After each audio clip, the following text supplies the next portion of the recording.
home of hard-hitting political commentary and penetrating insights about the state of the nation. This is a talk radio experience like no other. The Situation Room, a place for hard truths, debates, and elevated conversations. The Situation Room, witty, political, engaging, deep, controversial. In the room, we have Jerry Thorne, lawyer, political strategist, an insider in the corridors of power, ready to take on any side of the debate with her signature eloquence and grit. C.T. Muga, researcher, academic, seasoned political observer, a fountain of wisdom in these politically uncertain times. Ndu Oko, Nigerian by birth, Kenyan by choice, communications expert, Pan-Africanist, a truth seeker and believer in people power, and Eric Latin, agent provocateur, the man in the chair, seasoned journalist, news hound, a man who believes in punching up, not down. This is the Situation Room, the only way to start your day. The 27th of September, Friday, 2019. Good morning, and how are you doing? Welcome to the Situation Room. I'm Eric Latif, and Ndu Oko is in the... Good morning, Ndu. Good morning. In the room. I am in the room. Good to see you. Good to see you too. How are you doing, Eric? I'm very well, thank you. I had a good day yesterday. Oh, good. I would say it's good. Well, such days are usually long. But yes, it was a good day. I'm feeling blessed to be here again this morning. Oh, wow. C.T. Muga. Eric, tell you. Yes. I'm yes. okay, you're blessed. Oh, yes. Hashtag blessed. Okay, blessed one. Hashtag sun-kissed. Hashtag. All right, blessed one. I am, How are you, my brother? I am well on this lovely, bright, dark morning. Are you feeling anointed? Oh, wow. What exactly happened yesterday, Eric? Well, you know. Hey, Eric, I am feeling well. If anointed means well, then I'm definitely anointed. But I am well. Very good. Thank you. That's where we start. That's where we start. So the weekend is coming up. Of course, there's a lot that's going to happen this weekend in politics, in matters of governance, where this will be the final weekend of spending your old 1,000 bob note. And then come Monday, midnight, it becomes a piece of paper. So we've seen actually a lot of, what do you call them? The social places. What do you call them, CT? You're talking about cultural establishments. The cultural establishments. Yes.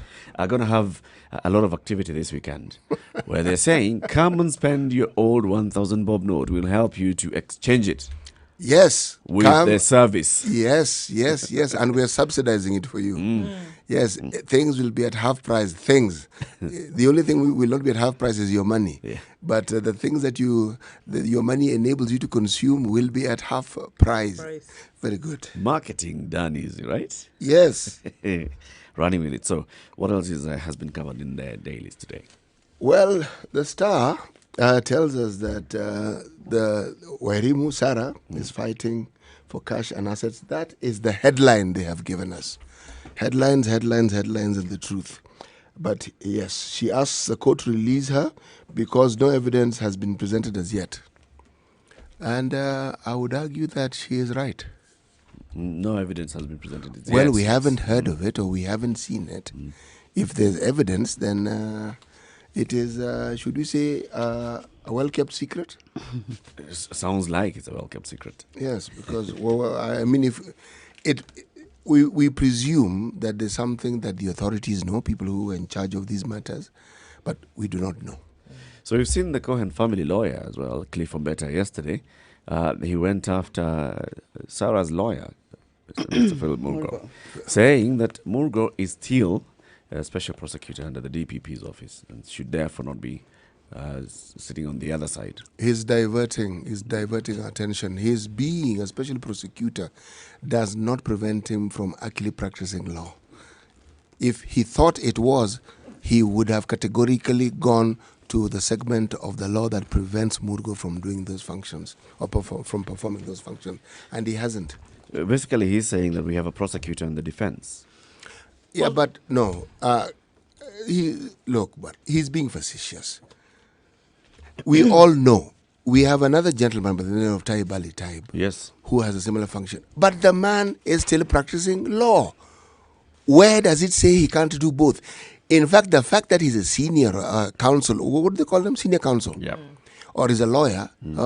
In the UK, they'll call them QC, Queen's Counsel. Well, even in those advanced states, what they do is somebody whose seniority is known and whose track record is good is sometimes seconded to the government to assist them. It doesn't mean that by so doing that they've stopped or they have given up whatever it is that they ordinarily do. No.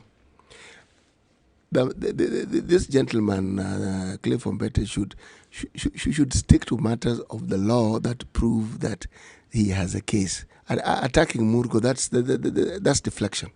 Well, I think Mugo went ahead and did one better and said, actually, well, yes, I was appointed in January. However, I resigned in March because between the months of January and March, I had not been assigned any cases. So I figured this was actually a waste of my time. And I went ahead and resigned from this particular position and have since been representing other representing in other cases. And nobody has made any kind of fuss about this. So then suddenly, why is it happening now? Good morning, Jerry. Good morning. I didn't skip you, did I? When I was saying taking the round of good mornings. I apologize. How are you doing this morning? I'm good. You didn't skip me. I'm not invisible. I was late this morning. My apologies. Good. So, a lot is also, you have a headline that's been covered there. As we get to you there, a judge has said you can divorce at any time. So, Justice Ruben Nyakundi has declared Section 66(1) of the Marriage Act that barred couples in civil unions from divorcing within 3 years unconstitutional. He says marriage is a union of willing partners, hence parties should be at liberty to leave any time they felt not contented. It's an affront to a person's human dignity to confine them in a failed marriage for 3 years. I see. I actually did not know this. He's that, brought in civil unions. Yeah, but he's brought in a different concept. He's talking about a failed marriage. You see, this is a whole different discussion. Which one? See, what do people divorce for? What is it that constitutes a failed marriage? Does he go into detail to tell us what it is? Irreconcilable differences, Yes. ordinarily. No. So if it's irreconcilable differences, that means that the marriage... When the law stated that it required 3 years, not that I understand why it is they thought about it, but my understanding is that people will disagree in a marriage. And many a time those disagreements can be sorted out. But if you then make it easy for people to divorce, you're saying that the moment you have a problem, simply divorce. You're making it easy. But the point he's making is indeed also a valid one, because we do know of cases of people who've been in horrible, terrible marriages. Yes, and have suffered. And then when you throw in children, they also suffer. So, in a sense, given that he's the justice and he must have thought this thing through, let's say he doesn't know what he's saying. I hope as the law evolves, society also evolves, because sometimes it's not even the legal aspect that keeps somebody there. It's the sort of stigma and taboo of divorce itself. And you find people staying in horrible marriages, violent marriages. So hopefully society can evolve along with the law there. All right. Okot Punguza Mzigo hits dead end. It looks like an impossible task is what the headline on the Standard says. With 20 days to go, passage by 24 counties looks remote, with 38 county assemblies yet to uncover it. Looking forward to page 6, but before that, it's just a quote from Okot who says, "I am glad the state machinery and unorthodox ways, including bribery, are employed to fight the bill. It means we are up to big things. It has also exposed a selfish political class that survives on sufferings of the poor." Who said that? Okot. Okay. Okay. Good statement. What does he mean? Well, he basically means that here was a good bill that would have helped the country in several ways, but it has been circumvented at very many corners as it wound its way down the path. He's kind of given up with this statement and says that clearly it's not going to pass because they don't have much time, and there's still 38 county assemblies to have even looked and considered it, but that there's no time for that to be done. And he says that there has been quite a lot of circumventing. There's been bribery, there's been coercion with money to get assemblies to even attend to it or Well, not attend to I don't it. think assemblies needed to be persuaded to vote against this bill. reject Remember, it, there's a lot that curbs their little luxuries in this bill in terms of reducing the number of MCAs and so on. Actually, So no, it does.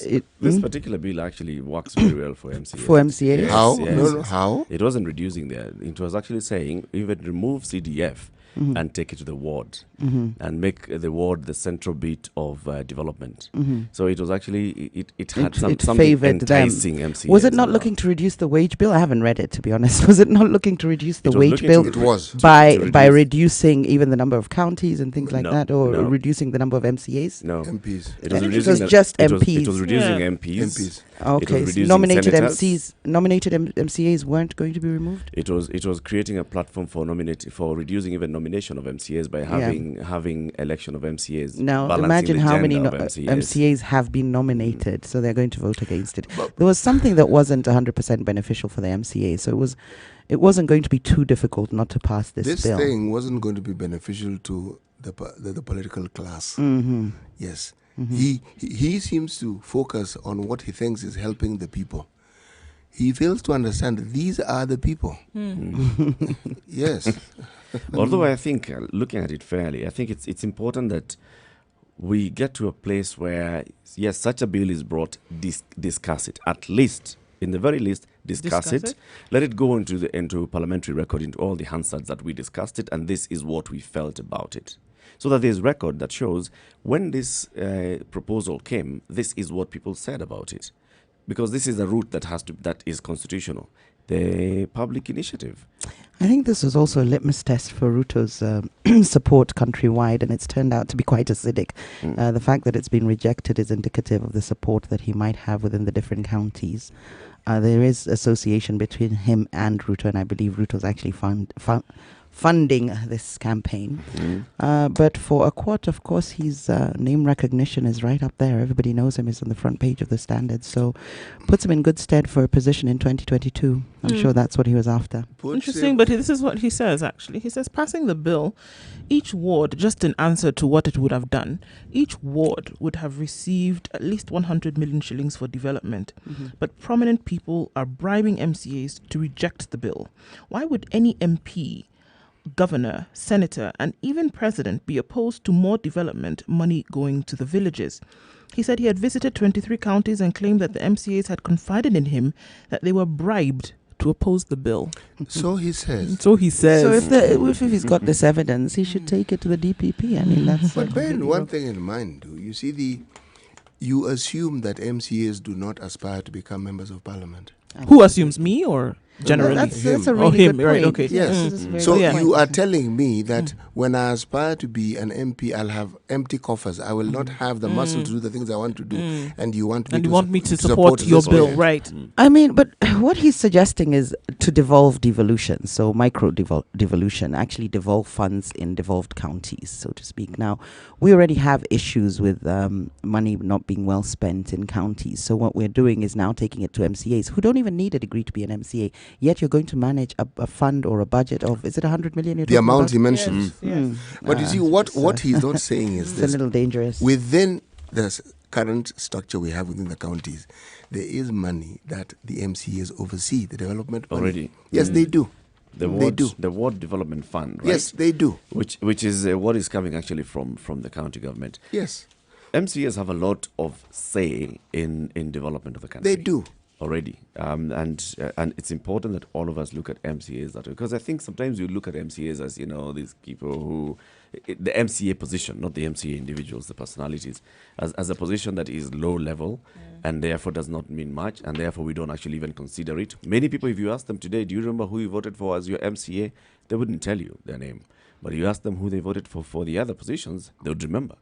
Or even further than that, what an MCA actually does. The role that they fill as an MCA for I lots think of maybe in people. the villages their presence would be a lot more felt than in urban centers where Yes. That's where their presence is meant to be felt. But there are also complaints. Remember, the assembly is in the capital of that particular county. So they tend to go there and stay there. But stay there. talking of issues, residents of Elgeyo Marakwet, the MCAs have gone to court. This is the statement. This is a petition that they brought for. They're saying the Senate should do everything within the law to ensure that the report of the technical committee is not implemented until such a time that it will determine that the committee is legally constituted. Essentially, they're challenging the president. Yeah. Yeah. And this one is being led by Murkomen. So it was tabled in the Senate by Murkomen and says, look, it was wrong for us for the president to cancel that contract. I saw a bit of that debate, and I also saw Senator James Orengo also saying we should have maybe thought through before saying cancel the contract. What's it going to cost us to cancel a contract at this point? The Nation, alarm over return of Mungiki terror. So it goes on about Mungiki is back as Matiang'i vows to crash dreaded gang. The Mungiki gang is back, this time with a vengeance, and do not mind raiding the president's backyard. They kill, rape women, defile young girls, levy taxes on traders, and extort and steal with wanton abandon. So, very interesting. CS to employ Mishuki tactics, it says here. Interior Cabinet Secretary Fred Matiang'i yesterday said 4 members of the notorious gang had been arrested and they're closing in on suspects. Interestingly enough, I was having this chat with CT in the car yesterday, weren't we? It's important I say in the car. We were discussing where there can be an insurgence of these gangs. It's usually where there's a lack of provision by government of crucial services, so whether it's security and so on. And you get gangs, you've seen this with the mafia, where they come in and there's a certain tax you pay for them to protect you, usually against them.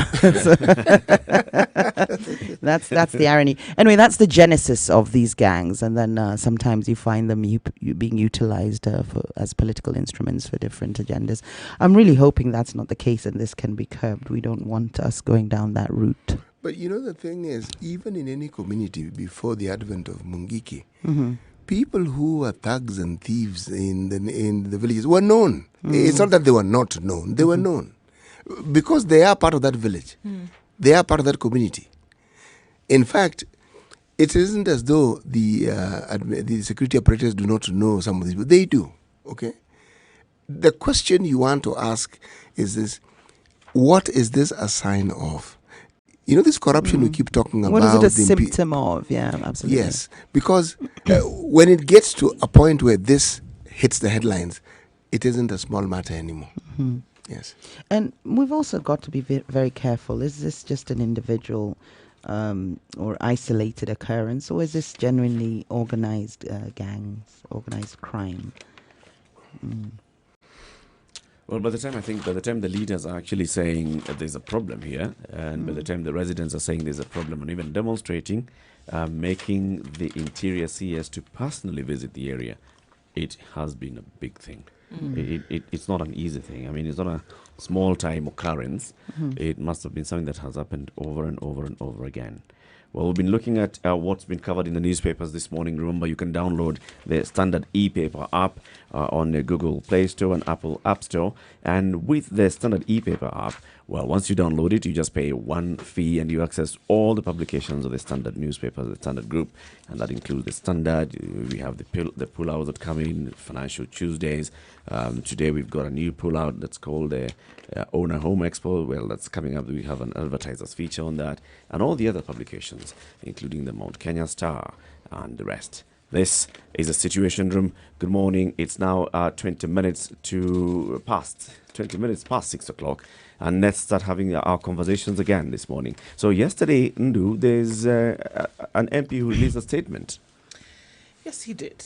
And just interesting to note that we look at the other side of the divide now, where we talk very often about should I call it lackluster operations or mediocrity in government and in government leaders. But then yesterday we had a move by one member of parliament, nominated member of parliament, who decided, enough is enough.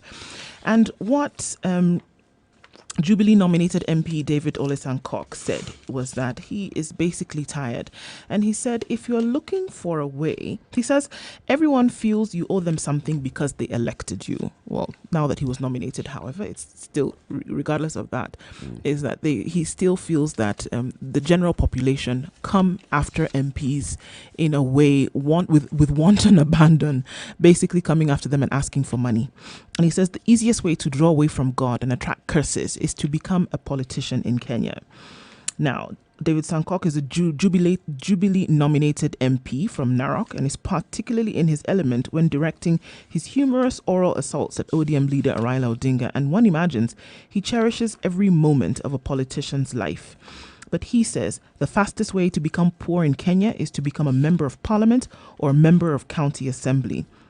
He's the former chairman of the National Council of People with Disabilities, saying it's a dog's life for politicians who are seen as moving ATMs by all manner of people. So I put it forth that, perhaps there are some who are pushing the agenda of wanting to be responsible as leaders in this country. But then in this case, it's the people that now are failing by continually pushing for handouts as opposed to pushing for legislation that's going to lead towards better development. Are we the problem? Are we the problem as the people when we see them as walking ATMs and say, you owe us in this case, and give us what we feel that we are owed? So in this case, we have a member of parliament, we have someone who is in a position of leadership who has said, really, it is enough. I cannot do this. I'm not even able to concentrate on my job, which is then to legislate for you in this country. And so rather than sit here and continue to be milked dry, I am going to step down. So we as the people are actually perpetuating a system of mediocrity whereby we don't allow them to do their job, but we're milking them dry. Let me ask you, is there any documented case of leaders of this sort who have been waylaid by their electorate and have had money taken from them forcibly? Well, I doubt that there are situations like that. However, we're looking at a case where. So what is he saying? He has gone poor. He has not been able to concentrate on doing his work because he's always been waylaid by Kenyans who believe that he is a walking ATM and he actually needs to give money and give handouts, and he's not able to concentrate on his job. And from what he says, he is speaking, he's representing quite a number of members of parliament. He was nominated, was he not? He was I was nominated. going to say, he doesn't have constituents. Who is he giving money? I think he's saying that by the nature of him being a member of parliament, whoever finds him along the way, really, as long as you're expects handouts at whatever level. He's a guest in a harambe, a guest at a wedding, a guest at a funeral. But harambes are explicitly set up so that people can give money. Also, I don't think it's sort of a case that is only for MPs. It's anybody who's wealthy in a community and visits the community or is around people who perceive him to be wealthy. You will be asked for money. So it's not by virtue of the fact that he's an MP. It's because people know he has a good salary. It would happen if he was a rich businessman and he goes back to his community. It is for that reason that in the more developed nations, people set up funds to deal with such things, or charities. That's what they do. They actually acknowledge that they're members of society who will need help beyond what probably the government can provide. So they have this money, they set up charities, and these charities are intended to help. Case in point, we have Bill and Melinda Gates Foundation. Okay, the guy has tons and tons of money. He's put in this foundation to help fight diseases that are known to mankind. See, I think philanthropy in the West is authentic. Here it's actually done for acknowledgement. It's quite different. Usually it's if you're running for political office. And I don't believe him for 1 minute that he's not interested. I think this is his political platform. This is actually a campaign slogan he'll be using. But the question is, when it comes to the overall handout culture, which came first, the chicken or the egg? Did the politicians start handing out the money, or did the electorate start demanding the money? And I think it's actually the politicians who started handing out the money. And as CT has reiterated on a number of occasions, it's people take the money because they know there's nothing you're going to do for them. If you were actually implementing proper policies and legislation that was going to help their lives and something sustainable, they wouldn't need these petty handouts, because we're not talking about life-changing handouts. It's not serious cash. You're talking about 200 bob here, 100 bob there. So they wouldn't need that if you were actually implementing policies that were working for them, or previous MPs had done that, previous legislators. So Actually, also, besides the petty handouts, there's also the need for, people come to you, we need school fees, we've got a relative who's unwell, and we have a hospital bill to pay, and people actually come at MPs' places, homes, asking with all these needs, with a list of needs. Well, So this is deeply entrenched in our culture, I yes, think. but now it comes now from the point of an MP, we actually expect you to do something about it. Yes. And like you said, I think, yes, I agree that it started with the politicians actually entrenching this culture. And it's a way because politicians are coming to promise development, and development is not a politician's really main job. I mean, they're not going to be able to force the executive to do something in your area. So when they come and say we're going to do A, B, C, D, E, F, G, H, build hospitals here, Well, they build now have a roads fund, here, don't build they? They've got the CDF, They so now they have a can actually CDF. bring some development to the area. They can Yes. make promises and live up to them. but limited as well, because still absolutely. a lot of it is still has to be done by the executive, and your job there is to legislate and to put the executive in check. But then when you come in and you promise, like you're the one who's going to be the executive up there, you've already promised a lot. So people are coming to you and they're like, you promised A, B, C, D, so we start expecting this and that and this and the other, and then now politicians have started complaining. One of the main reasons they keep giving every time they're talking about increasing their salaries is saying, do you know what kind of burden I have back at home? This is the kind of thing that I actually I'm expected to do. I have to foot school fees for people. I have to pay hospital bills for people. I have to help many people in distress. I'm doing all these things, and it's because of what they started, what has become entrenched. And I think to some extent, But I believe the reason politicians we had Grace, love to keep it going. We've had Mheshimiwa Grace come online a few times on the telephone, that is, and discuss the fact that people prefer handouts over development. So the reason the politicians actually dance to this tune is because they want to be re-elected. But they could actually say no. CT says, is this happening at gunpoint? No. So why don't the politicians refuse and come together collectively to try and change that culture? But they themselves know there'll then be competition, and somebody will come and give out some money, and that person will win over the hearts and minds of the locals. And yet we have examples, not many, of people who've been elected and re-elected and are known not to give handouts. And this is what we're saying. And if you look specifically at those cases where individuals were put into public office and do not give handouts, it would be good to do an audit of the areas where they actually lead in. Do things work? Do we have amenities that flow through? When they go to legislate, we actually see work being done. I think that one actually, comes before the other. If you are firm in your position as a leader to say, look, I'm not here to give handouts. What I'm actually here is to go and legislate on your behalf and to make sure things actually run.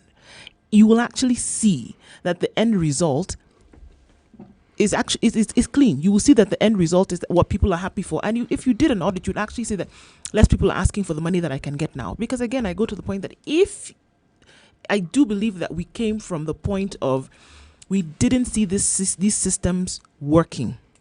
And that is why we say, okay, fine, give me what I can get now. Because even when you get into government or even when you get into that position, I'm not going to see it. Based on my historical experience as an individual, I will not see proper roads. I will not see better schools. I will not see a better managed health system.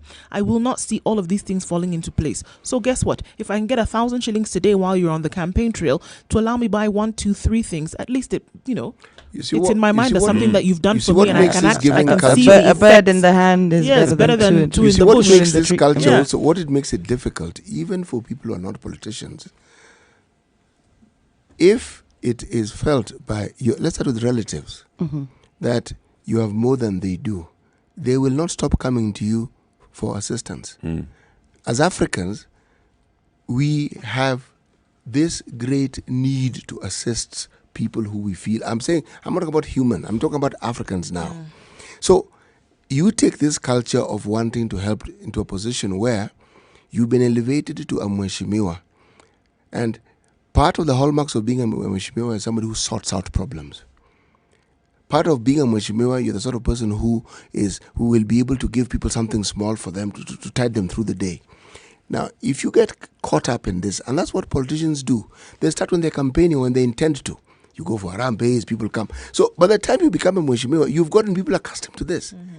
The truth of the matter is, and the Mheshimiwa who calls in told us very clearly, once that's how you start, how are you going to stop? How are you going to? You can't stop. Now that yes, you can't stop because you feel, and they're not. I dare say they don't give these handouts because they feel they're meeting a need. They give the handouts because it is kind of like an assurance that they will be voted back when election period comes. They're buying allegiance. They're buying allegiance. That's part of it. The other part is it also makes them cement the idea that you're a mweshimiwa. Remember, we are a country where there's an ego there. Yes, exactly. Even if someone is 22 years of age, I am not saying being 22 years of age is insignificant, but you seem to have a lot of money. You immediately become a mzee. Chairman. Yes. So maybe with this in mind and understanding our culture, we can actually incorporate the idea of handouts into either the budget or the framework through which we do our politics. It's important we take these things into account. This one-size-fits-all democracy that we've adopted from the West, they evolved, which means it incorporated, societal attitudes, historical context, all the differences they had amidst themselves and so on, for them to come up with this idea of democracy. So with us, if we do have a culture of, say, handouts, why not look for a way and start having discussions of, this is what people expect from us and this is what makes a good leader because of either our psychology or our understanding of things. So why not maybe create a kitty whereby even the richer within those communities can be philanthropic and put into that kitty, and then the MP can actually distribute it. It doesn't have to be framed and painted in a negative way. It's only when we juxtapose it against what we understand to be proper democracy and how things are done in the West or what we've adopted that we start to see this as a slightly mischievous or something fraudulent or something wrong with it. But we can actually start to view it through a different lens and say, well, this is how we work, this is how we think, so how can we tweak this and fine-tune it to fit into our thinking as Africans or as Kenyans? Do we look at the side of the members of parliament and actually hear this as a cry out from their side that they actually are burdened? If we want to they have play done devil's, over if we and want over to again. play They have devil's actually advocate cried in out. this, it's actually they're crying out and saying we actually feel burdened. It's a bit too much for us, and we're not able to handle the burden of having to give handouts when we are actually supposed to be doing the work of legislation. So if are we they look at it asking from for their more point of money, view, or this what individual, are they I getting dare at? say, no. Well, yeah. I mean, so now he says actually, when we come out and ask for more money, we ask for increase in our pay, we're not necessarily asking it to line our pockets. We're asking it so that we can buffer the needs that are coming or the requests that are coming from our constituents wherever they might be. And they also have requests coming from constituents who are not, inherently their own. Wherever they go, the burden goes with them. So this gentleman also is speaking on behalf of other members of parliament or other legislators who may not have come out to express this same sentiment. Who have not said it the same way that he's not saying said it the same way that he has said it. If we are going to, I think if they play weren't on driving this those side, huge cars and living this lavish lifestyle, we might be a little more sympathetic to their plight. But when you see somebody saying, I need more money, and they have this flashy lifestyle, then it's intuitive. It goes against the grain of your sort of sense. Yes. The sense, your sense of justice. It goes against the grain of that instinctively. After all, you're eating my money. Why not Absolutely, you're driving these fuel guzzlers, these huge cars. You're getting all these grants and so on. But you see, Eric, this is what we're discussing this morning. Actually, is a handout a culture that's ours in this country, and what is the Should solution? we embrace it? Should we embrace it? What's the solution around this? Now that MPs are complaining left, right, and center every day. This is the Situation Room, Kenya's biggest conversation. 26 minutes to 7 o'clock.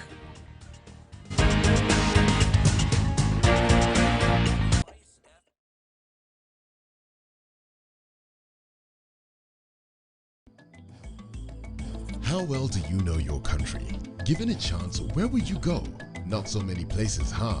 Would you even know how to get there?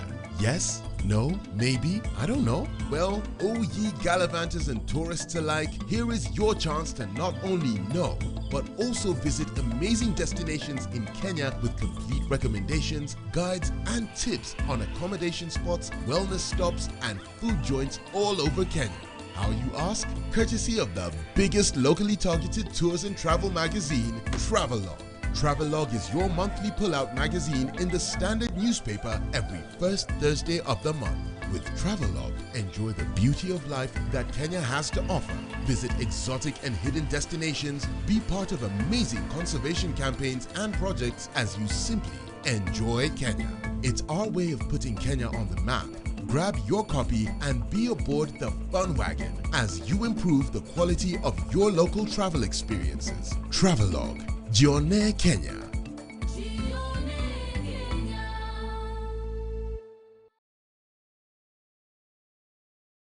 Tired of living your same old life? Need to spice it up and add some flavor? Well, we can help you go from living to living it up. East Africa, are you ready to be a part of the most vibrant entertainment scene with the best, freshest music, travel tips and destinations, fashion, tech and health trends, as well as your favorite celebrities' lifestyles? Introducing your favorite entertainment magazine, Pulsar, the ultimate all-in-one guide that will give you more meaning to life. Catch up with your celebrity writers and contributors to stay up to date with what's happening around you, where and how you can be a part of all that. The lifestyle guide that has been missing in your life. Pulsar. Live it up.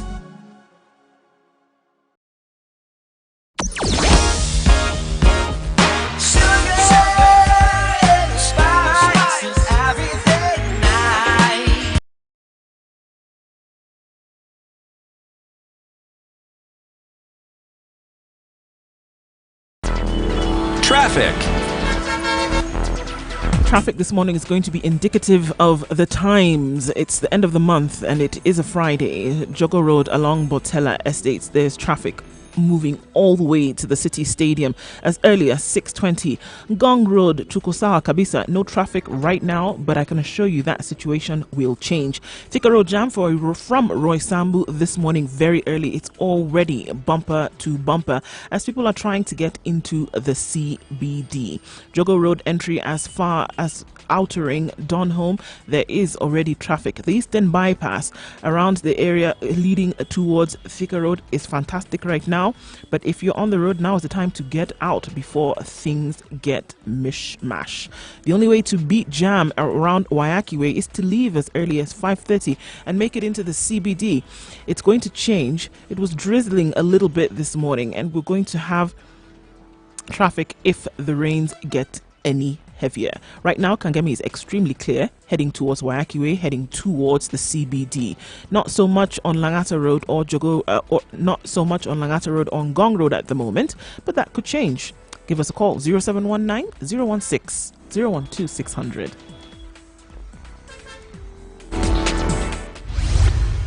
Mature, intelligent talk every morning. Spice up yourself. Mornings done right. 94.4 Spice FM, Nairobi. 22 minutes to 7 o'clock. Good morning and how are you doing? This is the Situation Room, Kenya's biggest conversation. Our Twitter hashtag is Situation Room. We are live streaming on Facebook, Spice FM KE, and on YouTube, Spice FM KE. We are also, of course, live streaming on our website, www.spicefm.co.ke. On your radio, we are countrywide. In Malindi, we are on 97.6. In Nyeri, 90.9. Eldoret, 96.7. Nakuru, 96.0. Kisumu, 102.5. Mombasa, 87.9. And of course, in Nairobi, 94.4. In the Situation Room this morning, I'm Eric Latif, C.T. Muga, Jerry Thorne, and Nduoko. We're looking at members of parliament or even members of government in our leadership today, and there's been a cry out for, they're feeling a lot of pressure, having been represented by one member of parliament who says, I don't want to do this anymore. Ole Sankok, who is a Jubilee nominated member of parliament, has says the fastest way to become poor in this country is to become a member of parliament or to be a leader in government. And are we looking at the case whereby we are putting too much pressure on our leaders, asking for the handouts wherever they give these handouts? Perhaps we should also be looking at it from the point of view that they're not there to give us handouts, but they're actually there to legislate and actually make things better as concerns development in this country. Is it time that we also want to legislate handouts? Is it time that we want to look at this from a different eye and say, okay, they're crying out, and we need to say, all right, it's enough. We need to ask or demand for better services as opposed to demand for 100 shillings in the pocket today. You know, we are confusing issues here, I think. If we didn't have examples of the same parliament who have been able to organize themselves and organize their constituencies in a way that this so-called assistance or development is actually received in an orderly fashion and ward by ward, then we would say, well, actually, this is something that is alarming. It isn't alarming. Consider for a moment, if somebody structured the so-called assistance or aid that you give, are you telling me, and actually implemented, are you telling me that his constituents would reject it? There are examples. I know of examples. They have existed. Members of parliament who have actually structured the CDF, they've structured whatever help you get, and you have seen development. So what you're saying is my suggestion to factor this into the way we do our politics and our structures, to factor the fact that there's handouts.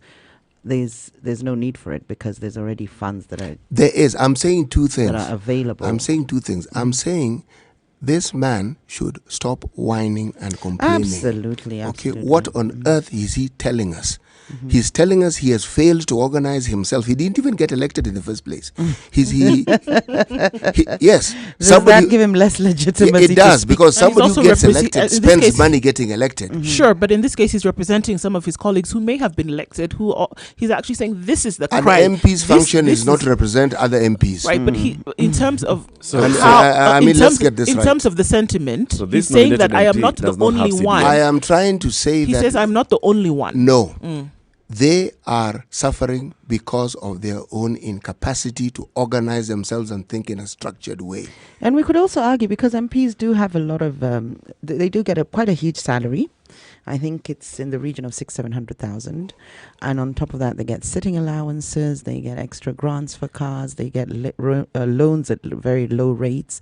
So we could argue that maybe the government had already envisaged the fact that there would be the handout culture, and this is why their salaries are so high. The salaries have been increasing because of the handout culture. Because, well, that's what MPs, MPs are the ones who actually arbitrarily increase their own salaries, right? Yes. And the argument that they keep giving us is I still have to dish out a lot of this money. And I suppose the government would look at it as, well, it's a platform, it's a way through which we can, distribute funds or make sure that funds reach the grassroots. Someone willingly goes and dishes out money to his constituents and then comes to complain. So should we give them more so they can give us? No, we don't have a situation where MPs have been held at gunpoint to give people money. I think they start this thing, they enjoy doing it, and then suddenly find ego boost. Yep. Yes, but so the different kind of gunpoint that we could be talking about is basically, if you don't give us this money, we are not voting for you. No, look at it this way, CT. That's so the kind of ransom that they're being held to, or that's what they perceive it. What they should do. That's how they perceive it. That if I don't give these guys a lesson, the electorate should take the money and not vote for them. But that's what they do all the time. They will tell you chakula for so and so, and kura for so and so. Kula for so and so, and kura for so and so. Yes. But why do they still keep coming back? Because even after we give you the kura, we still want to kukula afterwards. So yes, we kulaed from your opponents, and we gave you the kura, and now it's so they're doing this to make sure they come back. Did you notice Eric had a red lorry, yellow lorry? Yeah, right there. Yeah. You did well, considering it's a central thing. You did very well. So, City, was saying, look, this is a man who is in his first term in Parliament, right? Yes. He's been nominated. He comes in to represent the interests of persons living with disability. Yes. It's his first time to come into Parliament, and now he's saying, look, from what I have seen in these 2 years that I've been in Parliament, my good Lord, this is a dirty game. He can't handle his position then, and if you can't stand the heat, get out the kitchen. There's people who would do very well in that position. Go. We're not going to be here begging and persuading you. Are you crazy? You've been given this opportunity to represent people. And this is what you come out and this tell is us. what you come and tell us? Then you're not a leader. It's fine. We understand. He's saying, move on. I'm not going to seek elective positions. Good. Because this is what is going to happen. Leave it for somebody that is interested and that that, Who's capable? Absolutely. Is capable of increasing their salary over and over and over again. Every time they start a new term of parliament, they come in and say, you know what? In fact, Sarah Serem, I mean, how dare you as a leader come out and complain? I mean, what are you showing people who are looking up to you for basically leaders? what he's doing is telling the electorate that, we actually cannot handle this kind of pressure. I am the one now. Then get out. I am the one who has opened my mouth on behalf of other people who may not have come to you to say it in this manner, but this is actually what they're feeling. Then you're not made for leadership. Get out. This is what others are feeling. This is a process. This is what that others are feeling, but they have not. But they've not been able to come out and say it previously. And so now I'm saying it for myself, and I'm also saying it for those other members of parliament or other leaders in other positions who are also not able to say it. So in this case, perhaps he's actually also speaking for the electorate. He's saying, look, when you see the electorate, yes, when you see these guys, you see these guys behaving this way, look, this is my first time I've come in. Before this, I was part of you guys. Now you've sent me in there to represent persons living with disabilities, and I'm sitting there and I'm seeing, when you see these guys behaving the way they behave, this is where they're coming from. And you see, because I'm on the inside now and I can understand it. So he's speaking to the electorate, not for the electorate. Okay. He's speaking to the electorate. Yes. So he's saying this is actually what happens in here. And because of the way this game is played, I think it's not for people like me, because the guy can't handle it. I have principles, and my principle is I do not want to keep arbitrarily increasing my salary and pushing that kind of agenda. I actually want to get the job done. I want to get the job done, and I want to go in there. So he's overwhelmed by the handout culture. Okay. Yeah. He's overwhelmed by the fact that he's not able to do his job, and people actually are asking for the money. He can say no. Let me draw a parallel. Man up. We had a situation where one of the commissioners in IEBC left the country and said there was ABCD, she couldn't put up with ABCD. Oh yeah, that traitor girl. Would you say that this lady was morally upright, or would three things? Would you say she's somebody with the interests of the country at heart, or would you just say that this is a person who had enjoyed the benefits of her position or whatever came with it, and now that there was heat, decided to take off? Either way, take your pick. You can look at it both ways. You can look at it both ways. So maybe she's saying at this point that, well, I came in here, I tried to do ABCD, I tried to focus on the job, and I've seen the intrigues in this. So she's suggesting other commissioners weren't focusing on let's the talk job. about the five of them, because there are five who've actually quit and they've given the same kind of reasons. This is a difficult environment for me to deliver my job, and what I considered the job is running an electoral body. At what point did it start becoming difficult? After. You see, after you've experienced it. Yes, it is after you experience it, but the experience begins by what you see and then what you undergo. And you are part and parcel of that decision making. Why didn't you, at the point when because the action was preceded by some discussions that took place, isn't it? 1, 2, 3, 4, yes. Yes, but at the point of the discussion, what did you say? Look, I don't agree with this thing. There's a principle of collective responsibility. So yes, you outvote me in the committee once. And then why do you break ranks at that point? Because you now feel it is, no. I argue that this is going to the be collective country was in uproar and they could see they hadn't blown the whistle. The country had blown the whistle. It's the country that was kicking a fuss now, not them. So they simply took the easy way and said, oh, let me side with the rest of the country. They had been called out by the Supreme Court, actually. Yes, they had. It's after that. Yes, exactly. I'm arguing that the people who stayed in my opinion, have my respect more than the ones who took off. Those are the ones who actually taking responsibility, said, okay, we're part of this thing, we're going to stay here. If we can push it further now and go to the handout culture itself, is it something that has become part and parcel and it would be difficult for us as a nation to divorce ourselves from that? Or the few individuals who we have, with the examples that you've given, CT, for example, who say, look, I don't give out money. Take it or leave it. But here I am in this, and people actually vote them in. People vote them in and they say, I don't give money. Yes. Here is this is what I am and this is what I am about. Okay? And we still find that there was a huge following, and the things that he was able to do in his constituency actually were quite telling until the legacy lives till today, even after he's gone. That legacy is what is actually Wind assisting his brother.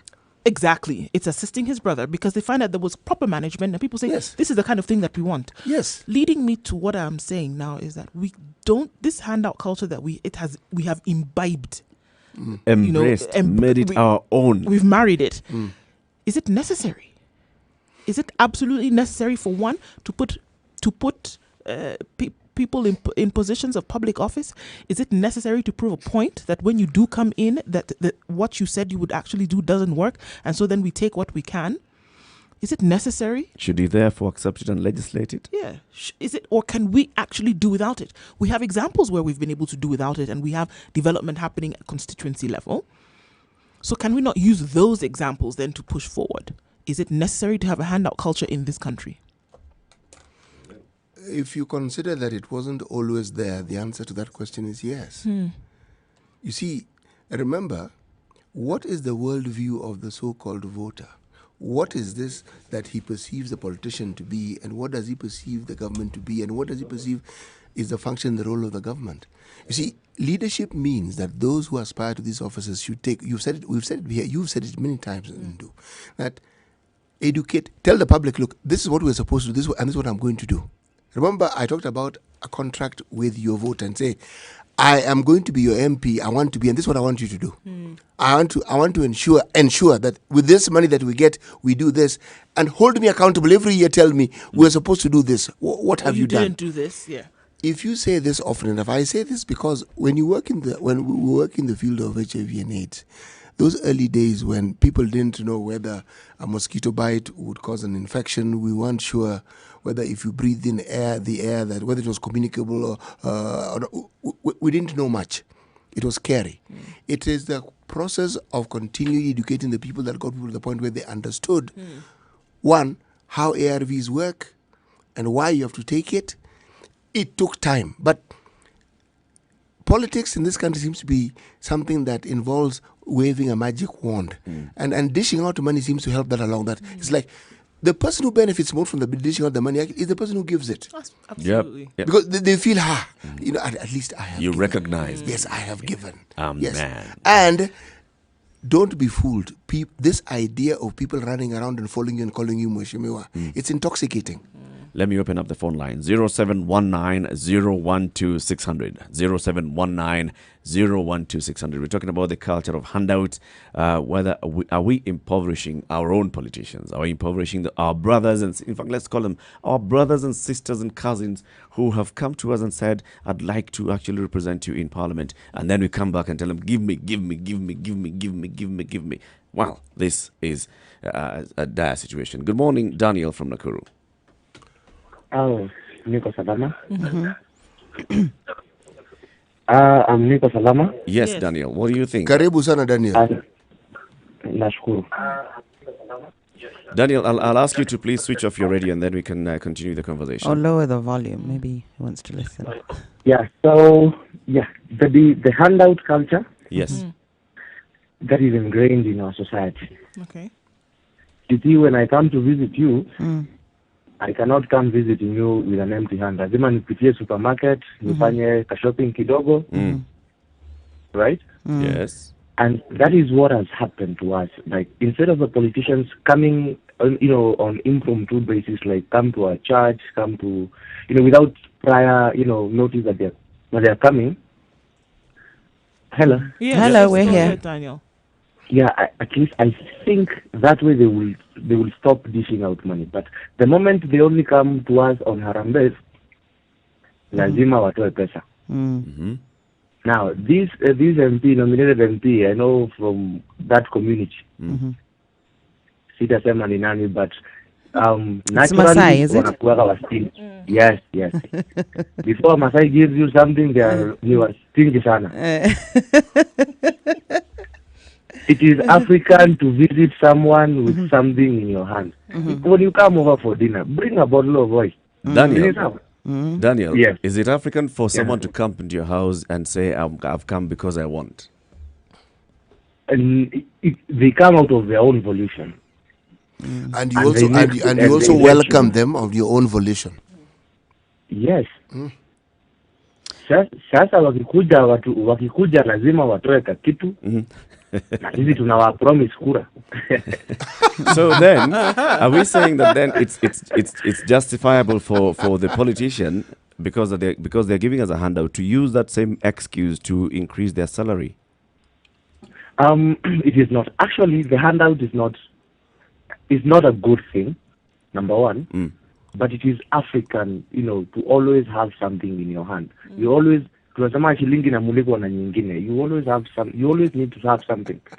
Na sisi, because we do not look at the bigger picture. We are here for what are you offering right now? Okay. You know, that kind of thing. Okay. But the handout culture is not good. Lakini we still have a long way to go kuimaliza. Why is it not good? Can we try and maybe look at the other side, or just put on a different lens and accept that it is part of our culture and see if we can actually embrace it and incorporate it into our system? Why have we decided it's not good? What are the pitfalls? What's the downside? Giving handouts is bribing. Okay, the very same way you can be driving and unasimamisha gari and you give the policeman a 50 shilling or 100 shilling. You're bribing without being asked. What you're doing there is you're averting the course of justice in terms of it's bribing your way out of a legal system that would require you to behave in a certain manner that is important for the rest of the public. So you can't drive badly and then pay somebody off. That's wrong. But this idea of I'm an MP and I've come to give something to you because maybe as a developing country we simply don't have the funds to provide the services and structures that people need. But what I can do is give you a little bit to see you through till tomorrow. Are we saying I can see the downside of it, but does it not have its advantages? Is it maybe not something cultural and keeps us going as a community? Is this not maybe our way of philanthropy, and we can build structures around this to try and formalize it somewhat so that it's fair and it's not too much of a burden on the MP, and we make sure that everybody receives something small? It's just a philosophical proposition at the moment, but do you not see that side of things? We've lost Danielle. We've lost him, okay. But food for thought. It doesn't have to be a negative thing. I'm not saying it should be a good thing, but let's look at the flip side. I think the way we look at it right now is that it basically is, described as a bribe. And if it was a good thought, in the sense that, look, I am not able to do as much as you would want me to do, looking at constituents as a whole. I'm not able to do as much as you would want me to do, but here I have something that would tide you over for now. However, that thought has been bastardized to the point that it is definitely butter, to say that, look, I'm giving you this, in turn you will vote for me. That's what the culture is now. But there's no guarantee that the electorate or the individual will vote for them. So it's a risk that the politician is willing to take. It's even gone deeper, because people have now said, okay, fine, I'll still try and get as much as I can get, because I'll still take your money, but I will not vote for you. So there's handout in two ways. There's handout during campaigns, and there's handout by MPs. That means it's after campaigns. And what are we talking about? We're talking about after campaigns, because this is what the MP is talking about. It could be coming from a very good place. You have places I would love to help my constituents, but the government hasn't given enough money for development. So I'm not going to sit here and not help somebody pay school fees. I'm not going to not help, during a time of a funeral. So it could actually be coming from a good place, especially whilst an MP is an MP. During the campaign time, you can look at that as a bribe. And even then, I think there's still some element of kindness, given there's no guarantee. I'm campaigning, so I'm coming to visit your village. There's no guarantee that you'll vote for me. Empty-handed. So for me, what I'm suggesting, and I'm playing devil's advocate, of course I'm a member of the public, and it is, the handout culture is automatically, it sounds and feels wrong, and I can see the pitfalls to that. But playing devil's advocate so that we can widen the discourse. What if we embrace this and accepted that this is part and parcel of our culture, and it actually helps us stay as a close-knit community? It helps money reach the grassroots. It helps the government reach those who it can't, in terms of, pushing their name, Jubilee's a good government, for instance, or what have you. What if we embrace this and try to incorporate this culture in a structural way so that it's actually fair, and maybe even we can account for it and it's transparent? We can actually respond to that by looking at the attempt initially to outlaw Harambes and what was driving that attempt to outlaw Harambes and why it didn't work, right? And looking at it from that point, yes, Kenyans know how to come together as a community and contribute towards certain causes as a community. And that's where the Harambee issue comes in. But also, there's that part where we're talking about somebody coming to demand, because I put you there, you owe me, and therefore you must. There are MPs who've actually built some areas, some sheds in their homesteads where people come in the morning, and that's what they do. They sit and wait. In fact, there are people who come with their children in the morning, and these are, stories that we are told by politicians. Somebody comes with their entire family in the morning, and they just sit there. Okay, they're going to eat there. They're going to have everything there. They're going to shower there because it's the only place that has running water. And in the evening, they'll go back home. Do you think they enjoy doing this? No. I think maybe they don't enjoy doing service this. So let's look at it and see what exactly does it mean. 0719 012 600. That's the conversation we're having. Good morning. The Situation Room, 7 o'clock.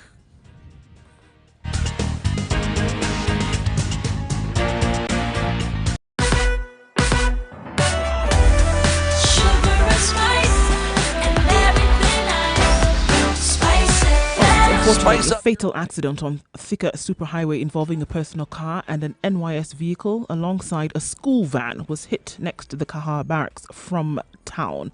It's quite a grisly situation, and police are on the scene, but it is already causing traffic this morning. So this is where you are, this is what is happening, and there is jam building up already. A standstill at Kiambu Road towards town. Of course, this is one of the feeder roads to the superhighway, and we have that because of the accident that has happened literally 5 minutes ago. A truck in a ditch on Bagathi Way causing a snarl up all the way to Langata Road. Please approach with caution. There's another accident there. And that is heading towards the T-Mall roundabout, heading out towards the Nyayo Stadium roundabout. Mombasa Road is bumper to bumper now, heading again towards the CBD. Traffic this morning along Bagathi Way, and we know that this is also being caused by the accident, or rather by the trailer that has gone into the ditch. All right. Traffic just around the 87 overpass on Wayaki Way, also heading towards the Westlands roundabout. So yes, it is the hour where we're going to have a lot of traffic all over the city. If you find an alternate route, don't hesitate to let us know, and we'll get everybody moving as fast as possible.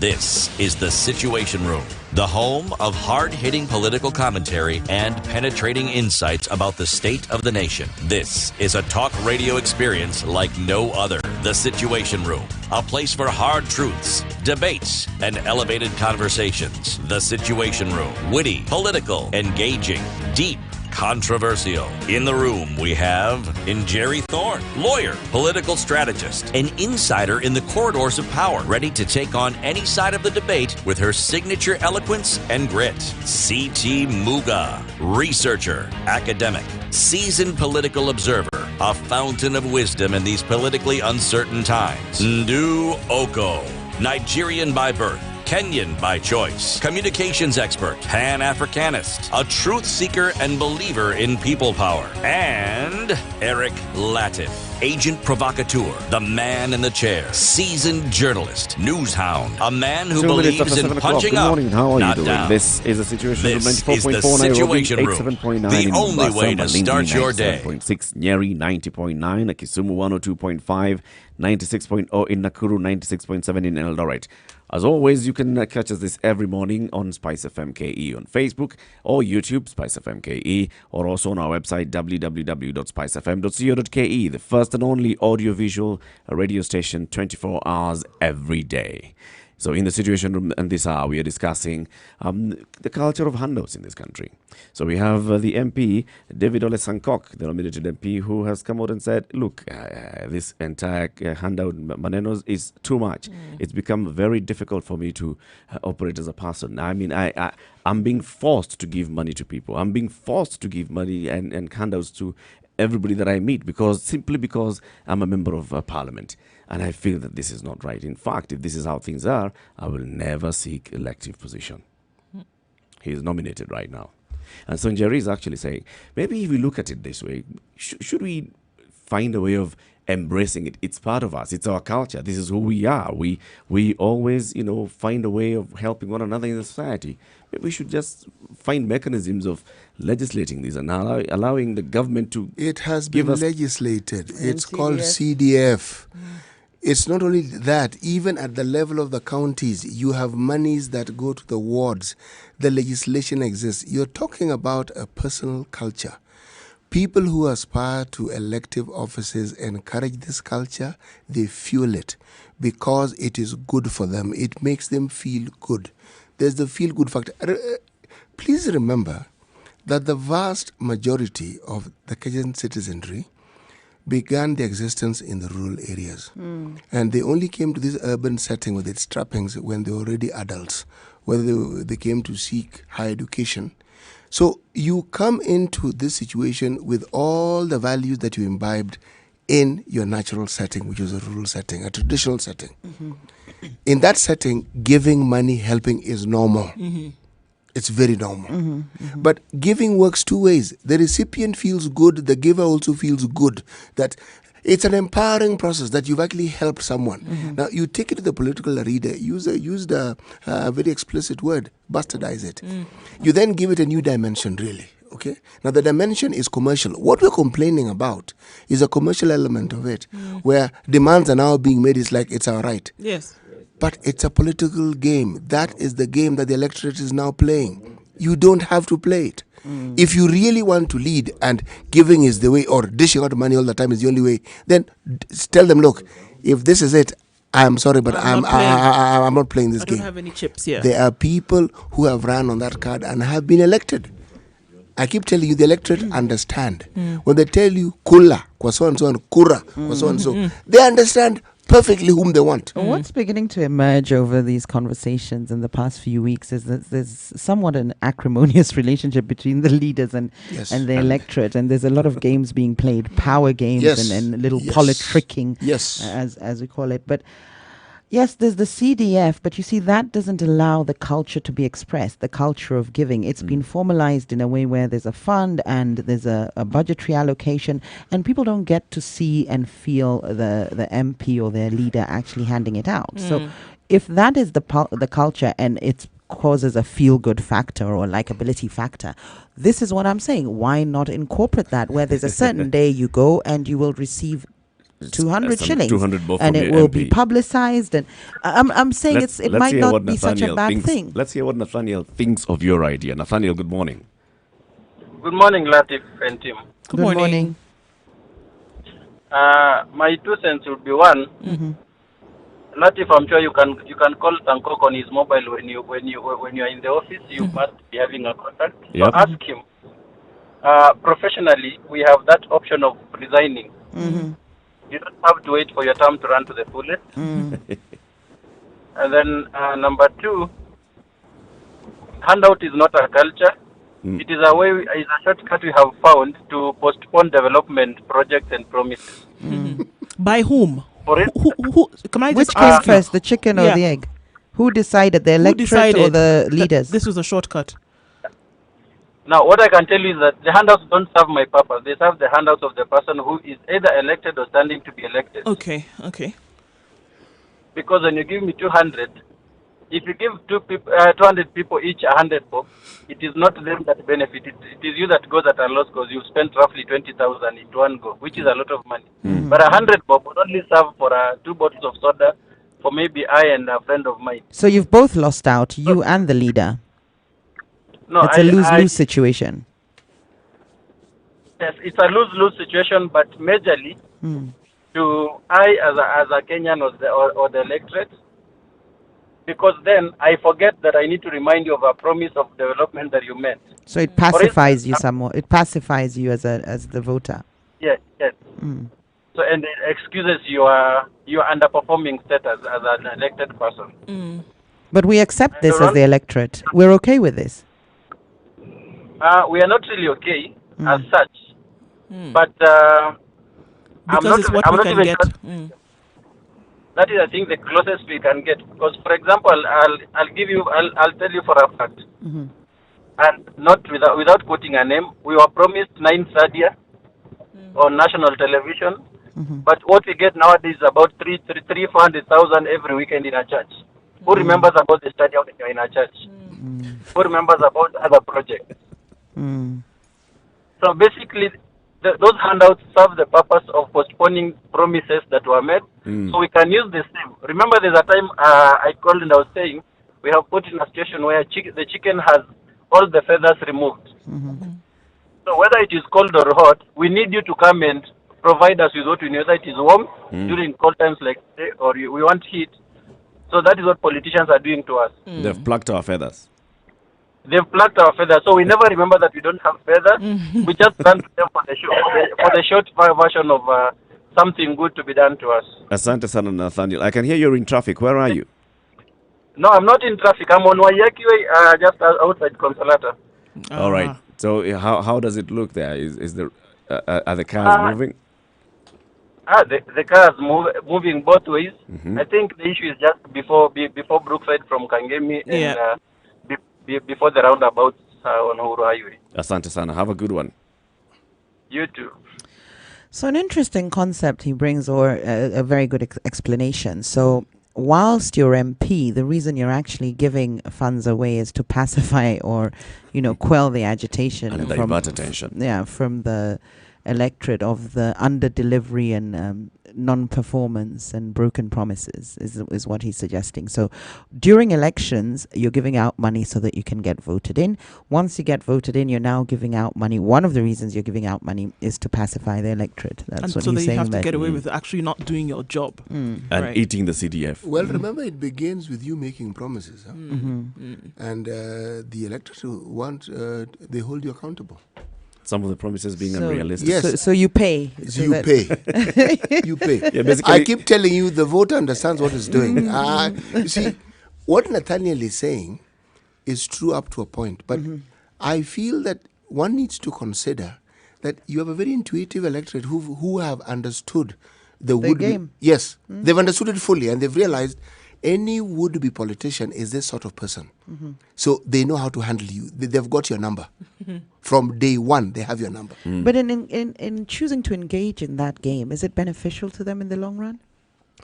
Because they could remember, choose... I raised the question, and I will be raising it later on when we're discussing whatever it is I want to talk about. What do you think is the world view of a normal Kenyan politician? How does he view his or her life? How do they view their politician? When you understand it's this... a celebrity-like status. Yes, exactly, because they can see. It's not that they can't see what's happening, they don't understand, they don't read. No, they understand all this. And they also understand that this man this woman is telling us things they have no intentions of ever fulfilling. They know this. Again, as you said, Ndu, from the experience.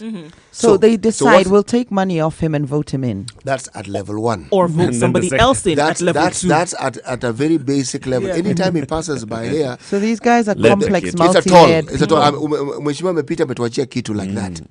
And by the way, it's not just the elected leader. If you drive a car and you're in the rural areas and you stop at a marketplace, people will come to your car. Finish. And they'll still call you Mheshimiwa. They will call you Mheshimiwa. Well, the Situation Room is Kenya's biggest conversation. I'd love to know what you think on all the conversations that we have every day on 0719-012-600. That's 0719-012-600. This morning we've talked about, the culture of handouts from our leaders. Are they giving us? Are they not giving us? This is what we're discussing this morning. Good morning. It's 12 minutes past 7.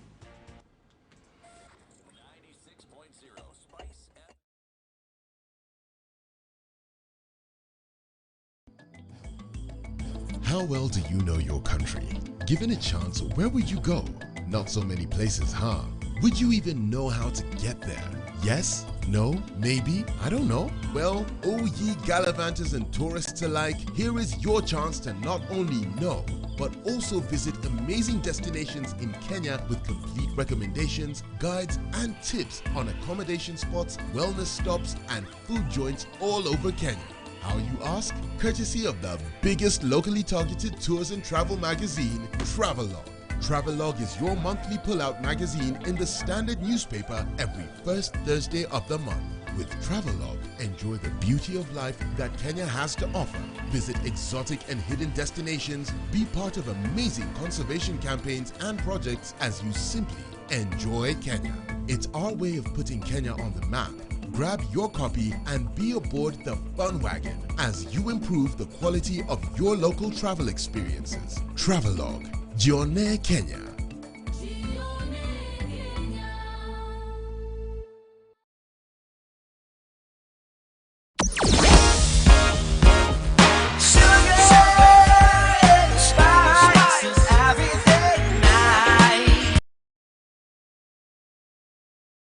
Mature, intelligent talk every morning. Spice up yourself.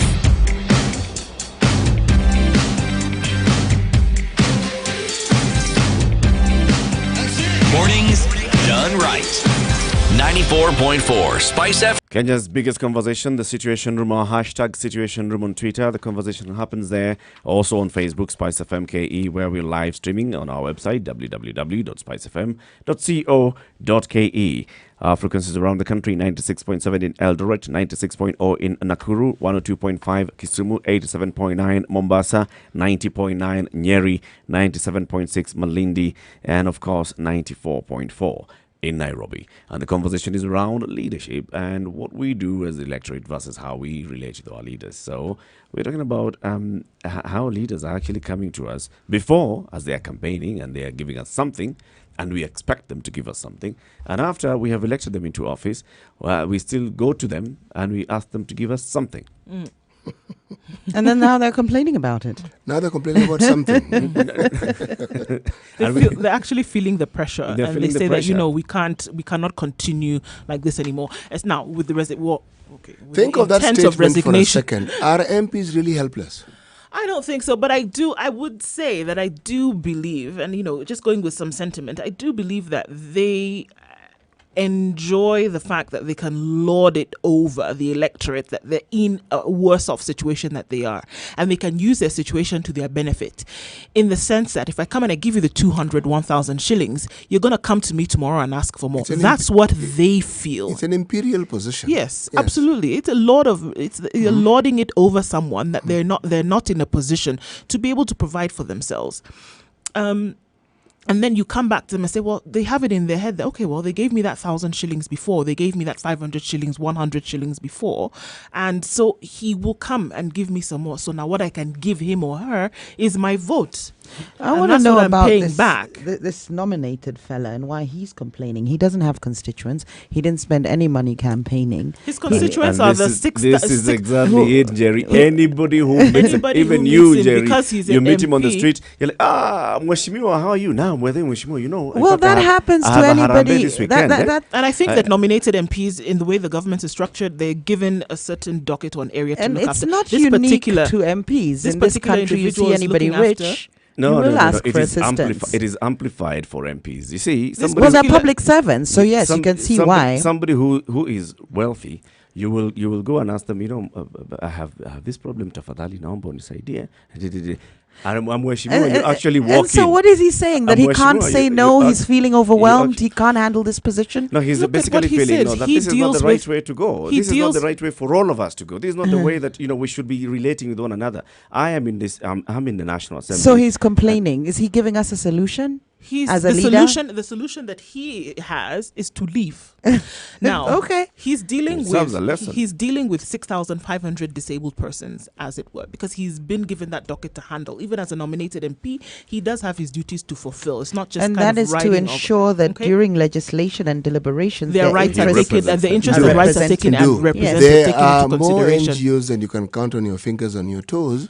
Whose main mandate is supposed to do this? You're talking about from a government level, a lack of ability. We're saying these people don't have the ability to actually structure this thing that they're supposed to do, or they're unwilling to. Because, look, if no one had done it, we would say this thing is an impossibility. But you have examples. They may be in their minority, but they are examples. So essentially, and even if you can't, as a Mheshimiwa, you have people who are given to you. You have an office.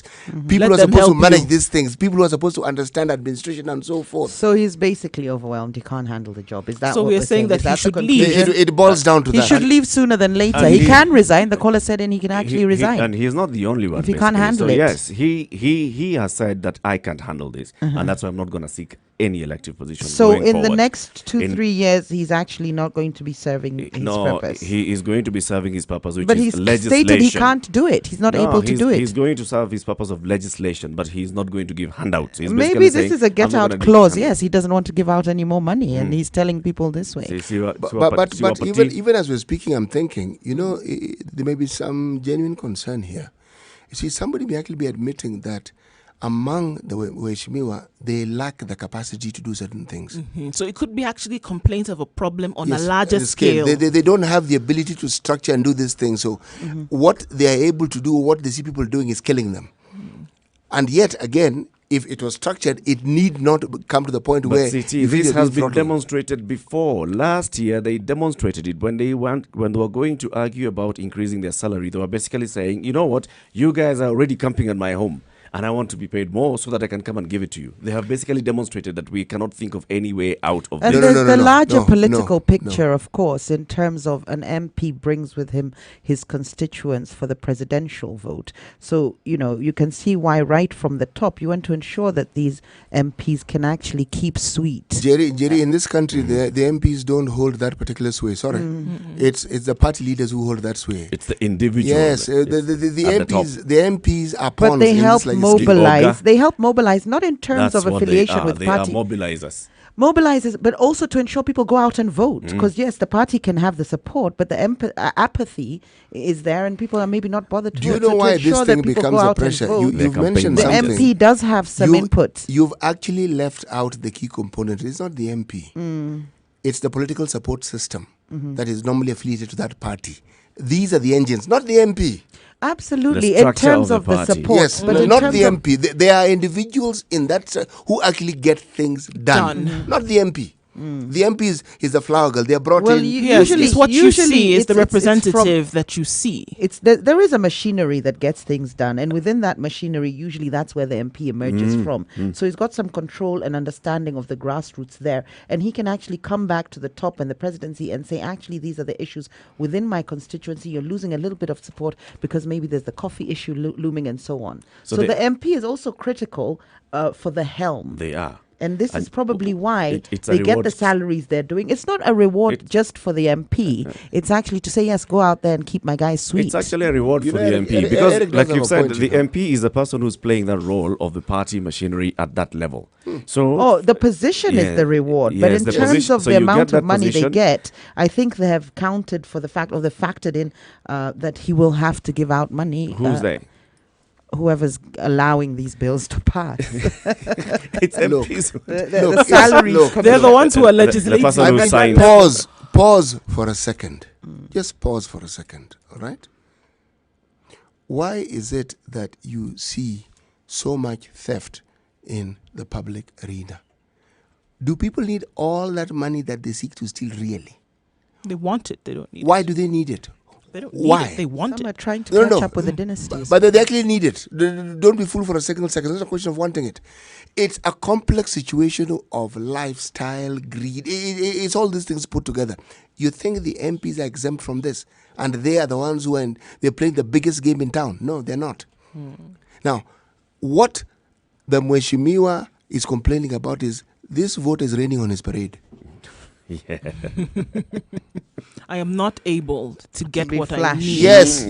That's why some Mheshimiwa never go home. You're flashing me out. 0719-012-600. That's 0719-012-600. And as you continue with this, please keep looking at what the people are saying on Facebook, because the conversation is happening on Facebook. Well, Andrew Wamari says, if a leader cannot handle and think through and strategically manage his or her portfolio and the society's expectations, they should step and be happy elsewhere.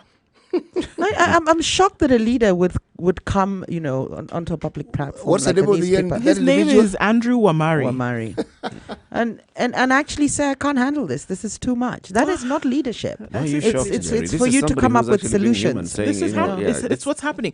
Charlie goes on to say, poverty is like punishment for a crime you didn't commit.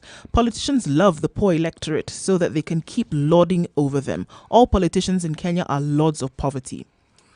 Yegon goes on to say the handouts given by our leaders is just an oil for our voters card so that it doesn't go dry. Remember, we vote them after issuing us with the handouts. We can't stop the habit that they created. Well, we can choose not to vote for them, and eventually we can kill that culture. We actually do choose, but we like the culture of handouts. We like it because you give me money. Is it I have money in my hand that I didn't have yesterday. They haven't realized that my handouts won't get me votes? It's not that. Remember, the laziness of mind that I've been alluding to, and which I now must state, is that people don't want to think beyond what they see as the norm. People give money to get elected, so I must give money. Now, where the electorate are champions as this, they convince you that the way to get elected is to give them money. And you buy into it. Now, this guy bought into it. He suddenly realized That promised land doesn't exist. Okay, and remember, he wasn't voted in, so he has greater clarity than the others. Now, he is doing what Kenyans do. A situation that you have helped create is now biting you somewhere. Okay, He created the monster. yes, it's biting you somewhere, part of the anatomy that you need to sit with. Okay, so sitting becomes a bit of a problem. So now he's crying wolf. It's true. I attended a function in a rural part of the country, and it's just interesting to paint the picture. And the area MP came to this function, and there was a lot of traditional dancing, etc. went on. Okay, and because of the function, each family was then had to entertain within the homestead. Now, these women then came out to dance, and there was a particular woman who danced. My goodness, she danced and danced and danced. She danced right in front of the member of parliament until he eventually gave her some money. At least it was just money. Right. Thank God. Now, I was quite intrigued. So I, went along, and he gave her 1,000 shillings. All right. And the statement that she made after that was, now I have 1,000 shillings so that I can also then go and entertain. People will see me and will come to my home because now I have this money. I can now go and buy meat. I do it, etc., etc. That has established in her mind, not anybody else, but this particular MP, when he comes back tomorrow and says, vote for me, all she sees and all she remembers is that he gave me money, I was able to entertain, and then I could be seen as somebody important in my homestead. What is to stop her when he comes back in 2022 or just before that and says, vote for me? That is all she'll remember. This man enabled me to raise my profile in my homestead. And so why will I not give him my vote? When she's not even thinking about delivery of promise, etc., etc. Nothing. The Mheshimiwa's car, they're working.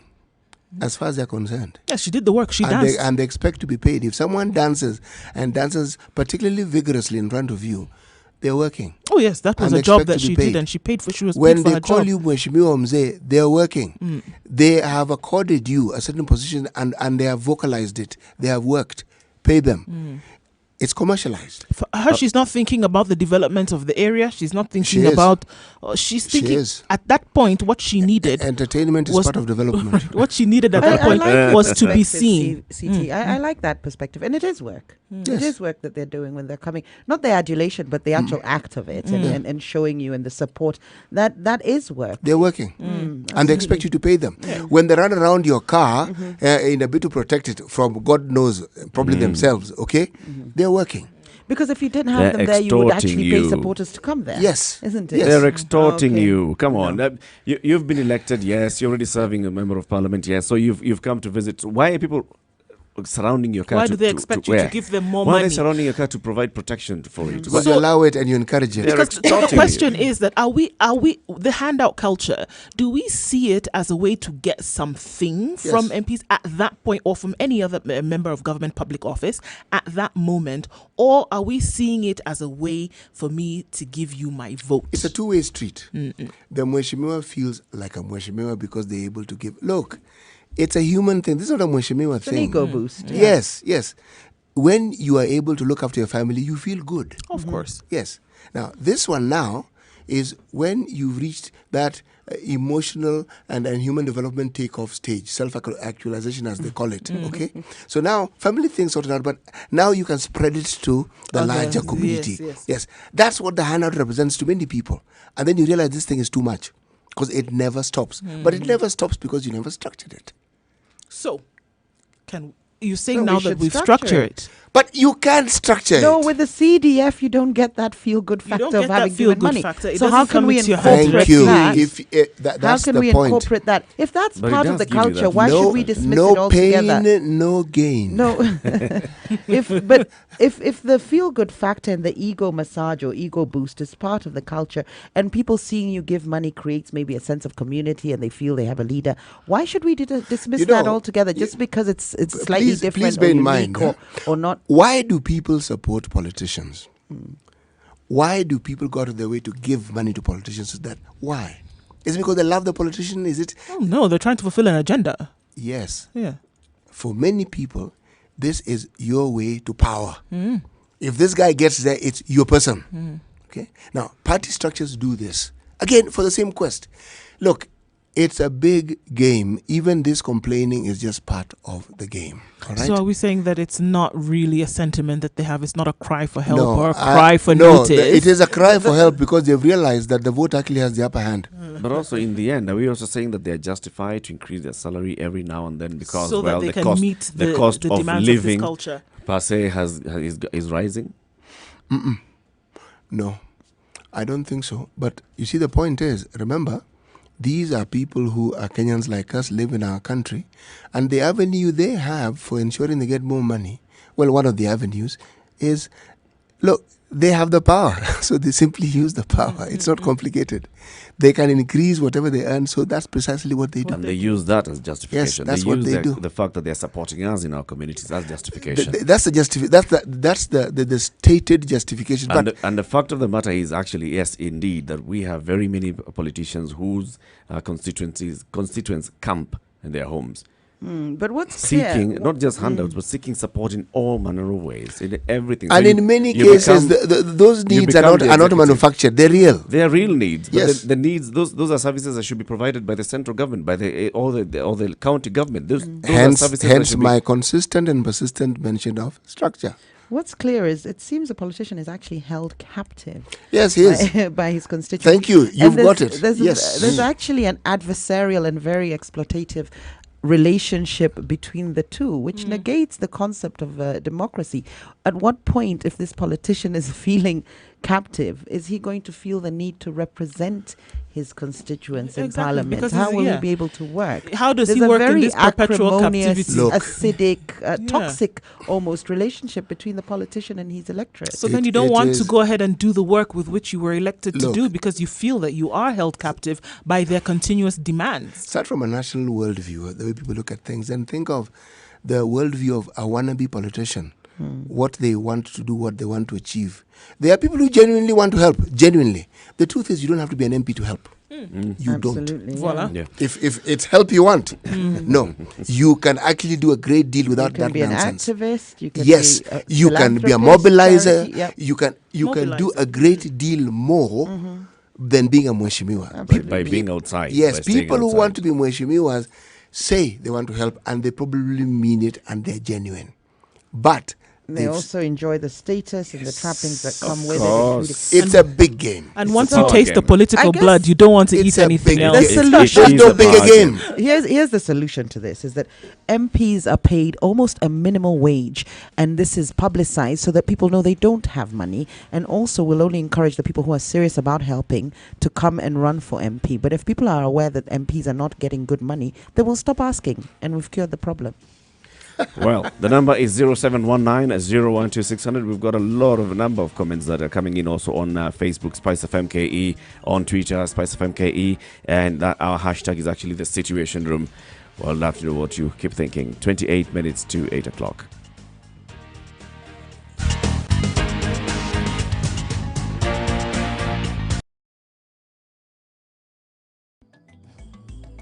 How well do you know your country?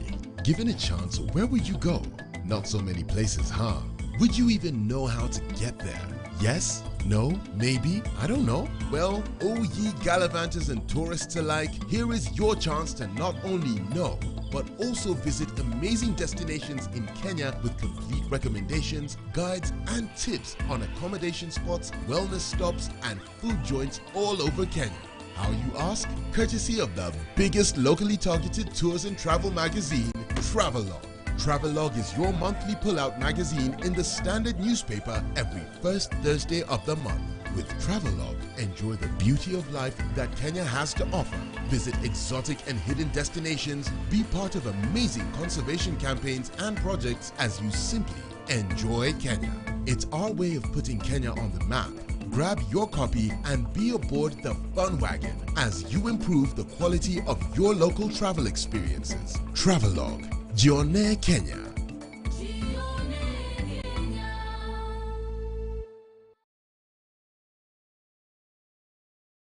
Tired of living living your same old life? Need to spice it up and add some flavor? Well, we can help you go from living to living it up. East Africa, are you ready to be a part of the most vibrant entertainment scene with the best, freshest music, travel tips and destinations, fashion, tech and health trends, as well as your favorite celebrities' lifestyles? Introducing your favorite entertainment magazine, Pulsar, the ultimate all-in-one guide that will give you more meaning to life. Catch up with your celebrity writers and contributors to stay up to date with what's happening around you, where and how you can be a part of all that. The lifestyle guide that has been missing in your life. Pulsar, live it up.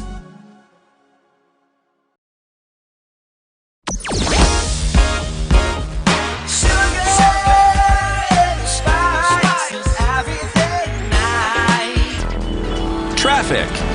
All right, complaints of it being extremely slow at Muthaiga, and this is because of the accident that has happened on the Thika Superhighway, and it's going to be that way for a while, trying to get those vehicles out of the way, involving a school van and a matatu, as well as a small car. So that's why you see all the traffic. For the questions that are coming in, why is there traffic in an area?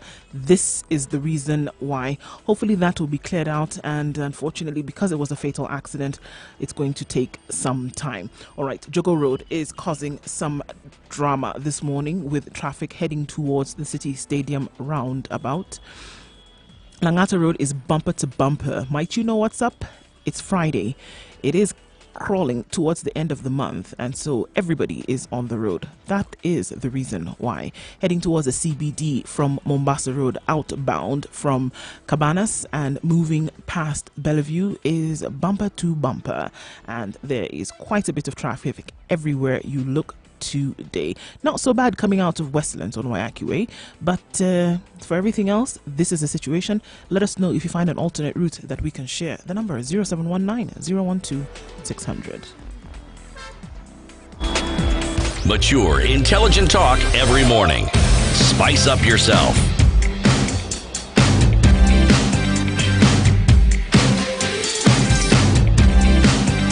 Mornings done right. 94.4 Spice FM. Hashtag Situation Room. This is the Situation Room, Kenya's biggest conversation. In the room, we have Ndu Oko, Jerry Thorne. I'm Eric Latif.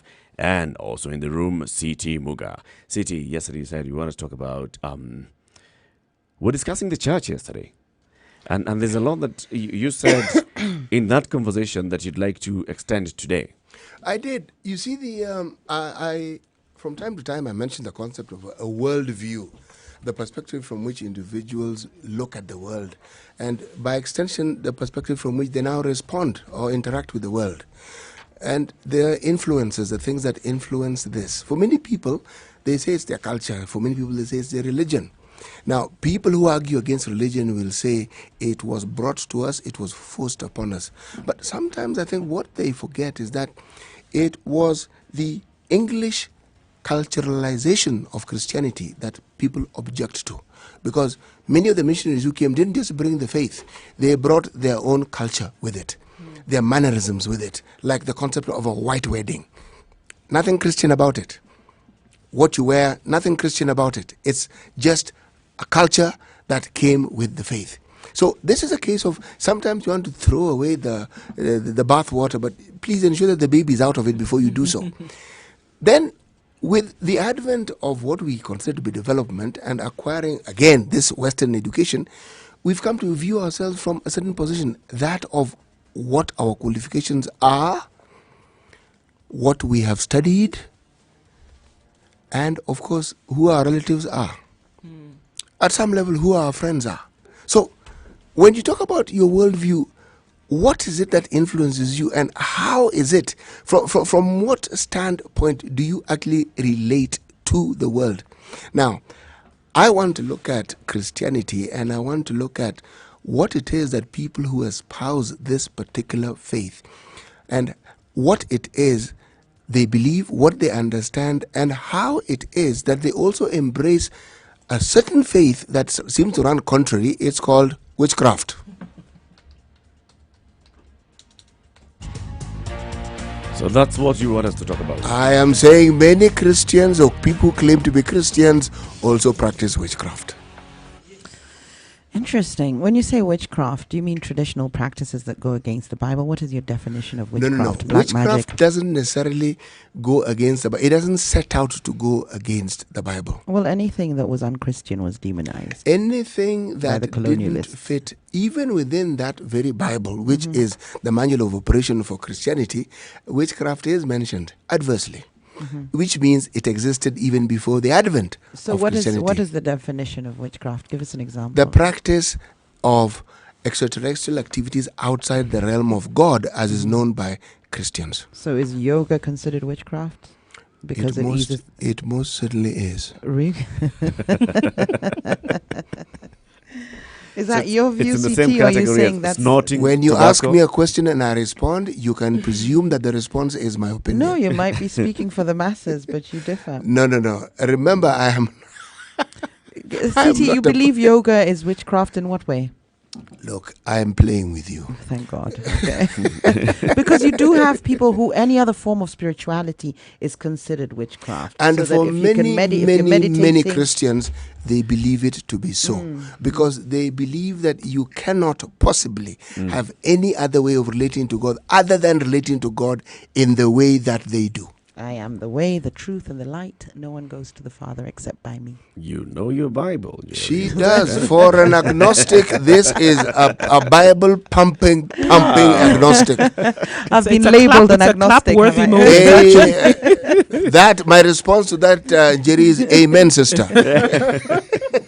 So basically, you're talking about mixing, right? So you're mixing. You're saying that you're professing the Christian faith, while at the same time you're practicing what the Christian faith, the way we've been taught it, has told us this is not the right way. In a Kenyan context, I would respond to what Njeri said and say, yes, someone who espouses to follow the Christian faith and teaching and then goes back to the traditional ways of dealing with the spiritual world, that now is witchcraft. And the two, this is water and oil here. They actually do not mix. So give us an example of this witchcraft. Someone will say that they have prayed to God to answer their prayers because they want to get a job. At the same time, they will go to a self-advertised astrologer or a self-advertised practitioner of devious arts and pay the money so that this person can concoct whatever it is they concoct, dance around black chicken and call the name of snails and slugs and snakes, and in so doing help them get a job. How this gets you a job, I don't really know. And give them something, you're told, tie this on your neck or yes, or place waist. a chicken on your head and tell you not to move for the duration of time that they're going through this process of ensuring that this job is procured through the chicken sitting on your head. Right. Yes. Actually, it does have an effect, believe it or not. It might be a placebo effect, but it does have an effect. It's not that the magic is working. I'll give you the logical explanation for it. When you go and you pay this witch doctor, and you have a feel-good factor, you have the confidence it's going to work. Maybe when you go for an interview, you're very confident, you're assured because of having gone through this ceremony. So it does have an effect, believe it or not. Oh, so Placebo does the same thing. You give somebody a drug that actually has no drug in it, and their headache can go away. It's almost psychosomatic because you believe it's going to work. It gives you a feel-good factor, which can actually release certain chemicals in the body that makes the headache go away. So the placebo effect works, and it's something similar to this with regards to the witch doctor. I'm obviously giving it another spin, but Jerry, any testimony? if we with regards to the placebo effect, placebo effect for the medicine or for the having gone to a witch, it's just, think about it, it's the way with testimonial with these absolutely, I'll give you examples, but the way with these self-help books, you read them and you're reassured. So sometimes you go through a ritual, you believe it will work, it's based on superstition and culture, which there's no harm in having, I don't think, alongside Christianity. You can actually believe in both. Although Christianity condemns... No, Christianity tells you believe in one. But you're not believing in any other God. You're just believing in the force that is acting, which is the feel-good factor that you're getting from going to Jerry, see the Christian God another self-proclaimed that way he's to view it. a jealous God and doesn't entertain other gods. Yeah, those are And sort of there's a archaic, commandment. outdated things. Listen, Ten the Commandments Christian are God not also outdated. Unfortunately, condones this slavery. archaic view that No. There's things we must is disregard a from the view Bible that is held by because over 70% of people in this country. 83 that he's to a be jealous specific. God. are we seriously going to reduce God to having Commandments have not jealousy been like we declared do? archaic or outdated by any person who's No, there's actually some things. professing I the mean, you've Christian seen faith. there's a lot of things that are Christians. outdated in the Bible. For instance, you've seen in the UK, you can now have gay bishops. Homosexuality supposedly goes against the Bible. Similarly, things like purgatory don't exist anymore. You don't hear. Also, you just don't hear churches talking of the devil anymore. It's kind of old-fashioned or angels. For instance, even in the Bible. Let's give Jerry her time. This is a church-going agnostic. So, in Jerry, no, I'm not a church-going agnostic, and I'm not. Stop labeling me. I'm not an agnostic. I'm still searching, and I'll get there. But with regards to holding superstitions, as we do as Africans, alongside Christianity, I don't see any harm in that. And different cultures come with different superstitions, and we embrace them. For instance, if I go and see my grandmother, who is Kikuyu, there's a thing she does where she spits on her chest as a blessing. Now, that's not calling on any other god. It's just a superstition, and or it's a ritual, or it's cultural, and makes both of us happy. I feel blessed, and But I that's walk out. not witchcraft, Jerry. What is it? What's different from that? You said that's and going to No. somebody. Witchcraft is No. where Let's you're go through paying, this. You're paying somebody and you're Who goes going- into another realm It's the and- transactional. Yes. It's the Yeah, commercial it's transaction that transactional. makes it. Witchcraft is I think it's That's the understood. only thing that makes No, it no, no. witchcraft. I think What it's if you get a understood. freebie from the witch doctor? Is it witchcraft? Like what? If they say, buy one get one free, so your first session is free. But you've You're bought saying one. it's the money. No, But okay, you've forget bought buy. one. Okay, forget buy one So get you're one sa- free. What if they So you're say saying if a your witch- first? if No, a what witch if they doctor- say if a to witch you? doctor comes and says, "I'm going to give a service for free this weekend." No, you've is- distorted no, the no, no, no. definition Okay, of hold on, witchcraft. hold on, It doesn't hold on. have to be paid for. For this, Witchcraft in is the this idea case- of calling on external forces to come in and do Right, and then something. there are certain get you to your individuals. There are desired certain objective. individuals then who have an easier passage into this realm that you're talking about to call in other powers. as it Apparently, were. yeah. Now, the payment factor comes in because you, as a layman, as it were, are not able to enter into this realm, and Right. this individual can call upon these powers to do A, B, C, D for you. I want to now go back that to what realm, Eric is these saying. individuals claim they claim can. they can. Okay, no, That- but I've said it But works. Jerry, that Jerry, realm. the Nigerian is speaking. Hold on. Okay, that tell us, realm. Juju. I beg. That realm of the Babalao or whatever you want to call him is this person who you believe has the powers to be able to enter into this realm and call on 1, 2, 3 for you.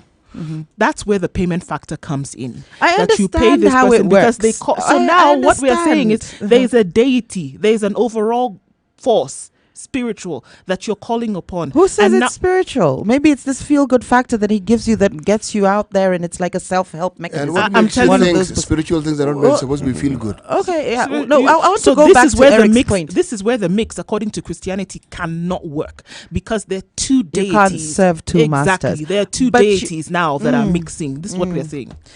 But you're not necessarily praising or looking up to another god. I'm just saying it doesn't have to be at conflict with Christianity in that what happens, I've given you an example of cultural superstitions. You have to remember, we did have our ways of doing things. And for them to have existed and been passed on from one generation to another, they must have worked for us. I always say traditions are sort of a biological database, or, it's keeping things going. So they must have worked for us. We don't have to erase them completely because the colonialists came. And I'm not advocating for witchcraft. I don't actually believe in witchcraft myself, but I am saying there are traditions and superstitions. Even Westerners have certain superstitions. Walking under a ladder is bad luck, or you see a cat crossing your path, a black cat is bad. Is bad luck. I think there's one that's in both cultures where if you itch, your palm itches. It's something. I mean, And that's if a nothing. mirror breaks, it means 7 years of bad luck. Of bad luck and so on. I mean, what is that? Is that not outside the spiritual realms of what the Bible tells us? Yeah. It is. Even if But you- is it ungodly? No. Yes. Yes. Yes. What is ungodly about it? Because it focuses on another deity. Okay, now for us to have And our gives it prominence. superstitions and our cultures and so on, they must have stemmed from something. And because we're demonized by the colonialists when they brought in Christianity, should we completely disregard them? 0719 012 600. Mike the Doc. Good morning. How have you been? Good morning, Mike. I miss you guys when you were talking about that. When we're talking about? There was that topic about the medical negligence that I missed out. I think it came about the day before yesterday. It's waiting for you. It's waiting You're in luck. It didn't actually come. It didn't happen. No, it didn't. We knew you weren't listening that day, Mike. All right. So we'll bring it up. Should we say Tuesday? Make a date on Tuesday? At a good time when you... What works for you, Mike? Anytime. I'm always up right now. Okay. No. I like the topic, placebo effect. In my view, okay, let me start from experience. I've treated kidney failures due to concoctions that were given by purported doctors in the villages. In fact, I know of several patients on dialysis who actually got into it secondary to something that was given to them by people. They'll never tell you it's a witch doctor. Neither will they tell you it's a person who was recommended by a pastor. Nothing against religion. But what I tend to believe is, and what I need to be advised on is, I've seen cases of patients who up to now I can't explain how they woke up from their comas. And from what I saw, they would do prayers every day by the bedside. I've also seen on the same bed, patients die from, very, very funny cases. And yet, we had priests every morning on the bedside. Okay, now, this is what now got me thinking of this placebo thing. From what the Bible, the Quran, and everything else tells us, they tell us you have to believe in something. Yeah? And for sure you need to Njeri. I really tend to agree with you this morning. For sure. All it does is to give you some form of confidence that after all, I'll go and do this and it will work because I was prayed for by so-and-so, or because I went to so-and-so and he did what one of your colleagues said, put a chicken and balanced it for some time. I've seen some of these things work, until most of it actually conflicts even medical evidence and all that, in the sense that I've seen, in fact. But you see now, the problem comes due to ignorance. Because if you get a chronic case converting, let's say, for instance, HIV, you get a seroconversion. Person was HIV positive, but he went to some preacher somewhere, and now he's testing negative. Yeah? And this is where now I totally disagree with this Christianity thing and science. I've seen cases of patients go, load is so low. They will claim that it's a certain preacher X who went and laid hands on them, and he had some power, some sort of powers to convert the virus to be a positive, the viral infection from a positive to a negative.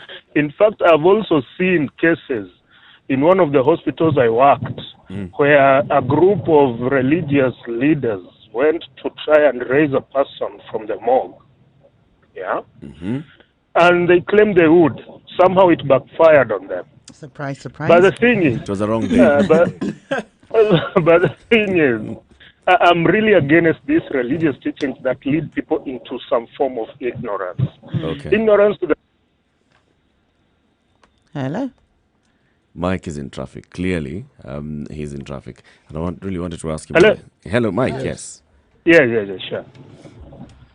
So, Mike, hello, you hear me? Yes, we can hear you. Are you saying, therefore, that also in some instances witchcraft works?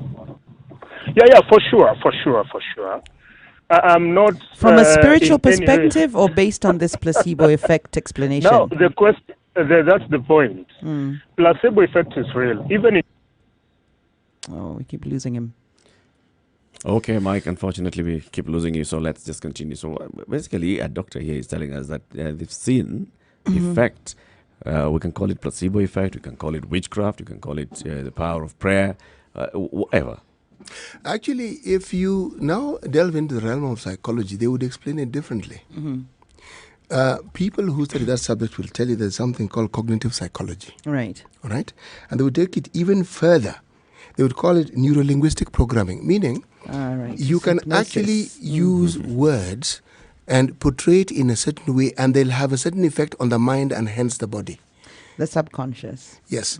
And they say that evangelists and preachers, especially faith healing preachers, understand this concept. They may not even think so, but they do in the way, because they actually command you and tell you be healed.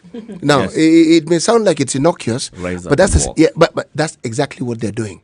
So they enable you to speak to yourself, and in so speaking to yourself, you speak to your body. So the very thing that wasn't working begins to work. The body functions that way. I'm saying there are many ways of explaining it. Now, if you use a scientific way of explaining it, one cannot possibly call it witchcraft. One will say this is science. It came about to be demonized by the colonialists when they brought in Christianity, but we weren't looking at it as necessarily witchcraft. There was no deity that Africans were praying to. It had the effect, maybe we've rationalized it through the placebo effect and through the feel-good factor and the confidence and what have you. But when the colonialists came, they decided this is witchcraft. I mean, we were not praying. It's not like voodoo in Haiti, for instance, where they pray. No, there's a difference where you're praying to a bad spirit. You pray to the devil. That's not even the devil, but darkness. It is. It's not a religion. It's not. We have been taught that there's a hint of darkness to it. There isn't. It has been demonized by the colonialists. These are practices that our ancestors did for years and years. There is some good for it to carry over generation after generation. There is some good. Now, as to why it's at loggerheads with Christianity is because we had to let go of our cultural beliefs in order for us to ingest the Western beliefs so that we could be colonized. In traditional societies, there were medicine men and there were witch doctors. Difference. Those ones were different. So medicine men were actually known. Herbalists. So using traditional medicine. Come and do that. Witch doctors were actually using powers that are not here. Which were supernatural. Supernatural powers. And remember, these missionaries also came from a background where these things existed. And you still That's why they invented. You see, the language tells you a coven of witches, meaning they had them.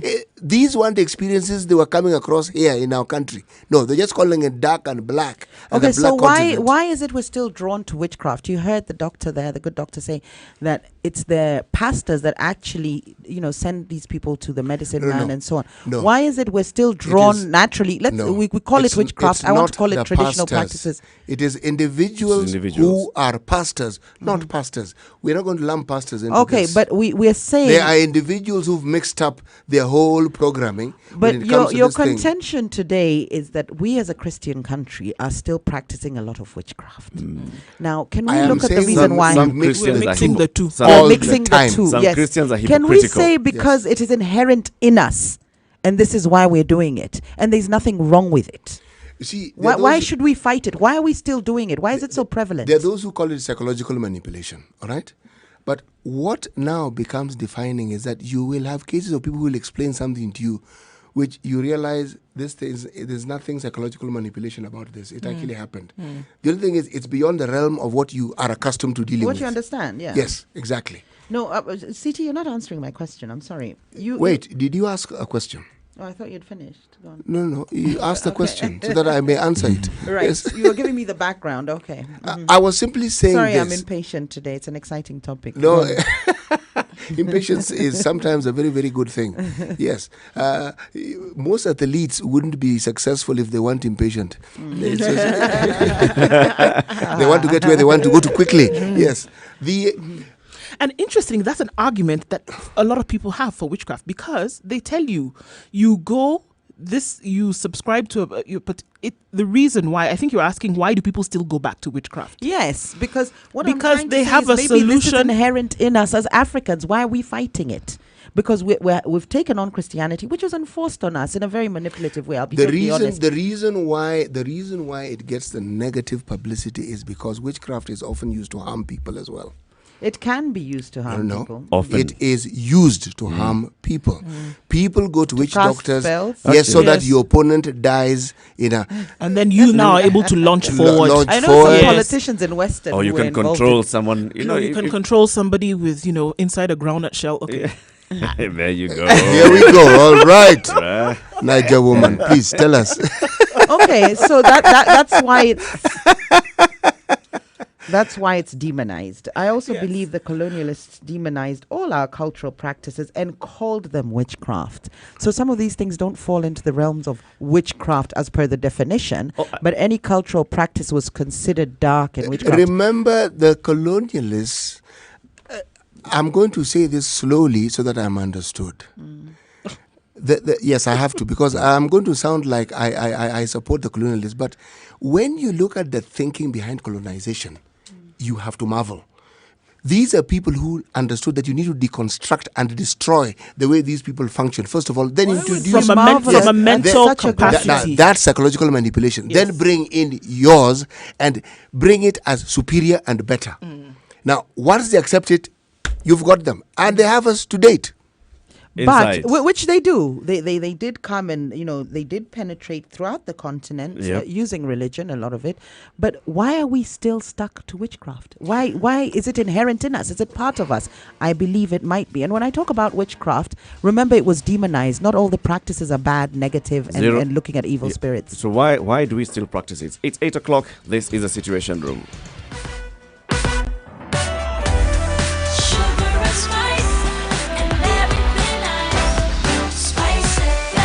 Spice up your life. Traffic. All right, Uhuru Highway giving us a bit of problems trying to get to the city centre. We still have that unfolding situation on the Thika Superhighway because of the accident that occurred a few minutes, or rather about an hour ago now, and that is what is causing the traffic there. Langata Road, Imeshikana Kama Mokimo. Okay, well, understand a bit. There's traffic on Langata Road. Getting from Naivasha to Limuru is very foggy. Please drive carefully and coming into the city with that. Langata Road is dead. I repeat, it is a dead end. It is not moving. That's where we have our trouble spots this morning. Mombasa Road is not so bad. Getting to the Nyayo Stadium roundabout, it will give a bit of a problem there, but outbound to the CBD, not so bad. Anything else that you see that we need to know about, do give us a call, send us a message. We'll keep it moving this Friday morning.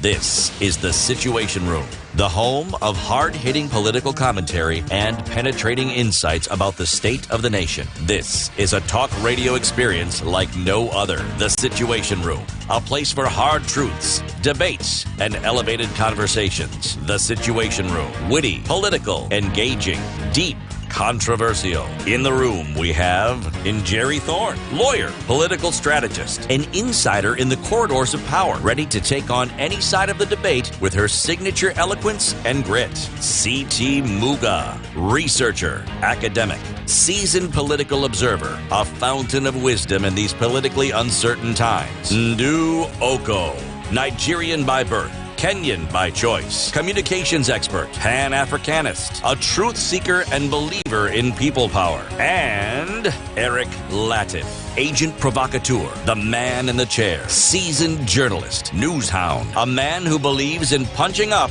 not down. This is the Situation Room, the only way to start your day. Good morning, and how are you doing in the Situation Room? We are discussing Christianity and witchcraft, and we're talking about how some practices were actually even being practiced in our traditional in the cultural days before Christianity came in, and that's what we're saying. In those days there were medicine men and there were witch doctors. Does it mean that witch doctors were also widely accepted, or were they still being looked at differently even in those days? They've always been there. In fact, people use the term witch doctors to cover both men and women who are supposed to practice certain arts. But there is a word for men. They're called warlocks. Okay? The witch actually refers to women, but people say witch doctor, and the men are also lumped into it. If it wasn't for the negative connotations that are associated with these arts, this discussion even wouldn't be taking place. But unfortunately, when you use terminology as hex, spell, these aren't positive things. They actually have a very strong indication of negativity, okay, and harmfulness. And that is one of the reasons why people are against it. Now, the Bible explicitly speaks against. There's no hint, there's no suggestion here. It's direct. It's direct. And you're told not to practice witchcraft. And even that very same Bible will give you examples of witches, people who practice the arts, people who did the very things. You see, you must remember that if you're talking about the spiritual world, what becomes clear is that there is a contest here. Yes, and there are two powers at play. A battle, even. Yes. And that is what brings about this discussion here. And the church promotes and focuses on one aspect of that power, represents a power. And they'll tell you, we represent the light. And the others are darkness. The others, of course, of necessity, you can't be opposed. Light can't oppose light, can it? Yes. Or grey light. Yeah, okay, grey darkness. So,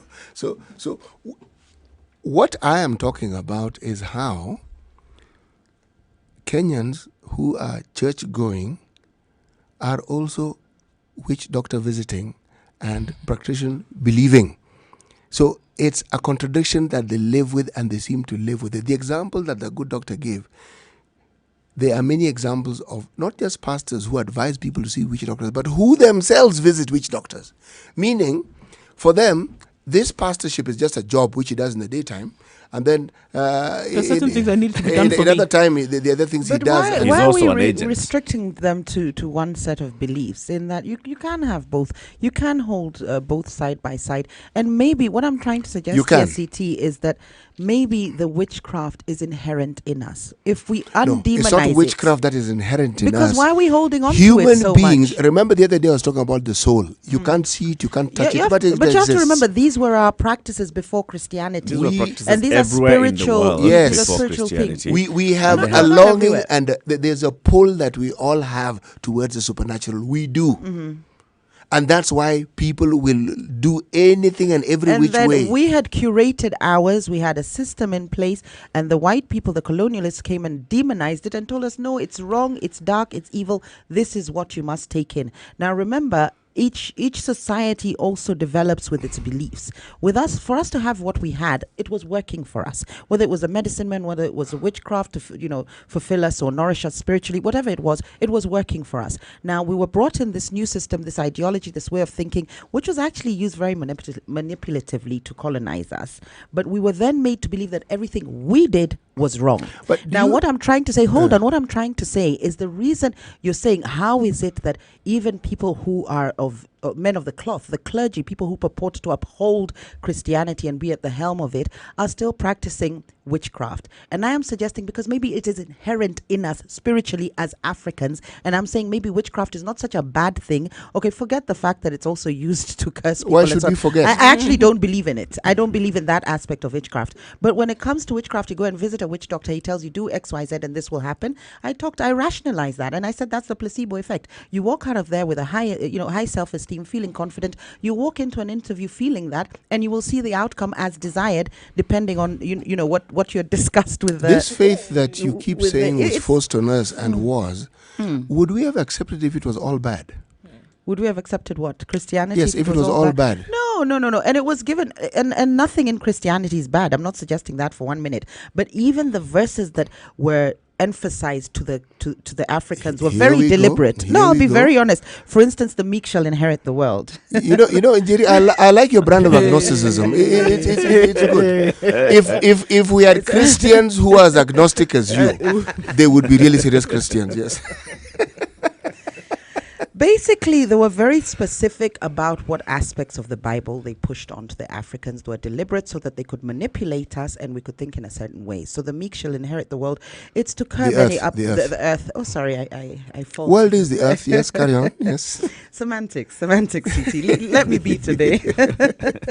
Okay, please. So, for instance, I just want to give you an example of that one quote, whereby now Africans will think by being meek and humble and no uprising, it's the good thing to be.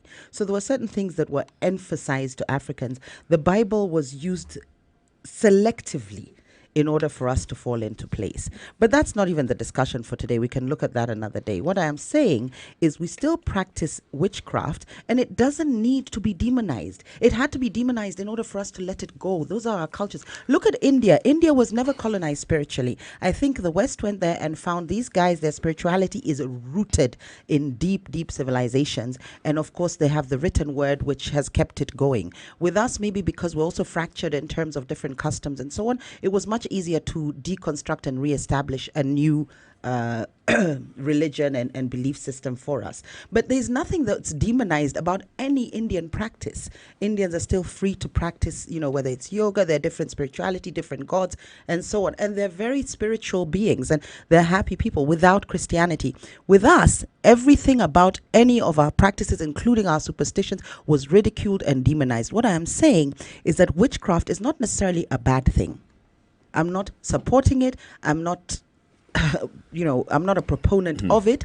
I'm just saying it's not evil. It was demonized, and it does serve its purpose, because why do we keep going back to it? Instead of trying to work backwards and saying it's bad, why are we going to it? Let's work at why are we going to it. Let's just look at that. And I'm saying it's inherent in us. It is part of our spirituality as Africans. Let's look at Nigeria, for example. Nigeria, Let's look at Nigeria. Well, we think that Nigerians really do practice witchcraft. That's what that those are Kenyans. Those are Kenyans. We also believe Kenyans who are also practicing witchcraft. But why to pretend that they actually they're not? Why are we being hypocritical about it? Just going back to Nigeria, human beings tend to be hypocritical. In Nigeria, how is it? How does a society actually treat and look at witchcraft? The same way that it happens here is that nobody really wants to talk about it on the surface in terms of, I think a lot of assumptions are based on what you see on TV. And the reality of obviously is used to create fanfare or to create drama that people want to watch. Interestingly enough, people watch it and they believe that this is what happens if you're walking on the street and then somebody hits you and you turn into a tuber of yam. Okay, look, this is not what happens. Oh, it doesn't happen? Oh, come on. However, there is still the element there's still the element of harm or control that witchcraft is inherently used to push. Okay? It does happen. Witchcraft is there. People practice it. However, on the surface, nobody wants to say that they do, because it still has the negative connotation. Whichever way you choose to look at it, however thin you want to slice it, it's still the connotation that it is a negative thing, and people use it more often than not to cause harm or to extend an element of control over somebody else or someone who did you harm. Not you just want control, to bring it's harmful. The harmful element is and you what want to makes either people turn away against it. Or you want to revenge in some way or over what somebody may have done to you. So yes, witchcraft is great. It's great. It's widely practiced. Yes, definitely widely practiced in Nigeria. However, it's the same thing here. Is it the negative whereby side people or the positive side that is practiced? What is the positive side of witchcraft? Let's ask Jerry. I would really like to know what the positive side of witchcraft is. I've just told you the placebo effect, the feel-good factor. It's a self-help mechanism, as opposed to it being a book. You're almost going to maybe a therapist, somebody who makes you feel better. So wish someone to die and they die. But I want to address something CT said earlier in terms of the reason we view witchcraft negatively. Not only was it sort of stigmatized and demonized by the West when they came here, but it's the fact that it's also used for evil. I can also talk about the Bible having curses in it. For instance, Ham was cursed. That's negative. We also had the curse on the Egyptians with the locusts and so on. That's negative. So there's also aspects in the Bible. I think it's human nature to have both good and bad, yin and yang. Within whichever setting, you're going to find that. And yes, witchcraft can be used for bad. And again, it's still a belief. It is generally used for bad. And where it's not is generally it used for bad. People use it for good, to better themselves, for further advancement. And this is usually based on the idea, well, I can rationalize this with the feel-good factor and the placebo effect. You all kind of there believing something and believe in self. Actually, your mindset, it makes a big difference. If we get really granular about what happens in these realms and what people have said or their experiences in terms of what they do, for example, to better themselves, and usually bettering themselves comes to aspects of wealth accumulation, being able to get more money that you have, or propel you, and your enemies dying. Exactly. No, but there's usually, listen, in the Bible you also have enemies. Look, if we're looking at the realm of witchcraft, there is usually a sacrifice that must be made for these things to come about, and that's what people have said. Not always. Sometimes that sacrifice is simply transactional. Commercial, which is happening in churches now with these evangelists and so on. True. So I'm not seeing why we have to be at loggerheads. There's Christianity, which gives you a spiritual nourishment and a spiritual framework within which to run your life. And there's no harm if we believe in witchcraft, which we clearly do because we keep going back to it. It must be inherent in us. When we must spoke examine this morning, what we need to do is examine why we keep going back to it. Yes, when we spoke this morning about this MP who was crying wolf, is it that we don't like the MP? No. We don't even know him. But we were looking at what it is that politicians are and what they tend to be. He was right. He's new in this game. He now understands it and is doing what they all do. He's crying wolf. He has been giving out handouts and he's suddenly figuring out, this is not working for me. No, I'm not retaining enough money. But he's giving it out. Who tells him to? Look, you are right, Jerry, I'm always right. No, not always. You are right very often. This matter gets to what we are discussing here is not actually just good and evil, but why it is people do the things they do and why they believe what they believe. And I was telling you that if Christianity was as negative as some people would like to make it, the numbers who actually follow it and espouse to it wouldn't be there. Yeah. Because they've always had alternatives. And the alternatives they've had, I am the one who's saying it, and the alternatives they've had are going back to the traditional faith. Yep. The alternative has always been there, but they have opted not to.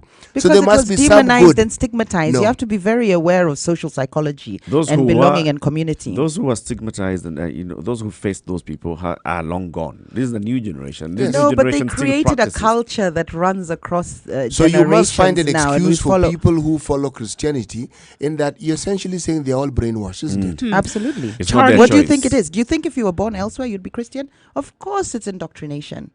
But I if wasn't you were born in elsewhere. Iran, you would be Muslim. It's whatever I you're wasn't born exposed in to and how Iran. you're socialized. Of course, born here. Christianity Yes. is being brainwashed. I'm Charlie not saying it's a says- bad thing. Yes. We're- Charlie None of us says- are void Yes. of influence. Charlie says on witchcraft Facebook. is real.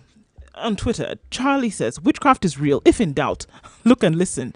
Your local politician, look at and listen to your local politician do his or her thing at a funeral. Rabat says both witchcraft and conventional religion have traditional roots. At the advent of Christianity and the awe of empirical science competitively shifted the African mindset almost irreversibly from traditional witchcraft. We now have a form of duality in practice. Of That's which what there's we no have harm. now. If it's serving a purpose, why should we make it a taboo or stigmatize it? I think People the are premise happy. from which CT came on is that when you're dealing with Christianity, you're dealing with a religion that asks you to pay homage to one deity, to one God. What happens when you mix the two is that homage is divided, and then now you are paying to both. You're serving two masters at the But same we- time, we and you're Kenyans saying are the that specialists. you're asking the deity in the realm of witchcraft that you also want to serve them by asking that they do something for you. And that's where we are saying that duality cannot exist Human by virtue nature- of the fact that Christianity is what it is. You know, when our culture evolves, so do our set of beliefs and the manner in which we practice them. And usually, if something is introduced to you and you perceive it to serve you better, it's self-interest. You will move in that direction. Yes, early Christianity was coercion in many ways. You have a good education, you get privileges, but it doesn't detract from the fact that there were something that people saw as a benefit. If they didn't, they would have rejected it a long time ago. We didn't have the option to reject it. Oh, we Not did. in the systematic way. We did. We no, did. there was a systematic and many way in people which it was rejected brought it. to Yes, us. we did. It was rejected. Many If you people give me the rejected. example Well, of this Nigeria, is a form We of did. rejection. Using the Or even- witchcraft, I suppose, is a form No. of You're rejection. simplifying But I it. want to You're talk about simplifying what it. Ndu was saying in terms of that it goes against the tenets of the Bible, having witchcraft. We Kenyans are experts at cherry picking what aspects of religion we want to practice. So, for instance, you'll have a lot of infidelity, and it's completely accepted. And you'll have more than one wife, which, of course, the Bible goes against. It But talks that about isn't becoming Christianity. one. You talk about becoming one with your wife. Christianity is monotheism, not monotheism. Yes, it is. Not, it Monogamy. doesn't advocate for polygamy. It is monotheism.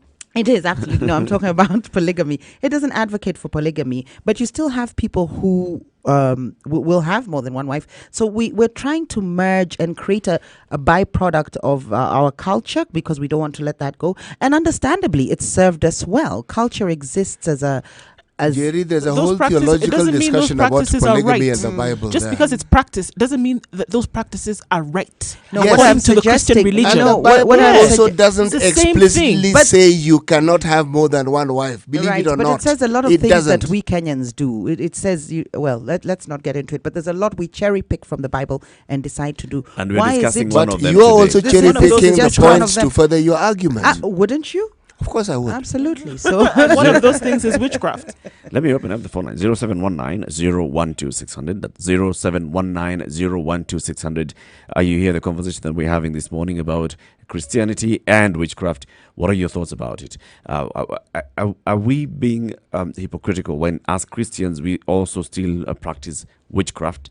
And not even coming out publicly about it. It's going in the deep of the night and visiting a witch doctor to do something, to do harm or to do some good. What do we expect to be good? Let's say I want to win an election, so I go to church on Sunday, and on Saturday I'd actually spent the entire day and night. It's a witch doctor somewhere. And even when I'm coming to church, I'm carrying something under my armpit or something that I was told, you should actually swallow this, or you should apply this on your skin when you're going to meet the electorate, when you're shaking hands with somebody, and this will help you to make them vote for you. Are we being hypocritical about this? This is what CT Muga is asking, right? Yes. I don't think he's asking. He's making quite a strong assertion by saying that we shouldn't be doing this, or that we are. Are you just saying that we are? Questions by their very nature are a form of assertion. So yes, It depends. I am raising the question, and I'm also stating, look, the inclination that human beings have towards the supernatural is known. There's no doubt about We it. need There's no spiritual questioning nourishment, that. absolutely. There's no questioning that.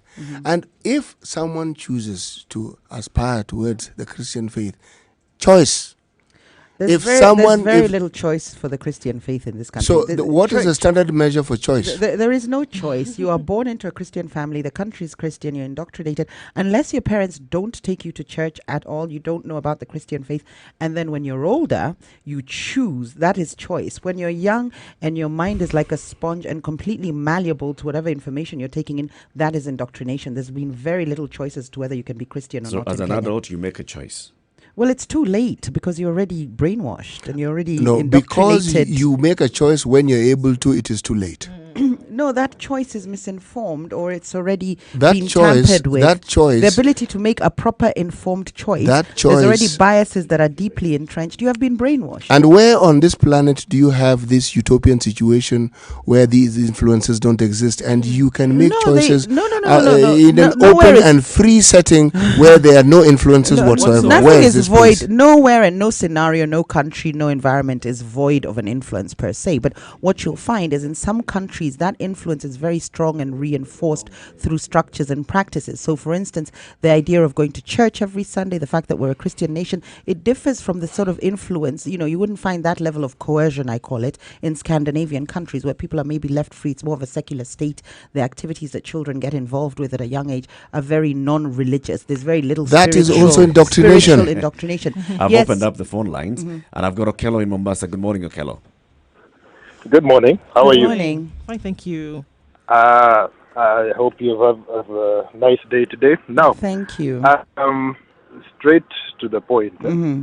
One, I think even the heading of your topic is misleading because you say Christianity versus witchcraft.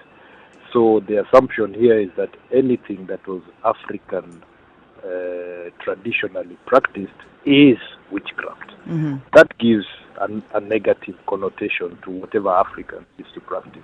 Mm-hmm. Because so I would say in the very first place the heading is misleading. But going into it,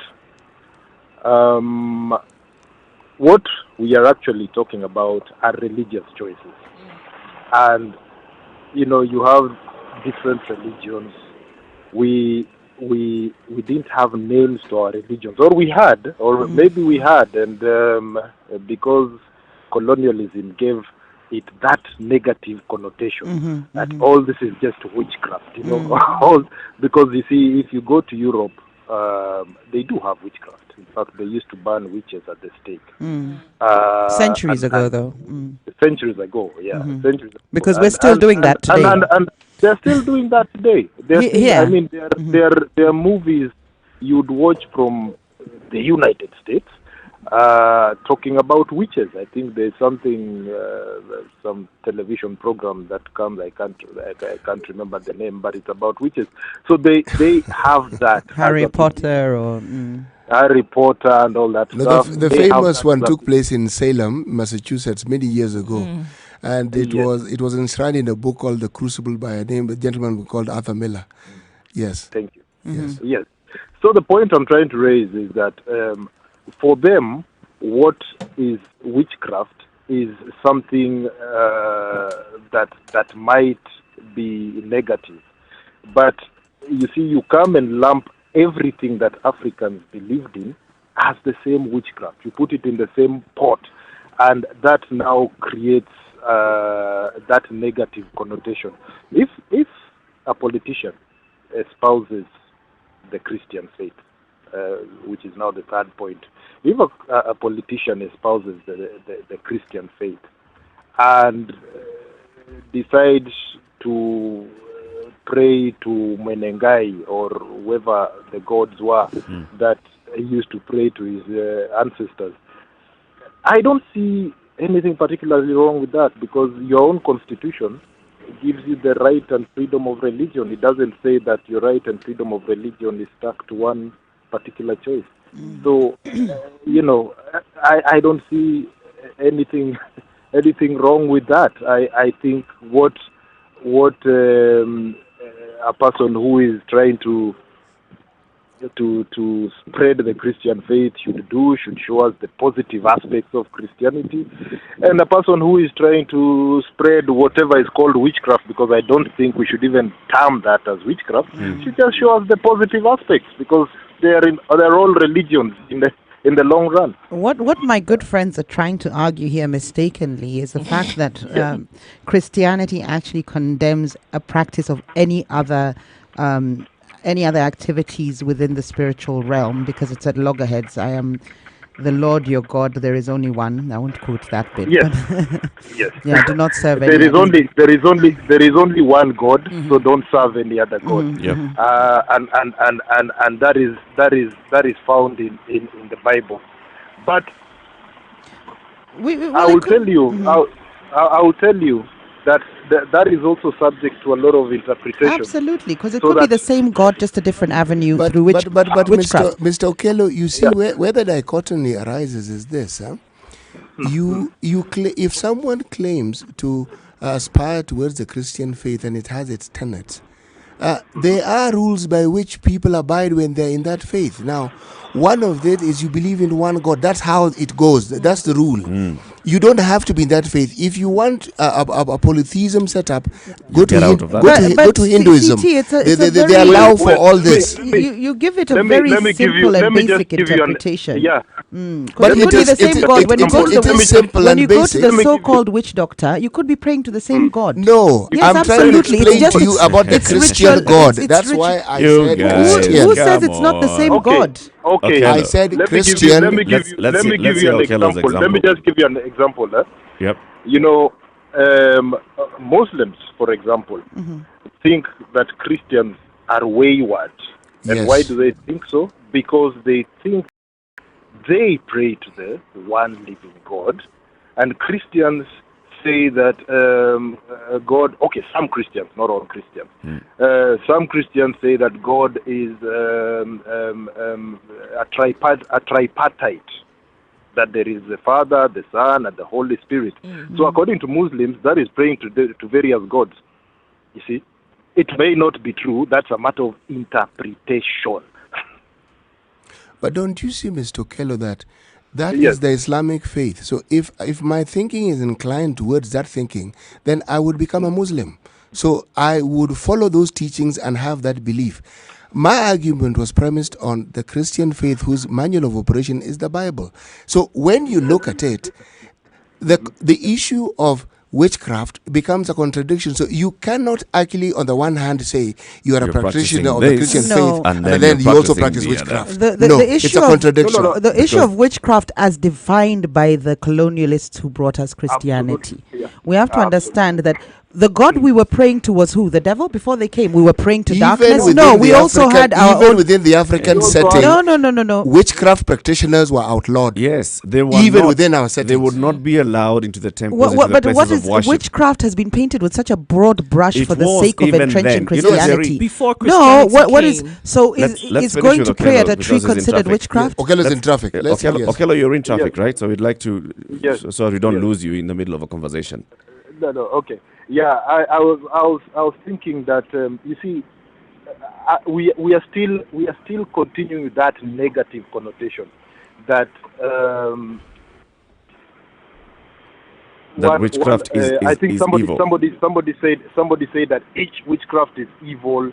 It is at variance with Christianity, etc., etc. And I gave the example of the Muslim religion. And I think C.T. Muga said that, well, that's the Muslim religion. They pray to their God. Yes. And we pray to our God. No, our God is your addition. But yes, they do pray to their God. Okay. It could They be the pray same to God. their They God. just have But different it could be the same instruments and God. In different fact, channels. It could be, but you see, as what they say, if your faith has They not even said believe it in could Isa and be, Jesus, so they have They something even similar. believe in Isa, right? They even believe in Isa. They believe in Musa. They believe in him they as a believe in prophet. The Dawoodi. Christians see him as a son of God. I'm simply trying to draw There's parallels and differences. say that when Interpretation.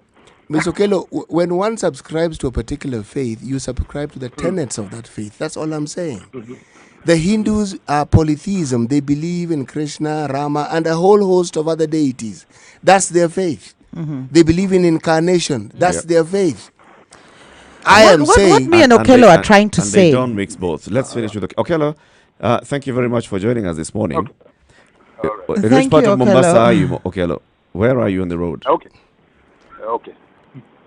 All right. So thank you What, very what, much for what joining us. Okello and I were trying to say, I think we're on the same page, is that the interpretation or the definition of witchcraft has, I can say, either been broadened to encapsulate some of our traditional practices, but also its interpretation has also been narrowed to mean darkness and not godly. So the fact that these were our practices and they went on for centuries, they transcended generations. They must have been something we were getting that was spiritually nourishing, and we need them. And the fact that we're still drawing on what we call witchcraft, it's notable. It's not something we can completely overlook. And maybe some of these practices that are now defined as witchcraft, which is where I talk about a broad interpretation, maybe some of these practices were just instruments or channels through which we were speaking to the same God as the God of Christianity. So, for instance, we could look at some of the rituals that we see in maybe the Catholic Church and call those rituals quite dark if they hadn't been normalized to us as part of Christianity.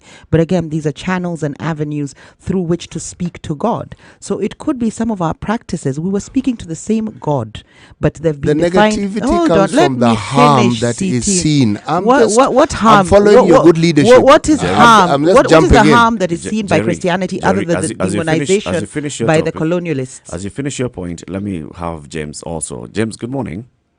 Good morning. How are you? Good morning. I'm all right. Mm-hmm. Now, I think the debate is so good. And thank you guys for always entertaining us in the morning with quite intelligent debate. Asante. Thank you. Thank you for listening. Yes, now, I think Christianity are one of the most who are mixed in priorities. Me being a Christian, we are mixed in priorities. Actually, we don't know what exactly we want in life. For example, if you talk about witchcraft and modern day witchcraft, which is going to doctors and everything, because I have a headache, maybe in the early days I would visit a witch doctor. Nowadays I would rush to a chemist and buy paracetamol, which is a concoction myself I take believing I'll get healed, but I don't know the recipe of the thing. You see, just a white tablet. I don't know what it comprises, which chemicals were used to do it, but I take it believing I'll get healed at some point. So I see modern witchcraft and traditional witchcraft. Before Mzungu came into our country, we were still praying our God, facing Mount Kenya and everything under a fig tree somewhere. And our God would respond. So after they came with Bible on one hand and gun and a G3 on the other hand, and they told us that happy are the poor on this world because they inherit the kingdom of God.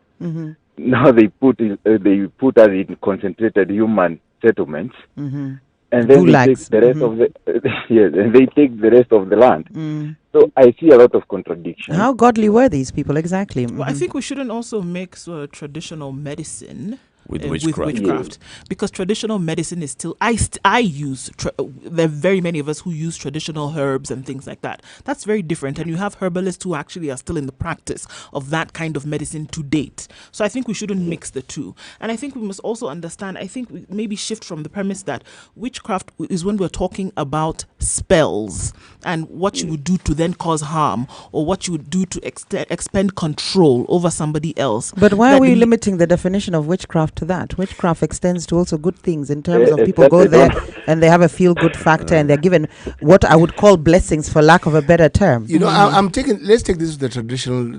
I'm quoting something that Dr. Luisa Ndunyu has mentioned. She says, look, people confuse it. They confuse witchcraft with herbalist, medicine men, and traditional African religion. Yes. I said witchcraft traditionally was even negative. Even then. Yes, it was never positive. And it ran in families. And people were even traditionally told not to marry into certain families because they are witches. Not because they were herbalists, but because they were known to be witches. And she reinforces mine and Okello's point in the fact that she reinforces mine and Okello's point in the fact that we have now incorporated some of our traditional practices into the definition of witchcraft, and that was done very nicely for us by the colonialists in order for them to demonize any spiritual practices that we had, so we can actually abate them and then go into Christianity. So what she's saying, I'm not saying witchcraft didn't start off as bad, but what the colonialists did is ensure that definition, the term, encapsulated any other you're blaming the colonialists for everything. Absolutely. Christianity is colonialism. James, you're hearing all this conversation, right? And you've heard what CT is quoting from somebody who's actually written about this. What do you think? Now, let's say someone was possessed by demons in the early days. Yes. They'll take him to a witchcraft. If somebody is possessed, a traditional medicine person. Yes. Now, if someone is possessed by demons today, and he cannot be held in hospitals, we take them to churches for pastors to pray for them. Like I see now, we have a pastor who can draw out all the demons. Exercise. And we had a witchcraft. Yes, and we had a witchcraft in the early days who do the same thing. So these people, there's duality. They do the same thing, but one is modern, one is tradition. Actually, let me support what you're saying. What would happen now? We'd say the person has a mental condition. Yes, and they would look for ways in which you could receive therapy. Well, they would still be taken to a pastor to be exercised. No, not everybody takes people to pastors. Not everybody, but a lot of Some people of them still do. if they believe it's being possessed. James, thank you very much for joining us this morning. Now we can explain it away with the fact that there's a mental We wish you to have a good day and keep listening to Spice FM. You too, thank you. Thank you, James. Well, the conversation has been heated this morning. The issue is, well, somebody's saying we shouldn't even have said Christianity, but that's what you said. I said Christianity very deliberately. Christianity versus witchcraft. The large majority of people in this country claim to be Christians. People who are practicing this as Christians, while at the same time seeking the services of witch doctors. Not traditional medicine men, but specific to witch doctors. Well, it's 24 minutes to 9 o'clock. This is the Situation Room, Kenya's biggest conversation.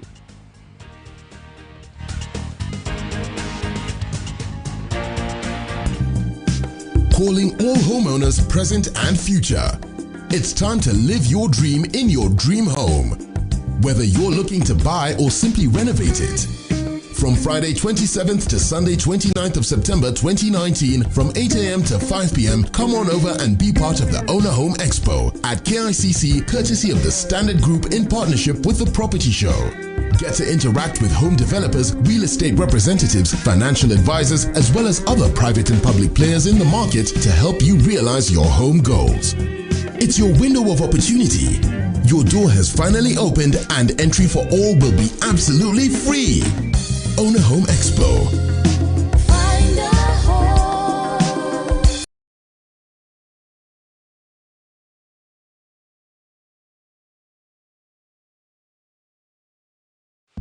Tired of living your same old life? Need to spice it up and add some flavor? Well, we can help you go from living to living it up. East Africa, are you ready to be a part of the most vibrant entertainment scene with the best, freshest music, travel tips and destinations, fashion, tech and health trends, as well as your favorite celebrities' lifestyles? Introducing your favorite entertainment magazine, Pulsar, the ultimate all-in-one guide that will give you more meaning to life. Catch up with your celebrity writers and contributors to stay up to date with what's happening around you, where and how you can be a part of all that. The lifestyle guide that has been missing in your life. Pulsar. Live it up.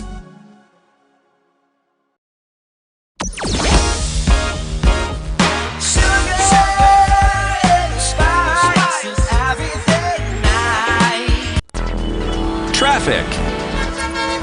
All right, traffic at Juja from Juja City Mall is crazy. Those going to Thika should avoid the overpass. So on the Thika Superhighway, we have traffic going in both directions, and it is slowing down everything.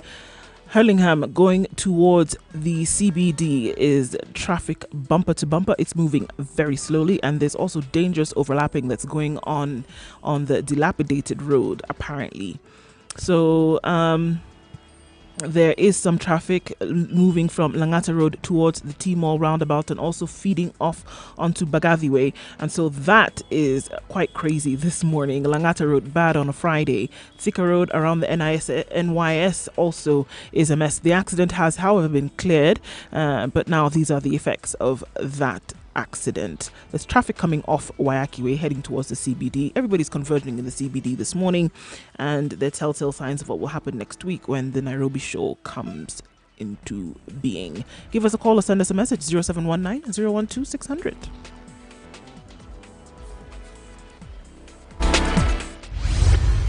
Mature, intelligent talk every morning. Spice up yourself. Mornings done right. 94.4 Spice FM, Nairobi. At 22 minutes to 9 o'clock. Good morning. This is Kenya's biggest conversation, The Situation Room, on Spice FM 94.4 Nairobi, 87.9 Mombasa, 102.5 Kisumu, 96.0 Nakuru, 96.7 Eldoret, 90.9 Nyeri, 97.6 in Malindi. Our hashtag on Twitter, Situation Room. In the room, I'm Eric Latif, Ndu Oko, C.T. Muga, and Jerry Thorne. Jerry. And today I wanted to discuss the CBC, competency-based curriculum that's been introduced this year. It's a well-rounded curriculum. It was embraced quite well. There's a bit of resistance from teachers, and we've had those discussions. It was initially established in the US in the 1960s and has spread itself across the globe. It's been tried and tested, and of course the beauty of it is that it looks to actually grow and embrace the skills of the individual and not just impart knowledge, so that it's something that they can then learn skills from and apply them. You're not coming out with theoretical knowledge only. And that's been the main selling point here in Kenya, the benefits of this. But with it comes some pitfalls, one of which I believe is the exacerbation of the inequality in Kenya, because there's certain things that we have to do in order to achieve this learning. One of them is parents getting involved. Another is making sure we buy equipment for projects and so on. So it assumes that everybody has a certain lifestyle, which this is of course not the case. The wealth disparity in Kenya is glaring and staring us in the face. So in taking on this curriculum, are we being fair to those that maybe don't have the wherewithal, the fortune or the ability to do what it takes to embrace this curriculum? We took it on from the States or from other countries. Maybe they had reached a level of economic development where everybody was living beyond a certain economic or a certain wage, and they were able to buy, let's say, the products that are needed, because you do need to buy project equipment. You do need to spend time doing homework with your child.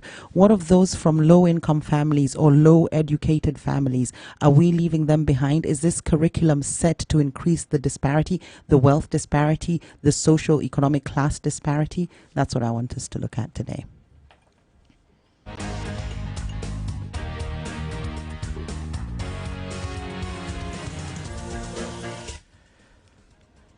It's a hot one.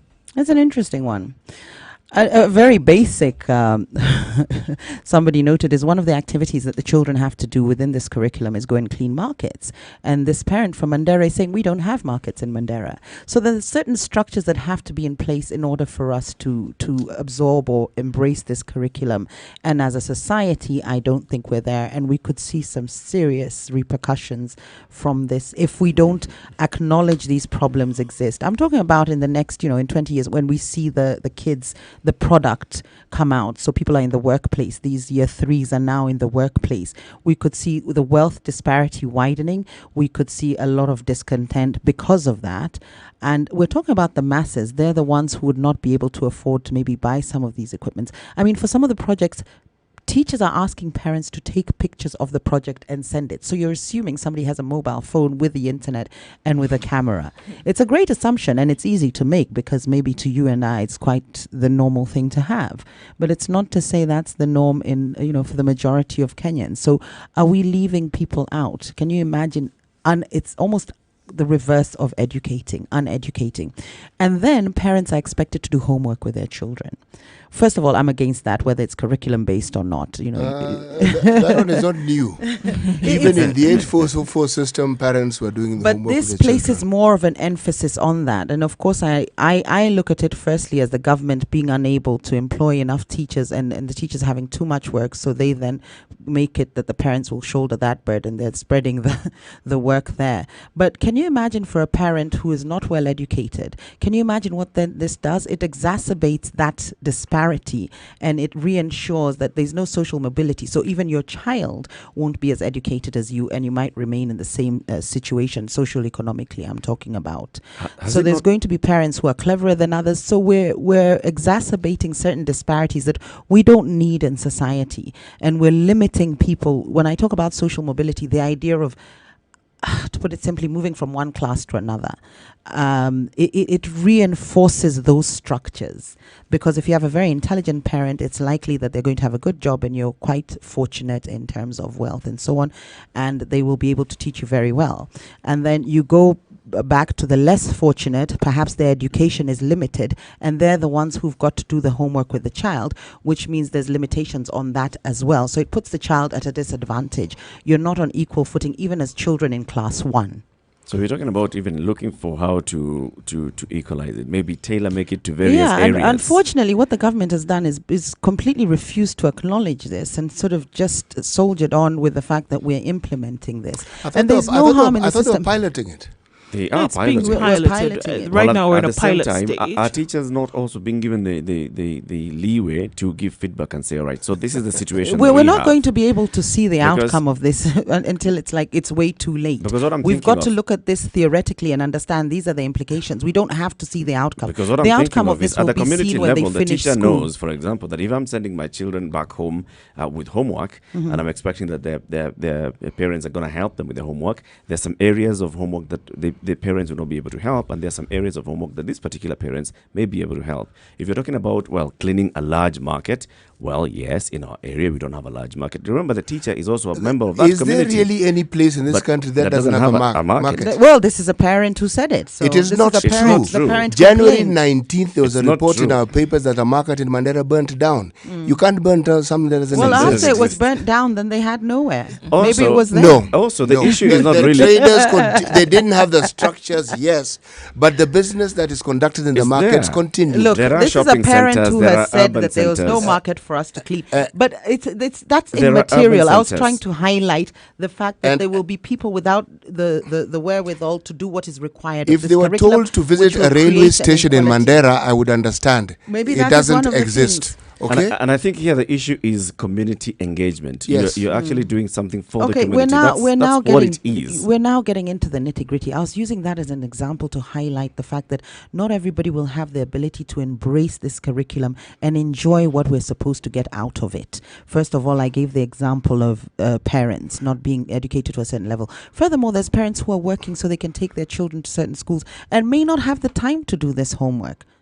The issue of activities that children are supposed to is not limited to just a market. It is an activity. I was giving it as an example. You will now find some of these activities are limited because maybe people are in remote areas. You find a school in Baringo. But there are equivalents in those remote areas. And then how do they travel there? Maybe they don't have a serving school the bus. purpose. Are you They don't need to understanding? The travel inequality far. exists. You live You in a don't certain know that. area. You're making a lot of assumptions. No, Parents have you complained have about gone this. to school. You're going to a certain school that's in your locality. So you're doing community activities in your locality. Whatever it Maybe is. there's If you're nothing saying communal in your locality.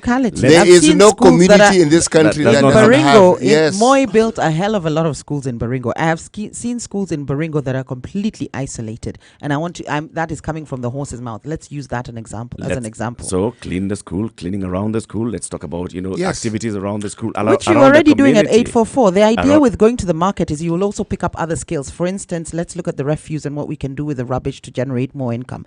It's multi-faceted, so to speak. Yes. Now, cleaning your school, weren't you doing that in 844? Didn't you clean the classrooms? Is there a town where you come There from? wasn't a town. This is what I'm saying. There were some schools that were isolated. But this there's is besides always the point. a center. There's always a shopping center. There's always a place where people You gather guys for are barking commerce. up the wrong You're thinking tree. of This a is city. besides the point. I was just giving you an example, and we don't need to go this granular. This was to highlight the fact. No, I was trying to highlight the fact that I am disagreeing with your example. Okay. Yes, but carry on. Okay. I have registered my disagreement. For lack of a better example, what I was trying to highlight here is some people are not going to have the ability to embrace this system because the system takes, it has some prerequisites, and not everybody carries these, whether it's the ability, the time, the wherewithal in terms of, you've got to buy projects, you've got to buy equipment for projects, you've got to have a mobile phone that takes pictures. There's certain activities that some schools are doing that others can't do because maybe of proximity to certain amenities. So some schools might go to a better market, for instance, where there's more opportunities to be realized, there's more ideas to be crystallized. So those are the things I'm talking about that will create the inequality. Now, I'm not saying the curriculum. It doesn't create the equality. It exists. It exacerbates. Yes. The inequality and might is already create there. in some instances. Yes, it exacerbates the situation, but also might create new scenarios of inequality. For instance, you could have a parent that's wealthy, yes, but they're not particularly intelligent. So when they do homework with their kid, it's not imparting, such great knowledge as somebody else. So they could create new instances of inequality. So when this child goes back to school, counterintuitive as it may seem, they're actually not as intelligent or they're not doing well, which could affect them in the long term. And the role of even if they're coming from a wealthy family. The role of the educator here being the teacher and the local education officials is to look at the prevailing situation where you are. But are they going to be looking at it? The reason I want us to have this conversation. If you look at presently what is happening, so presently, yes, you'll have in 844, so you have in secondary school, you have laboratories. Not all labs are equipped the same way. There's some labs that are well equipped. Which There's has some created others a that are not. disparity. Right? That exists in that local community. What do the local teachers do? They actually work with what they have. And when the children are coming out of there, they pass exams and they actually still know. Well, I didn't do chemistry with a pipette and a burette, but I still know about it. So now what I'm saying, with this new curriculum, they're going to need more equipment. It requires a lot more than even the 844. So what it will be doing is exacerbating the inequality. Remember, one of the things that the government did, first of all, they provided books. Apart from just the curriculum, they have provided books. So they've taken a step.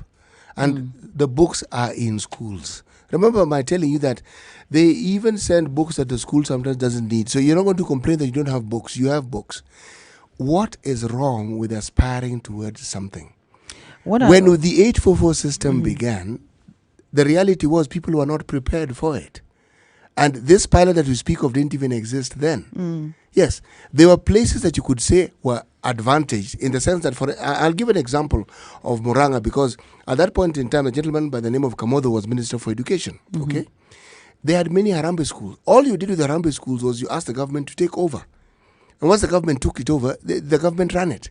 But you found that there were districts that were better prepared than others. Why? Some people understood the importance of education better and they focused on it. So even as the 844 rolled out, they were ready for it.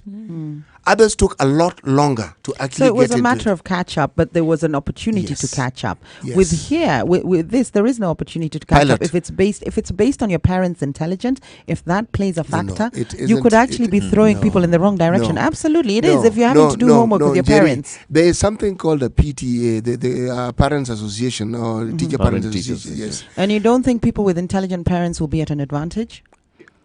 If homework is a core aspect of this they new won't, curriculum, they won't have homework with the they won't. parents. Why they won't is because these associations ensure that such disparities are brought to the school, and the school is asked to address it. Okay, how would the school address this, for instance? Because before, They what would do happen the is very maybe thing homework that is the- Matiang'i banned when he was Minister for Education. Which It's is what? called tuition. So they would do extra. That is one solution. But so the children who Which come- other one would you suggest? Would that incur a cost of any sort? If it incurs a cost, then Matiang'i was right in banning it, but he doesn't have to. Tuitions were always there in schools. Remember, you're talking to somebody who was an educator. Okay, so and, now, and, okay, let's students were tutored, and they were just tutored because they needed it. They There needed was the no extra charge. help. Yes. They needed the extra help. Yes. So let's go down, because my point is that this exacerbates the inequality that we see. So let's take this child who comes from an illiterate single home family, for instance. So she cannot do homework. He or she cannot do homework with her mother, and homework has been given a Or great father. I've talked about a single parent. You seem to Could assume be. that Sorry, single that's my parenthood bias. means that My bias. it's only the mother who can be That single. that is my bias. Yes. Thanks for pointing that out. So this child cannot do homework with their The parent. parent. Now they start to lag behind, fall behind. The school picks it up as per CT's solution-orientated suggestions, and they make him stay home longer, stay in school longer for tuition. Yep. There is other aspects of his life that will suffer: home life, socializing, being with his siblings. Something will suffer. Something And always does. My point is, no, it doesn't have to be. We don't have It to have that always attitude. does. Then everybody should suffer, or there should be no suffering. The inequality is being exacerbated by these situations. The suffering I And was thinking of was the government should suffer, tighten its belt, and employ more teachers, so that instead of simply having one teacher per class, have 3. Okay, now the competency-based curriculum includes and places a lot of weight in this idea of homework with parents. So what you're saying Yes. is, let's pull that away, which is what I've been trying to say. You're saying let's do that No, by I'm bringing trying. in more I was teachers. getting to a point that even the student can educate you. Believe me, there are things that students will be taught that you were never taught, and you need your child to explain to you what it is that they're being taught. You start from there. And if you don't further understand it, go to the school and tell them. And it But- plays a role as Yes. well. As a parent, it Yes. also gives you a role. Or It maybe forces we you. just ban homework altogether. It gives you an opportunity as a parent Why? to actually interact with your your child child. and how the But child is we getting can Yes. interact. educated. No, you can interact with your child where it's outside education. I'm actually against homework because I believe that is the time for the child to grow other skills, personal skills, empathy, love, family. That is the time to do that. You don't need to be at home doing homework. You are I don't believe. overemphasizing the luxury of the bourgeoisie. That it doesn't usually quite work that way. The reality is, a child has to be given time to exercise their understanding of what they are taught. Which can happen at school. Yes, it can also happen at home. And it's a good thing when it does, So because when do it they then actually involves the parent. get a break? And Why this does is the parent need to be interaction. involved? It happens a Parents lot at have home to as well. interact in what the child does. No, they don't. I went to boarding school from age 5. My parents didn't know what I was doing. And I did okay. I think I came out okay. No, you didn't. no, you didn't. That's You- subjective. You love me, CT. you I know didn't. you do. Something- I came out more than okay. Look, the concept of boarding is a noble one. I also went to boarding, but not from as early age as you. Many people did. But there was no. My point is, It wasn't I've never that we were sat being down. abandoned. No one said no, anyone was No, being abandoned. My point I am was, taking I it hope to a I wasn't different being discussion. abandoned. No. My point was, I have never sat down and done any homework with any parent ever. Well, you are in boarding. Well, that's my point. It doesn't matter what the Yes, situation was. but the But majority, that's- so the input. No, it goes to show you don't need to do homework with parents. Ask your contemporaries who were not in boarding. Did they do homework? But my point is, you don't have to. There is no need for it. But For both parent and child, there is no need for it. Because then it brings in and exacerbates this disparity. Some parents are going to be clever. They can do better homework. There is absolutely no Or some need to parents do have the homework. time and and others don't. time Jerry- and things like that. Jerry, let me So to the equalize point- the playing the point field, you're making, what you do Jerry, is you remove, parents are not allowed. In fact, I think the day bugs at school, their parents weren't allowed to do homework with them the because they would have an the unfair point you're advantage over the making borders. is valid. As always. Don't overflock this particular horse. It's alive, this one. Okay, it isn't dead. The point is, in many families, the children were numerous. So usually, why the parents weren't involved, there'll be an older child who understands that homework and would help the younger ones. Or there'd be a cousin you're living That's with a bit who's unfair on older. him. That's child labor.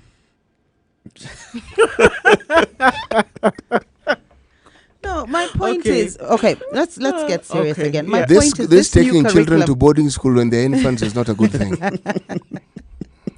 If we're looking at the CBC as a whole, and now talking about how we were prepared or not prepared to actually roll out this system, if we're looking right now at a pilot phase, I would like to know how we are going to then test and measure and say, okay, is this actually working?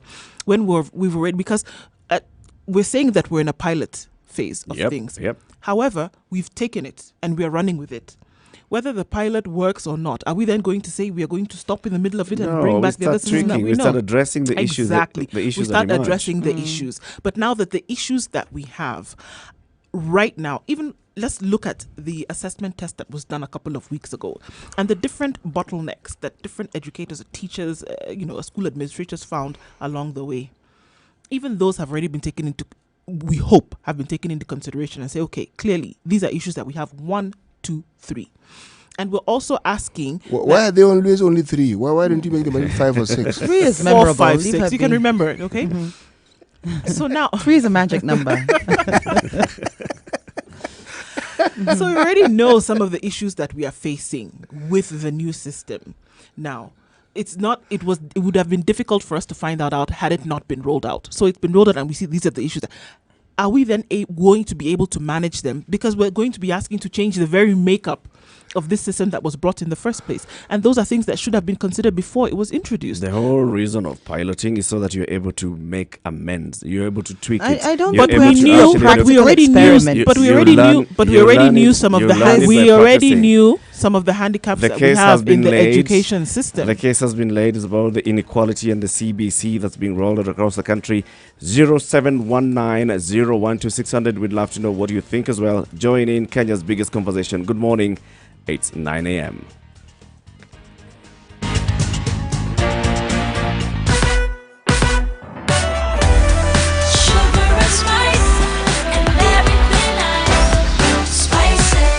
Spice up your life. All right, Langata Road, Wayaki Way, and Thika Road, we still have issues there. The traffic is literally bumper to bumper and is not moving. Like I said, it is a Friday. We're crawling towards the end of the month and everybody is out. So that's the reason why, if you keep asking, why is there so much traffic specifically today? All right, inbound from Mombasa Road to the city center is bumper to bumper as well. Getting into the CBD, well, Valley Road is clear to and from town. So if you want to know where traffic is not happening, Valley Road is one of those places. Send us a message. Give us a call on 0719-012-600 if you find an alternate route that can be used, and we'll send that information along.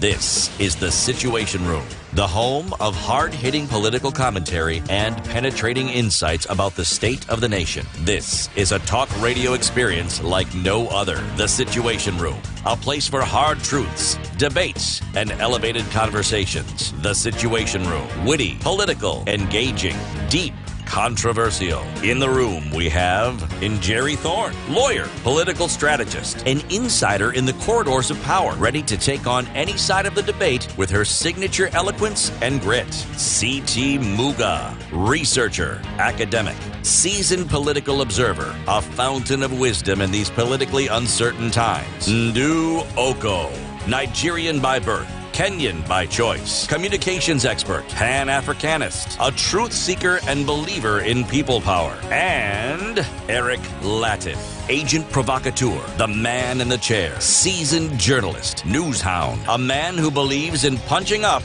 not down. This is The Situation Room, the only Kenya's way biggest to conversation, our hashtag Situation Room.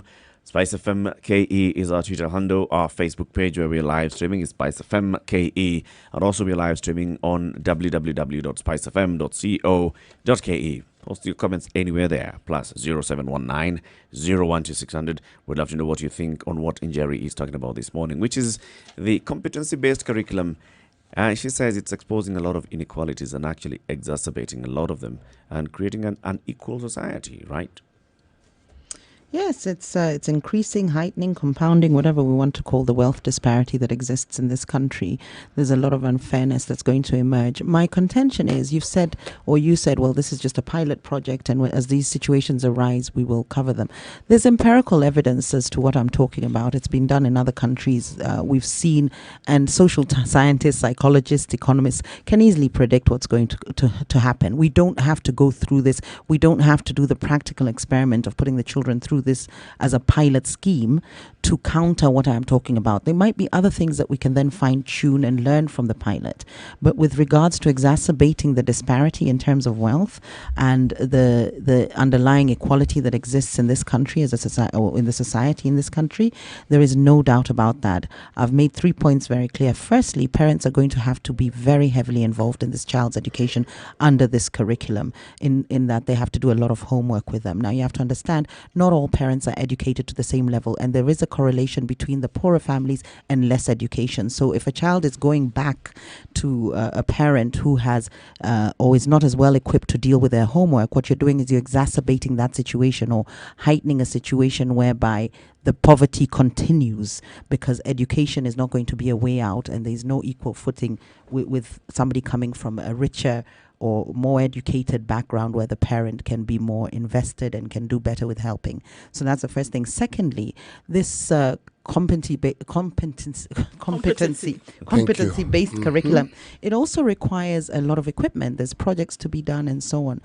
And you've got to buy the equipment. So you assume people can afford this equipment. Now we have people living hand to mouth in Kenya. What we're beginning to do, or what this system would actually do, is take away the idea or the notion of education as a way out of poverty. It can actually reinforce it and keep the class system and the class divide and the wealth disparity as it is. Because if a parent cannot afford to buy some of these equipments for projects, and I'm talking about cardboard, manila paper, and so on, that child will be lagging behind at school. And also psychologically, it has a role to play in their self-esteem if they're not able to afford what they're seeing other children afford. And then I also mentioned the fact that there's a lifestyle that is pre-presumed that everybody or you're up to this certain standard. And I gave the example that teachers require or have been asking parents to send pictures of certain projects that you're supposed to do at home. Now, that works under the presumption that everybody has a mobile phone, has access to the internet, and that mobile phone has a camera, and a good camera at that, for you to be able to see certain things within that picture. So just those 3 examples. I gave the one which you all refuted for some reason. There's also the environment within which some of these extracurricular activities or activities are being carried out.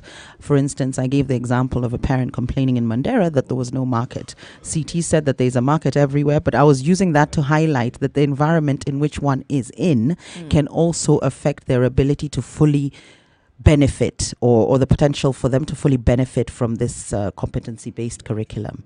That is my contention. But most importantly is that we've decided to almost overlook all these things and, march on ahead and soldier on ahead, whereas there's an opportunity right now to address these inequalities.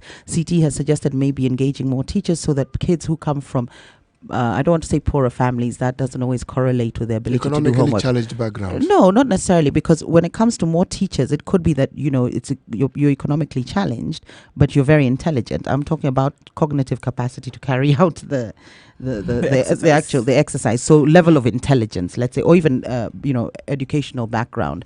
We have a caller on the line? I've got Weber, who's in Kakamega this morning. Good morning, Weber. Morning, Eric. Good morning. Morning, Weber. Jerry. Yes, good morning. Morning. You see, before we knew that sugar was sweet,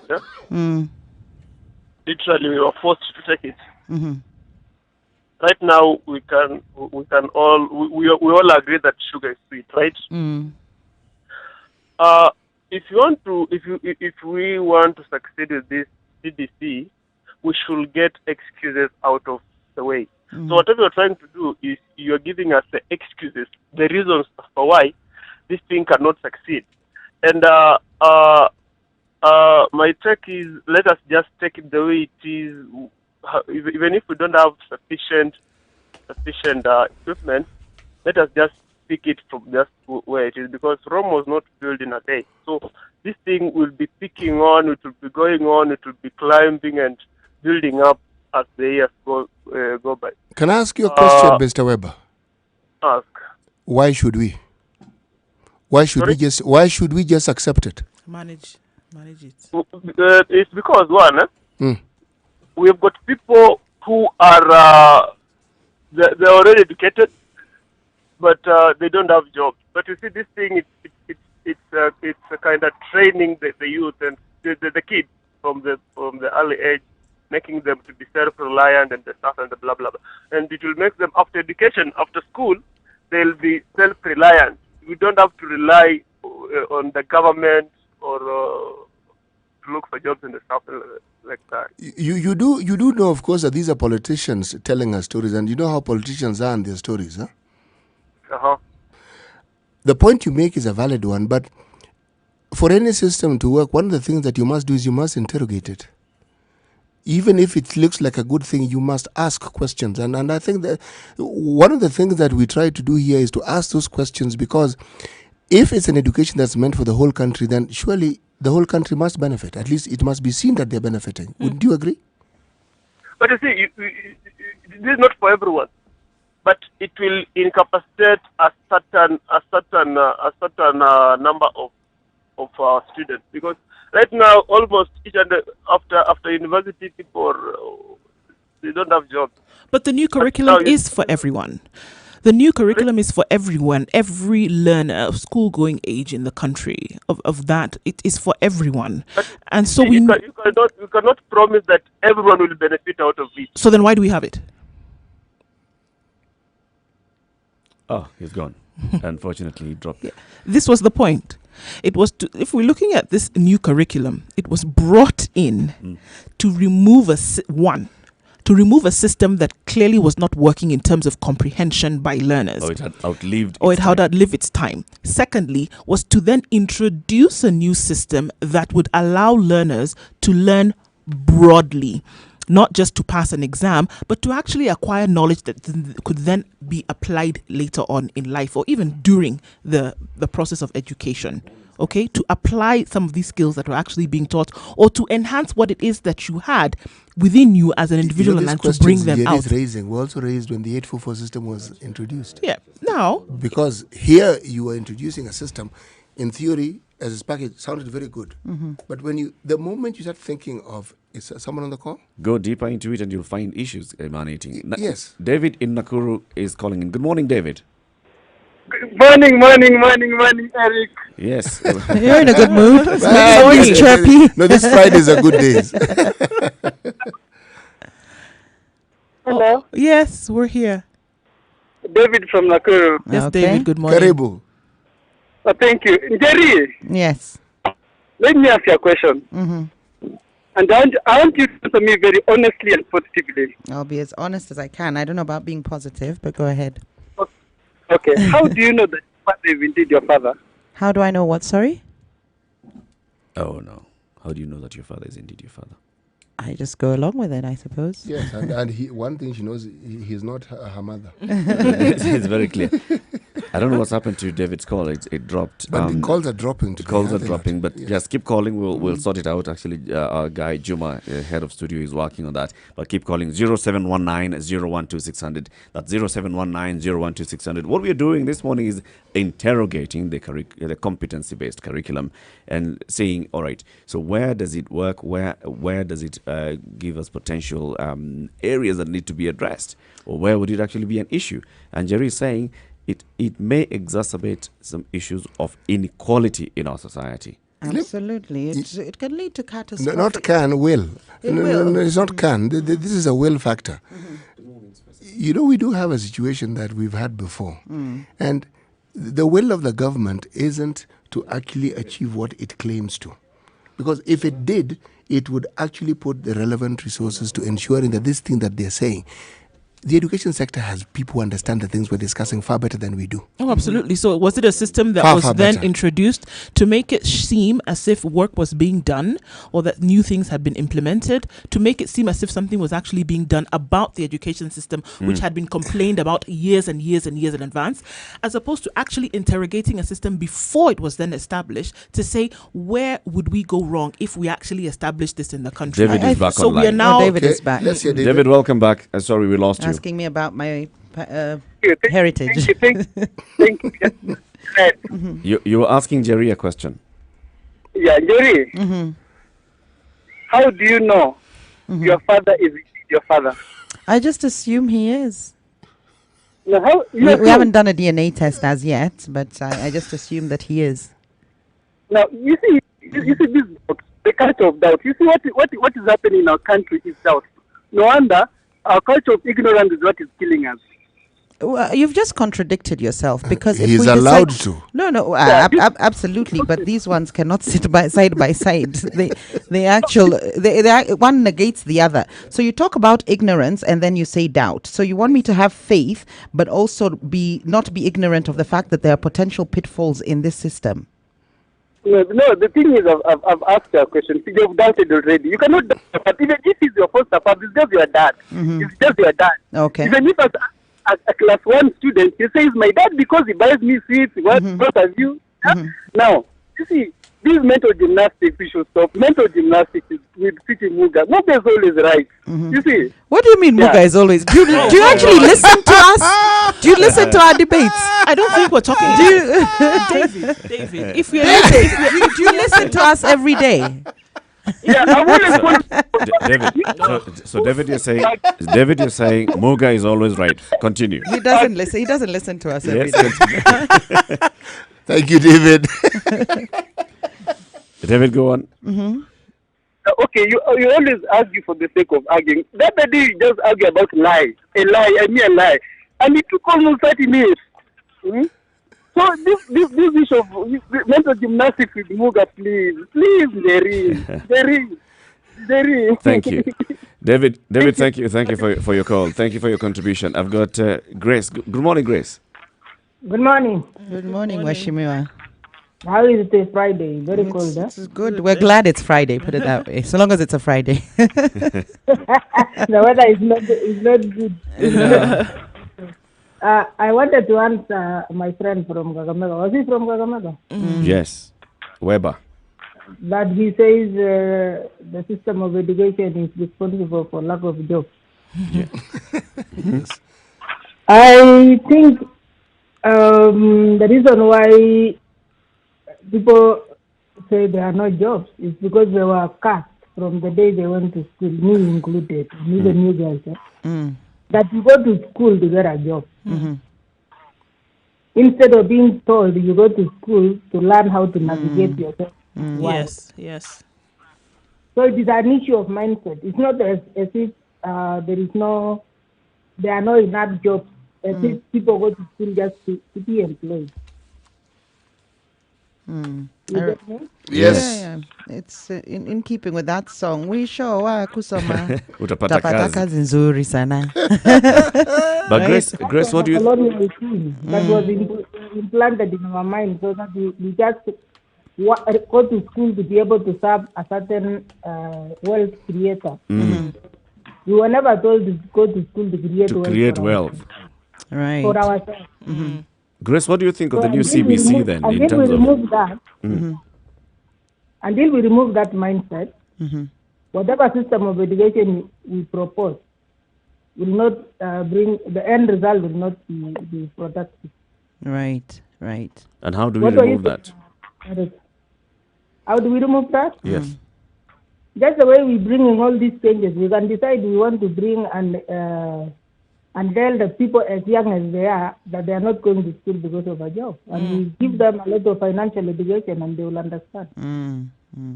Eric is about to ask you, what do you think of this? Yeah, what was he asking? What do you think of this CBC system and what Jerry is basically raising this morning, saying it's exposing inequalities in families or in the society, and it's actually also entrenching those inequalities? I actually agree with her. Because you see, the way we push ideas or programs in this country, we never have time to think through to the last point. Especially the social pillar, we tend to disregard that quite a bit. Or the psychological pillar, the psychological impact and the social impact. And it's like what I said yesterday. We need to be looking at things wholesale. Not just an idea that has come, somebody understands it and then they push it down the throat of everyone, you know, Yes, and say we are the government. I think we need to evolve to the point, Mweshime, as a society where we should, you know, interrogate things, and it should take on initially a mental front before anything else, to say, okay, this is something new that has come, as opposed to forcing it down the throats of people, or saying because something is new we should then embrace it, and okay, because it's something new, and that don't has been question it. And don't question it. We must question it. We should get to the point whereby our mental faculty takes precedence over just accepting anything that comes our way, to be able to think and say, how will this benefit us? Are there problems that we would face by taking it on wholeheartedly without even thinking about it? Doesn't mean it's a bad thing, but it also means that we need to think how it will affect us, how everybody can benefit. Just because it's brought in and says it's a new system, it's a new curriculum, the whole country must take it over. But really, are there things, or are there elements, are there factors that will stop a particular community from embracing this new system? And we must come from it with from a mental point of view and say and think comprehension, really comprehending what it is all about, and then saying, if it's in a pilot stage, we found 1, 2, 3, 4, 5, 6, those could be the issues that we would face essentially. I think what we're And you see the other issue is that whoever is in charge of formulating things and implementing them should know that he's doing it in trust for everybody. Yes, for everyone, and everybody, it's Not inclusive. Yes, Yeah. absolutely. So, and also we need to know that this society is not homogeneous, and it is not even, as I was telling you the other day, there are people who are still very far, and others are very far ahead. So if you are pulling that as a country and you're saying it is a country called Kenya, then let it be Kenya and consider everybody's state. Yes, indeed. Yeah, because if you look at other aspects of governance, we're really striving to create an equitable aspect to our development. So when we do something as core as education and we're not concerned as to the outcome, which could create a lot of inequality, whereas we're spending a lot of money to bring back equality through some of even the funds that we're allocating to counties based on the inequality, then we're taking one step back and one step forward and two steps back. Backwards. This is one of those situations where there's an unintended consequence that is blatant to us, and we're refusing to deal with it. And the consequences could be dire. I'm talking about catastrophic. If you have this huge disparity in society, it leads to crime, it leads to less investment from the outside. It could actually lead, I don't want to say to an economic collapse, but it could stop us. It could economic disparity or wealth disparity is a very dangerous country to have. You see that in South Africa, where even if you have your wealth, you don't get to enjoy it. You're living in gated communities. But more importantly, what we're doing is we're removing the opportunity of education as an avenue to get yourself out of poverty, which is terrible. You're removing hope from people. Thank you very much, Grace, for joining us this morning. Asante sana for your call. Enjoy the day. Thank you, and have a good weekend, Grace. Make yours warm as well. Thank you. 0719-012-600. That's 0719-012-600. Spice FM KE on Facebook and the hashtag Situation Room. We are taking in your comments on the conversation. The CBC and exposing inequalities and exacerbating them. It's 20 minutes past 9.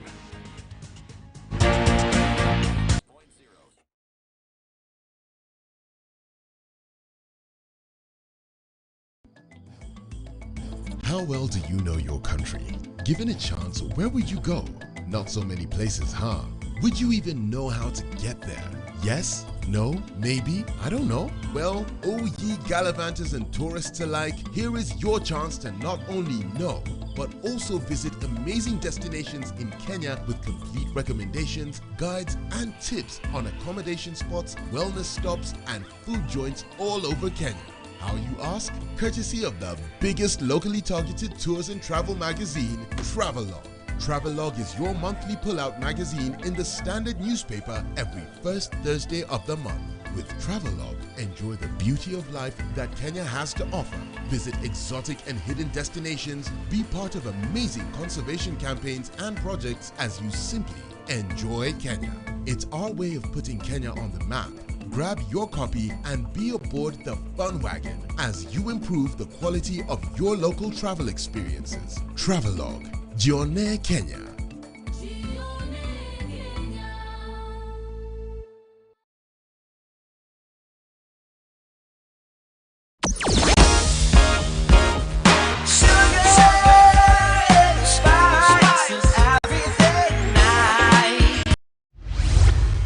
Mature, intelligent talk every morning. Spice up yourself. Mornings done right. 94.4 Spice FM, Nairobi. 23 minutes after 9 o'clock. Good morning and how are you doing? This is the Situation Room, Kenya's biggest conversation. I'm Eric Latif. In the Situation Room, we have Ndu Oko, Jerry Thorne, C.T. Muga. We are discussing the competency-based curriculum. And Jerry Thorne this morning is saying some of the aspects of the competency-based curriculum are actually exposing inequalities in our society, exacerbating them, and some of them even amplifying them and ensuring that we shall continue having an what shall we say? Unequal, inequitable, unequal, unequal society. And CT. What I'm saying is this, Eric. You know the I kept quiet because I'm seeing you. I'm chuckling away. Yeah, yes, I'm chuckling away for this reason. You see the emphasis on that many leaders who want to present themselves as progressive, the platitudes that focus on the importance of educating your nation and educating your populace. It isn't empty. It isn't empty because countries that have developed their workforce. They've had a policy of education that guarantees that the workforce is actually trained and brought into being so that they can actually fit into the needs, the economic, industrial, and every other need of that particular aligned country. is the word you're looking for, darling. The word aligned is perfect. Okay? Now, it has a cost element to it. Now, this curriculum-based system that we're talking about on paper is an excellent system, but the government is not, apart from words, they're not committing enough resources. They've made attempts, yes, books, what have you. But whatever it is that is required with a long-term view, as they say, because with this will have to come institutions that can cater for these people. With this would have to come, remember the technical institutions we're speaking about, applied sciences? With this would have to come other courses that deal with the cognitive aspects of the mind, the spiritual aspects. They have to be institutions that actually do this. Then you have a population that is actually properly aligned to what it is that the country. But so long as it's just lip service being paid to this process, then it'll be like any other process the government begins, that you sounds good, but you have no option but to start doubting it because you wonder, given the track record that they've had, is this thing really ever going to work? And yet it's a good thing. Essentially what we're doing is that we're building a villa on a foundation that is shaky at best. We're building it on water. Yeah, you see, and this is the thing. We now have to, because yes, a villa is fantastic. You want to look at it and live in it and enjoy all the elements that it has on offer. But it will collapse because the foundation... Actually, I should have been precise, in a fast-moving river, not just water. Not just water. Yes. It will collapse because the foundation is not solid. It now means that we've brought this and then we must now tear it down and then go back and look at the fundamental elements or the fundamental factors of the foundation and say, what is it that would not work? And it then means that we take exactly 2 steps back because we've taken a step forward by bringing in this new curriculum, but we've not looked at the issues that dog us in the education sector in the first place. Look at disparities across the country where we have a fantastic school in Nairobi, but then on the other side of the divide, we have children who are attending classes under a tree. Here in this country, Are you suggesting that if you learn under a tree, you don't learn? That's not what I'm saying. No, that's not what I'm saying. But then look at some of the elements of the curriculum that we're being asked to introduce. How are things like that going to happen? But I'm being facetious. I get your point. It's Let me like- open the phone line. Please carry on. 0719-012-600. That's 0719-012-600. Our hashtag is Situation Room. Our Twitter handle is Spice FM KE, and our Facebook page as well, Spice FM KE. We're taking in the phone lines. We're taking in your calls, rather. We've opened up the phone lines. Let me read some of the comments as Ndu, you look at what they're saying on Twitter. Marutit Kemboi says, Jerry Thorne speaks the unpopular truth. Asante. And then Ted is saying, well, yes, this is the truth. If we don't interrogate what the new curriculum is bringing, then how are we going to make sure that we get full value out of it? 0719-012-600. This is not criticizing the curriculum. No, What we're doing is we're looking at potential pitfalls and catching them before they happen. This wealth disparity, the inequality, it's critical, and it can reach a critical state in society, even for the government where it works against the government. So instead of just pushing forth with this, we need to embrace that these are some of the bottlenecks, or these are some of the issues that will arise, and how can let's discuss solutions. The fact that some parents are more intelligent than others and will be able to better do homework with their kids, how can we overcome that? What is the solution for that? Should we stop giving homework so that it's an equal playing ground? Everybody maybe increase school or keep school longer for 1 hour, and the teachers are there for an extra hour, and everybody does homework in the same environment. Do you know, for the instance, thing about education in this country, it has been the one thing that everybody hopes in.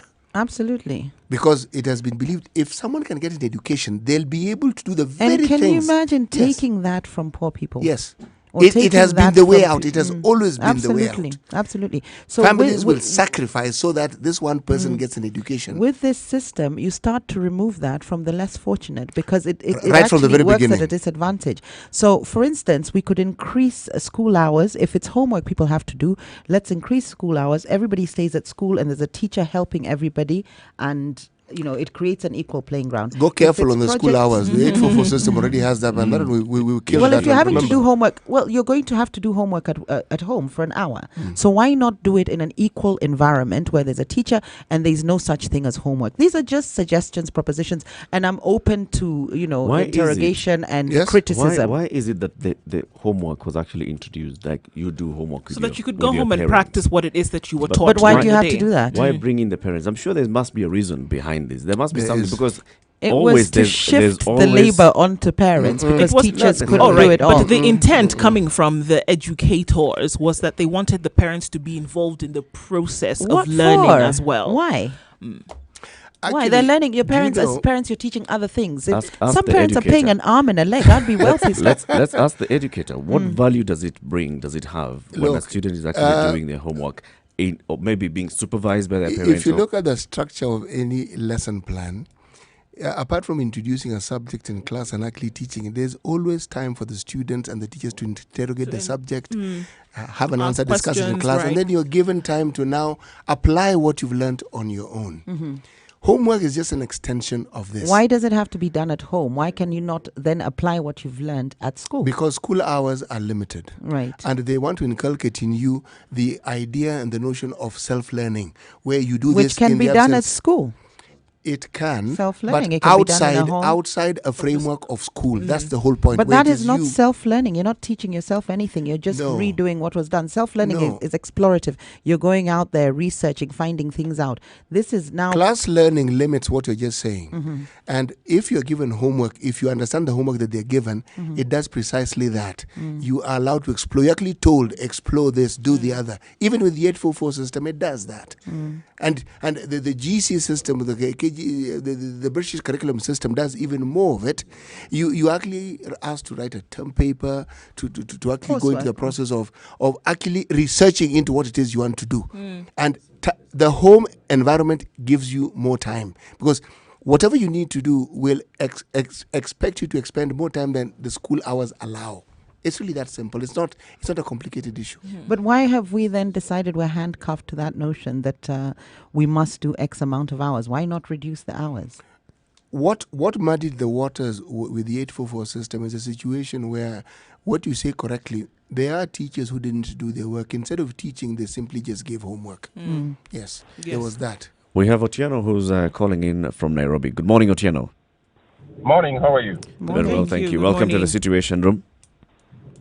I've been listening to you guys, And first, I want to say this. Homework should not be there. Mm-hmm. Because homework was a form of punishment to kids who are rude in class. That's how homework was introduced. It was a form of punishment to kids who weren't good in class? Yes. Right, okay.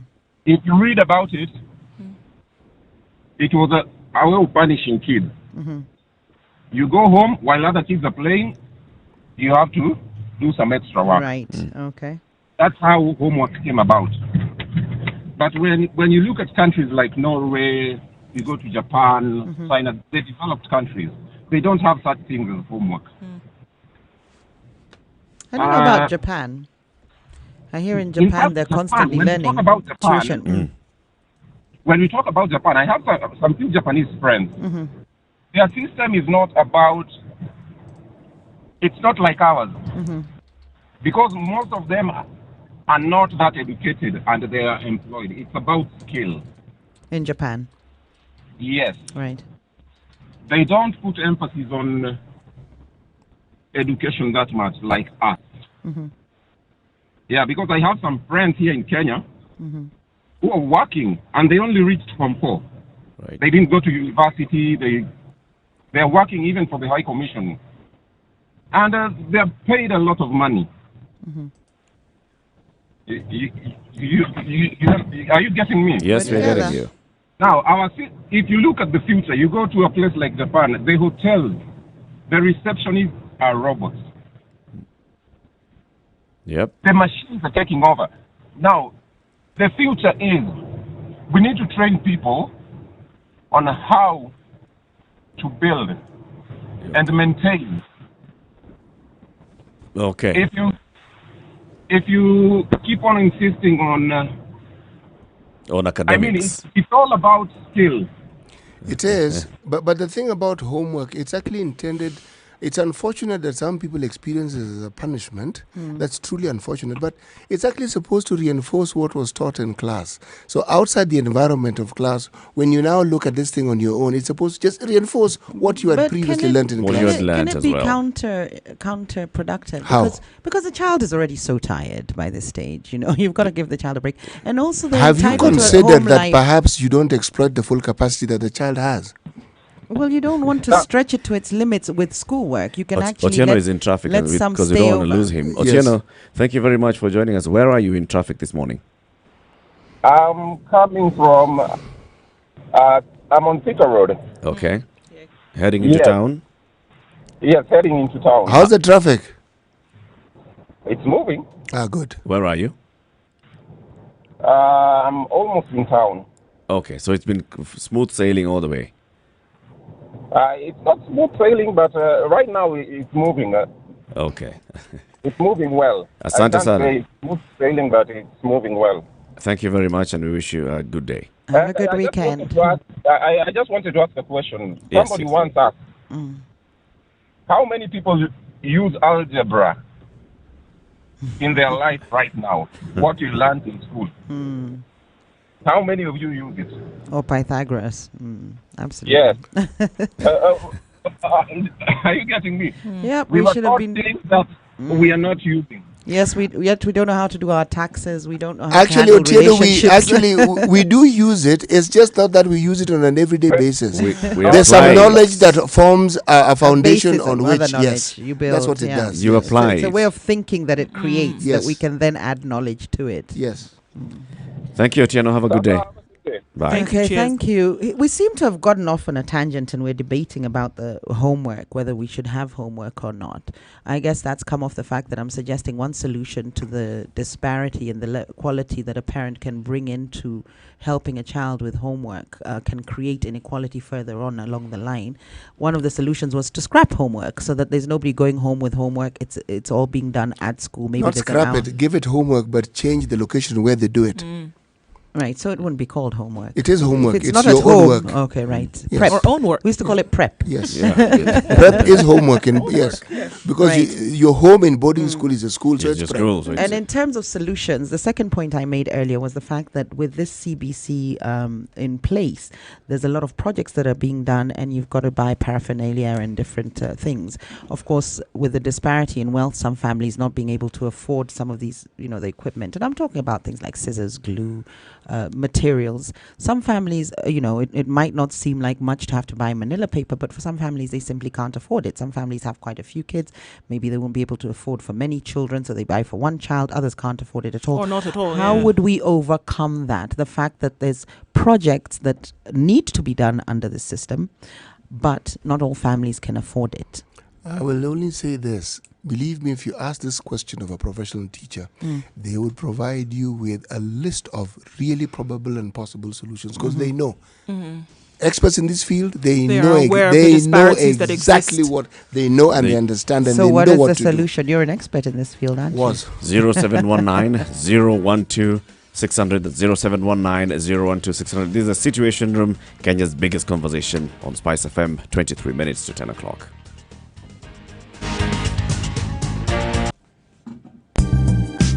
Calling all homeowners present and future. It's time to live your dream in your dream home. Whether you're looking to buy or simply renovate it. From Friday 27th to Sunday 29th of September 2019, from 8 a.m. to 5 p.m., come on over and be part of the Owner Home Expo at KICC, courtesy of the Standard Group in partnership with The Property Show. Get to interact with home developers, real estate representatives, financial advisors, as well as other private and public players in the market to help you realize your home goals. It's your window of opportunity. Your door has finally opened and entry for all will be absolutely free. Owner Home Expo. Find a home.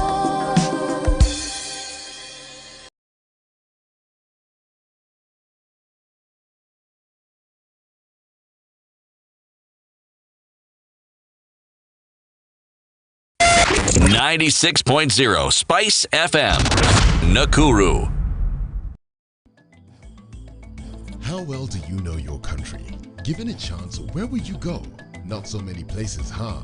Would you even know how to get there? Yes? No? Maybe? I don't know. Well, oh ye gallivanters and tourists alike, here is your chance to not only know, but also visit amazing destinations in Kenya with complete recommendations, guides, and tips on accommodation spots, wellness stops, and food joints all over Kenya.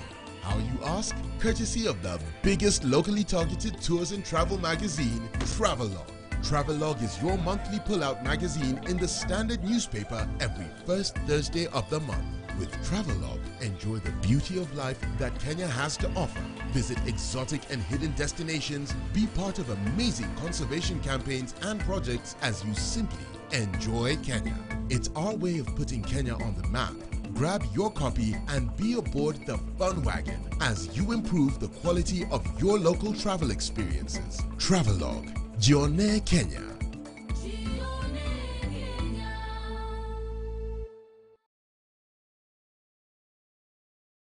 Tired of living your same old life? Need to spice it up and add some flavor? Well, we can help you go from living to living it up. East Africa, are you ready to be a part of the most vibrant entertainment scene with the best, freshest music, travel tips and destinations, fashion, tech and health trends, as well as your favorite celebrities' lifestyles? Introducing your favorite entertainment magazine, Pulsar, the ultimate all-in-one guide that will give you more meaning to life. Catch up with your celebrity writers and contributors to stay up to date with what's happening around you, where and how you can be a part of all that. The lifestyle guide that has been missing in your life. Pulsar. Live it up.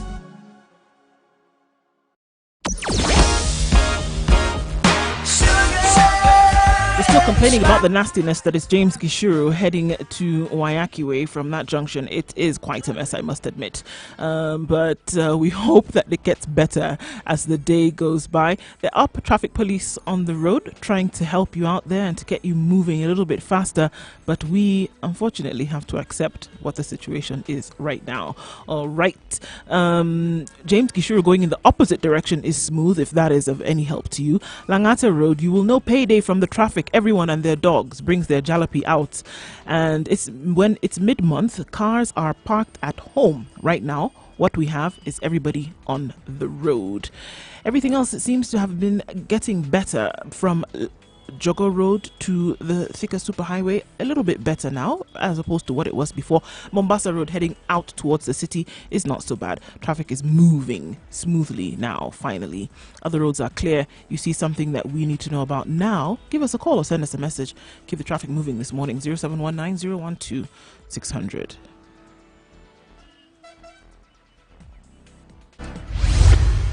Mature, intelligent talk every morning. Spice up yourself. Mornings done right. 94.4 Spice FM, Nairobi. Kenya's biggest conversation. We're discussing the rollout of the competency-based curriculum this morning in the Situation Room. I'm Eric Latif, Ndu Oko, Jerry Thorne, and CT Muga. And we're talking about experts have local solutions to some of these emerging problems. CT, looking at how 844 was rolled out, for example, in 1985, right? Yes. And 844 had all these new subjects, had arts and crafts, had, woodwork and joinery.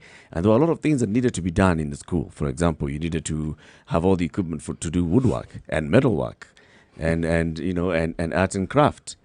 Right? The assumption is that the previous system didn't have these things. I was going to say, I think more so. They did. 844 was even more theoretical. So this than one was practical. actually emphasizing. It was actually emphasizing a lot of this new where they're becoming proper With 844, subjects. you needed less of these. I think what The was happening, it emphasis- was becoming No, more. no. The It was becoming more theoretical with 844. Required regurgitation. No, Eric is actually right.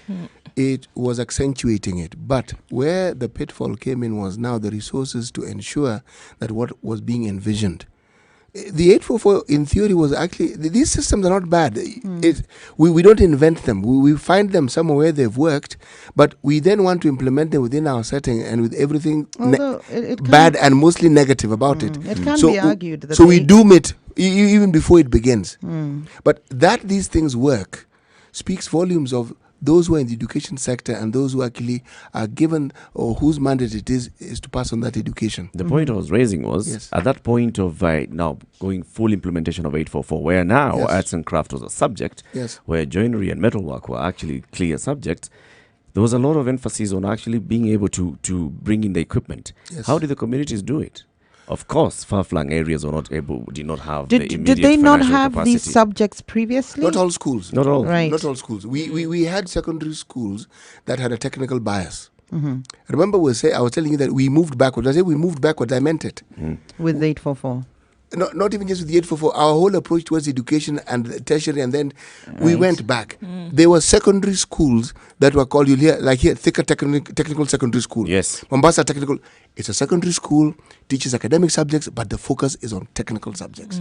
Then there were other schools that simply had a very strong bias on academia, but they provided the option for technical drawing, for woodwork, for metalwork, etc., etc. I think And now what this Eric's was actually being question brought is- into primary school. Yes, it was. in And primary schools, yes. With the 4K clubs and all those things, you are actually required to do these things. So there was a lot of pressure, of course, on families at that point. I'm speaking because I was at that age at that point. There was a lot of pressure on families. So this There time was now more we're talking pressure than about- you can actually mention. Yeah, Parents really went through a very difficult time. But they got over it. Are you- they what was the managed. system Remember, they before even had to buy books. Forget Then. they had to buy. And the worst thing was that every year the books changed. What was the system before 844? IGCSE. It was equivalent similar. of It was O levels. similar. It was O- O level. O and A level. A Okay. levels. Now, with O levels, are you saying that this equipment wasn't needed for these extracurricular At activities? primary or- school.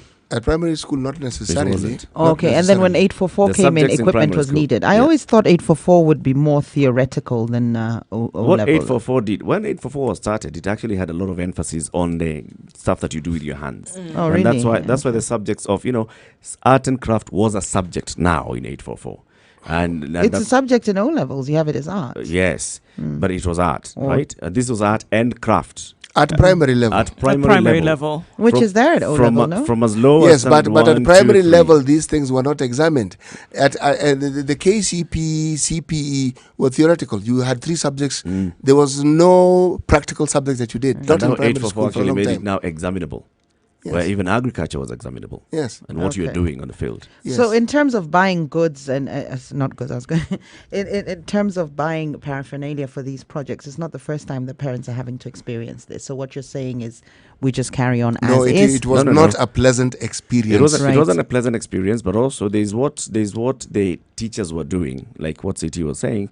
There's what the local communities were doing to make do with what they have, and they were actually able to do that. So they would do Harambes and say, let's build a workshop, Yes. and let's equip this workshop communally. So communally, we have a workshop. That wasn't government. And and we're able to now have a solution that is local based. That's when PTAs became powerful, because they would say, we want our children to learn, so we will do this, we will raise this, we will make sure this thing gets done.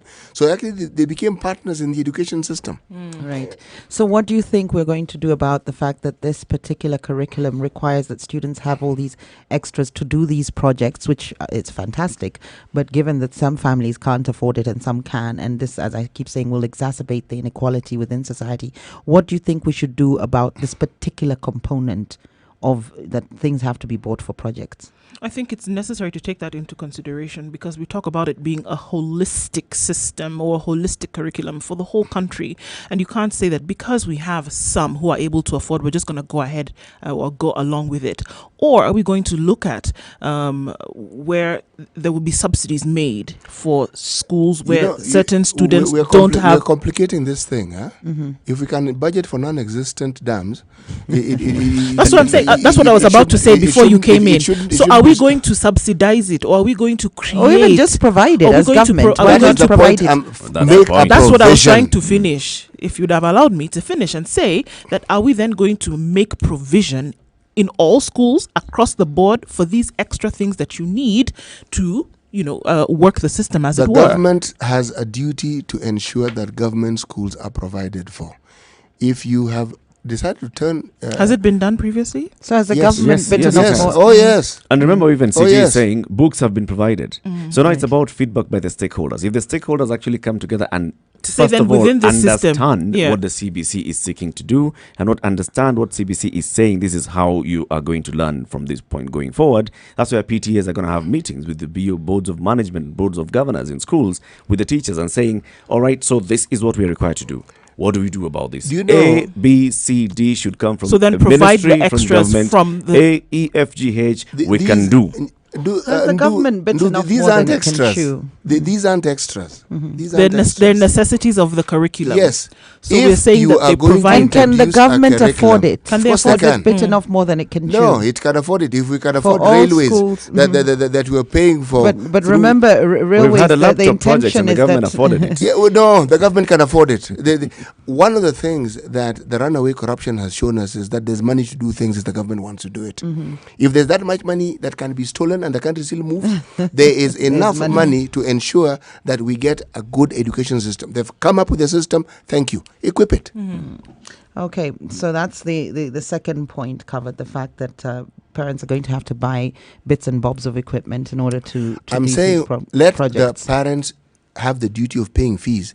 Let the government provide these things. They can. Okay? Right.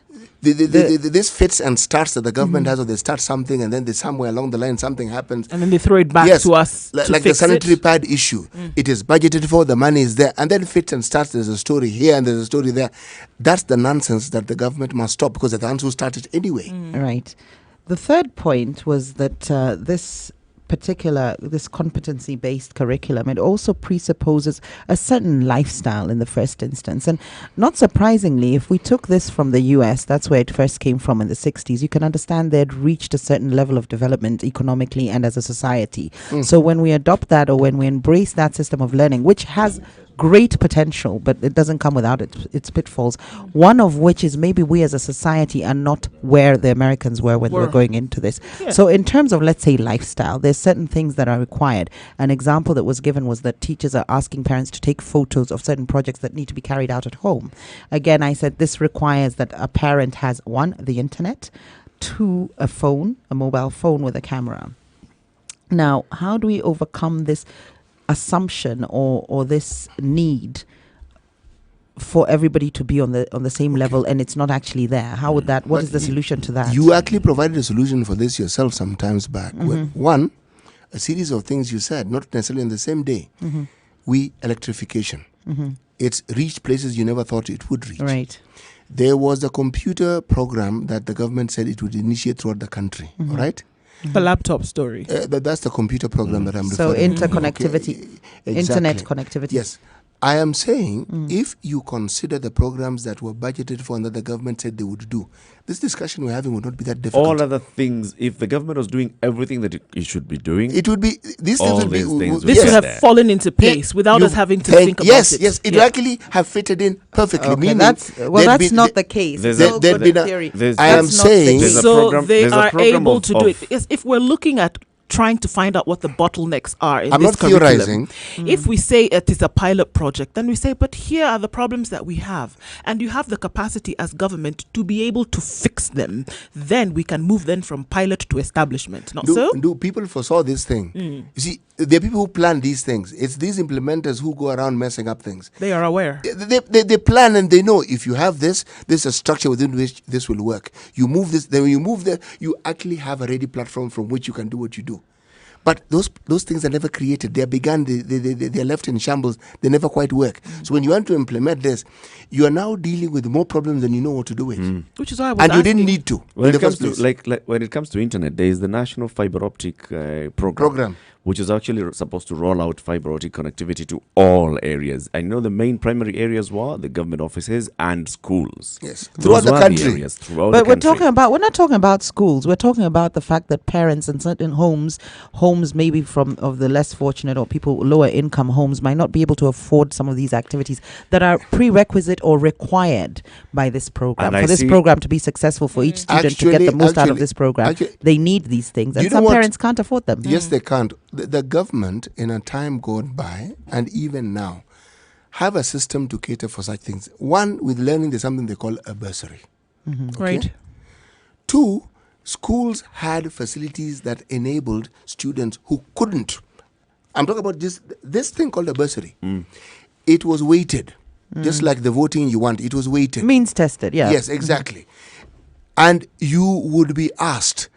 They would understand what the parents' income is and the burden of paying that entire fee. Essentially, you're subsidizing it. Yep. They would ensure that certain parents don't necessarily have to pay that entire fee because they know the circumstances. The child would learn, the parent could then take those resources they have to other things. All this got muddled and mixed up completely. But the structure still is. Then they brought in CDF that also has a bursary system. The government also has a bursary system. Yep. So a subsidized situation that can enable this exists. It's not that it doesn't exist. Even devolution Okay. has a bursary system. So if and I go Fair back to the point. point where if you look at all the stakeholders in this, and that is the parents, the teachers, and the other education officials, if they actually start together, they always have meetings in schools. So they should get to a point where they're understanding what CBC is all about, what the expectations are of the students, of the teachers, of the parents, and have a conversation and say, all right, so this is our capacity. We're sitting here, we are local community. This is our capacity. This is what we can do. What can you as government do? What can you as teachers do? What can you as parents do? All right, so let's work out a solution. They'll come up with solutions. So, basically what CT is saying, the only tweaking we need to do in order to ensure that this doesn't exacerbate the inequality that is evident in Kenya is maybe stop the homework. Everything else should be the government. If they were doing their job right, we wouldn't have situations where parents can't afford certain things that are needed in this curriculum. So basically it boils down to CT's usual conclusion, leadership. Yep. Very well, at the very top. Other than tweaking that little bit where there's no... Even this homework. The homework should be done. I'd simply like to have a conversation with some of these education experts and understand why exactly are you saying let's have homework being assisted by your parents? Because there that must be a creates reason. a- There There is must a be a reason, reason. And it's call important in we and understand. if we ask experts to tell us, and some of them are probably even listening, they'll tell you. These things are well thought through. Don't ever mistake the mudding that the implementers bring in. They Those can who be think well this thought thing through, but what is the intention? The intention might not be as noble No, as we the think. intentions are Not- normally very clear. Believe me, it's the intention clear. might just to be to shift No, the burden onto the parents. No. Because if it is thought through, there's some You people can't with have a illiterate government parents. policy that just moves the entire And the education and system. the experts in education just No, it's don't sharing the just look burden at- with the parents because they simply can't afford to, or they People don't want in to the employ more education teachers. sector are also parents, for heaven's sake. So it's not. No, as what I'm though- wondering is yes. how does this work? There's people still with, parents who are not well educated or who perhaps aren't as intelligent as other parents. Maybe this is a way This- of actually building their this is an capacity, so their children unequal are coming playing to teach field. them. And then, there's a limit. I couldn't teach my kids. I didn't do German. One of them was doing German. I couldn't do his German homework if he came to. with And if your child didn't learn German, then how will that affect their life in the future? No, maybe he's somebody who's a linguist. So it's his capability that we're looking to exploit. But the language is being taught in school, is it not? So But he has to come home and do homework, and he's supposed to do it with the parents. So what I'm saying is sometimes the scope of the homework is outside the knowledge of the parent. You're giving an example that is not even feasible. What? We don't teach German in primary No, schools. I was giving an example, and I wanted it to be so glaring so that we can actually discuss it. But sometimes what the child is learning at school, the parent actually doesn't know. This is true. And it's not necessarily bound by your status or Absolutely. or your It's demographics. true. It's true. But maybe the role the parent is doing here is not to teach, because the teacher has taught It's in school. what? And you're coming here to maybe help. The parent now supervise needs to learn to buffer after it's- spending a day working it would all be good. day. It would be good if for the parents parents to learned. learn. Yeah. It would be good. Well, you have to remember the It would parent be is good. also otherwise engaged in, The- trying to yes, make money it's and called raise the child. parenting. It's called parenting. Parenting is fine. I don't think parents should be doing homework with their children. And it's been sold to us as such a positive thing.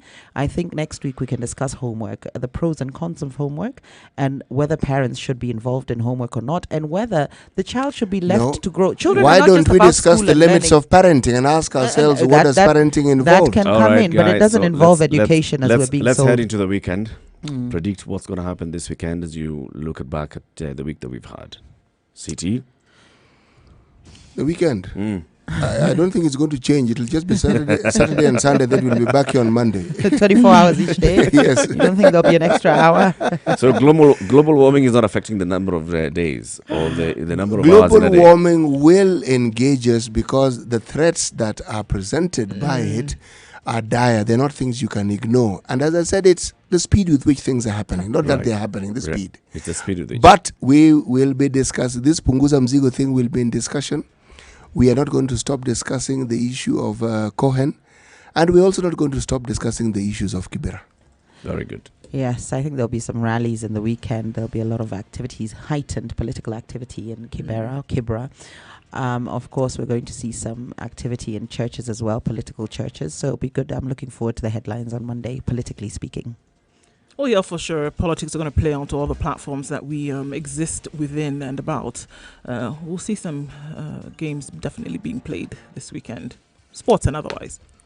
Well, yes, so we'll be with you here again on Monday, bright and early, and we wish you a very good weekend between now and 3 o'clock. Of course, you're going to have uninterrupted music on Spice FM, and then, of course, from 3 to 7, the Spice Drive with Monique. From 7 to 9, the trio, the adults in the room. That's Emmanuel Kisiangani, Eric Omondi, and Barbara Mbaka. This is the Situation Room, Kenya's biggest conversation. We thank you very much for joining us today, for being, the people who have contributed to all the conversations that we've had. And we also thank you for continuing to listen and spread the word. Spice FM in Nairobi, on 94.4 and across the country. My name is Eric Latif, Ndu Oko, Njeri Thorne, and CT Muga signing off. Good morning. It's 10 o'clock.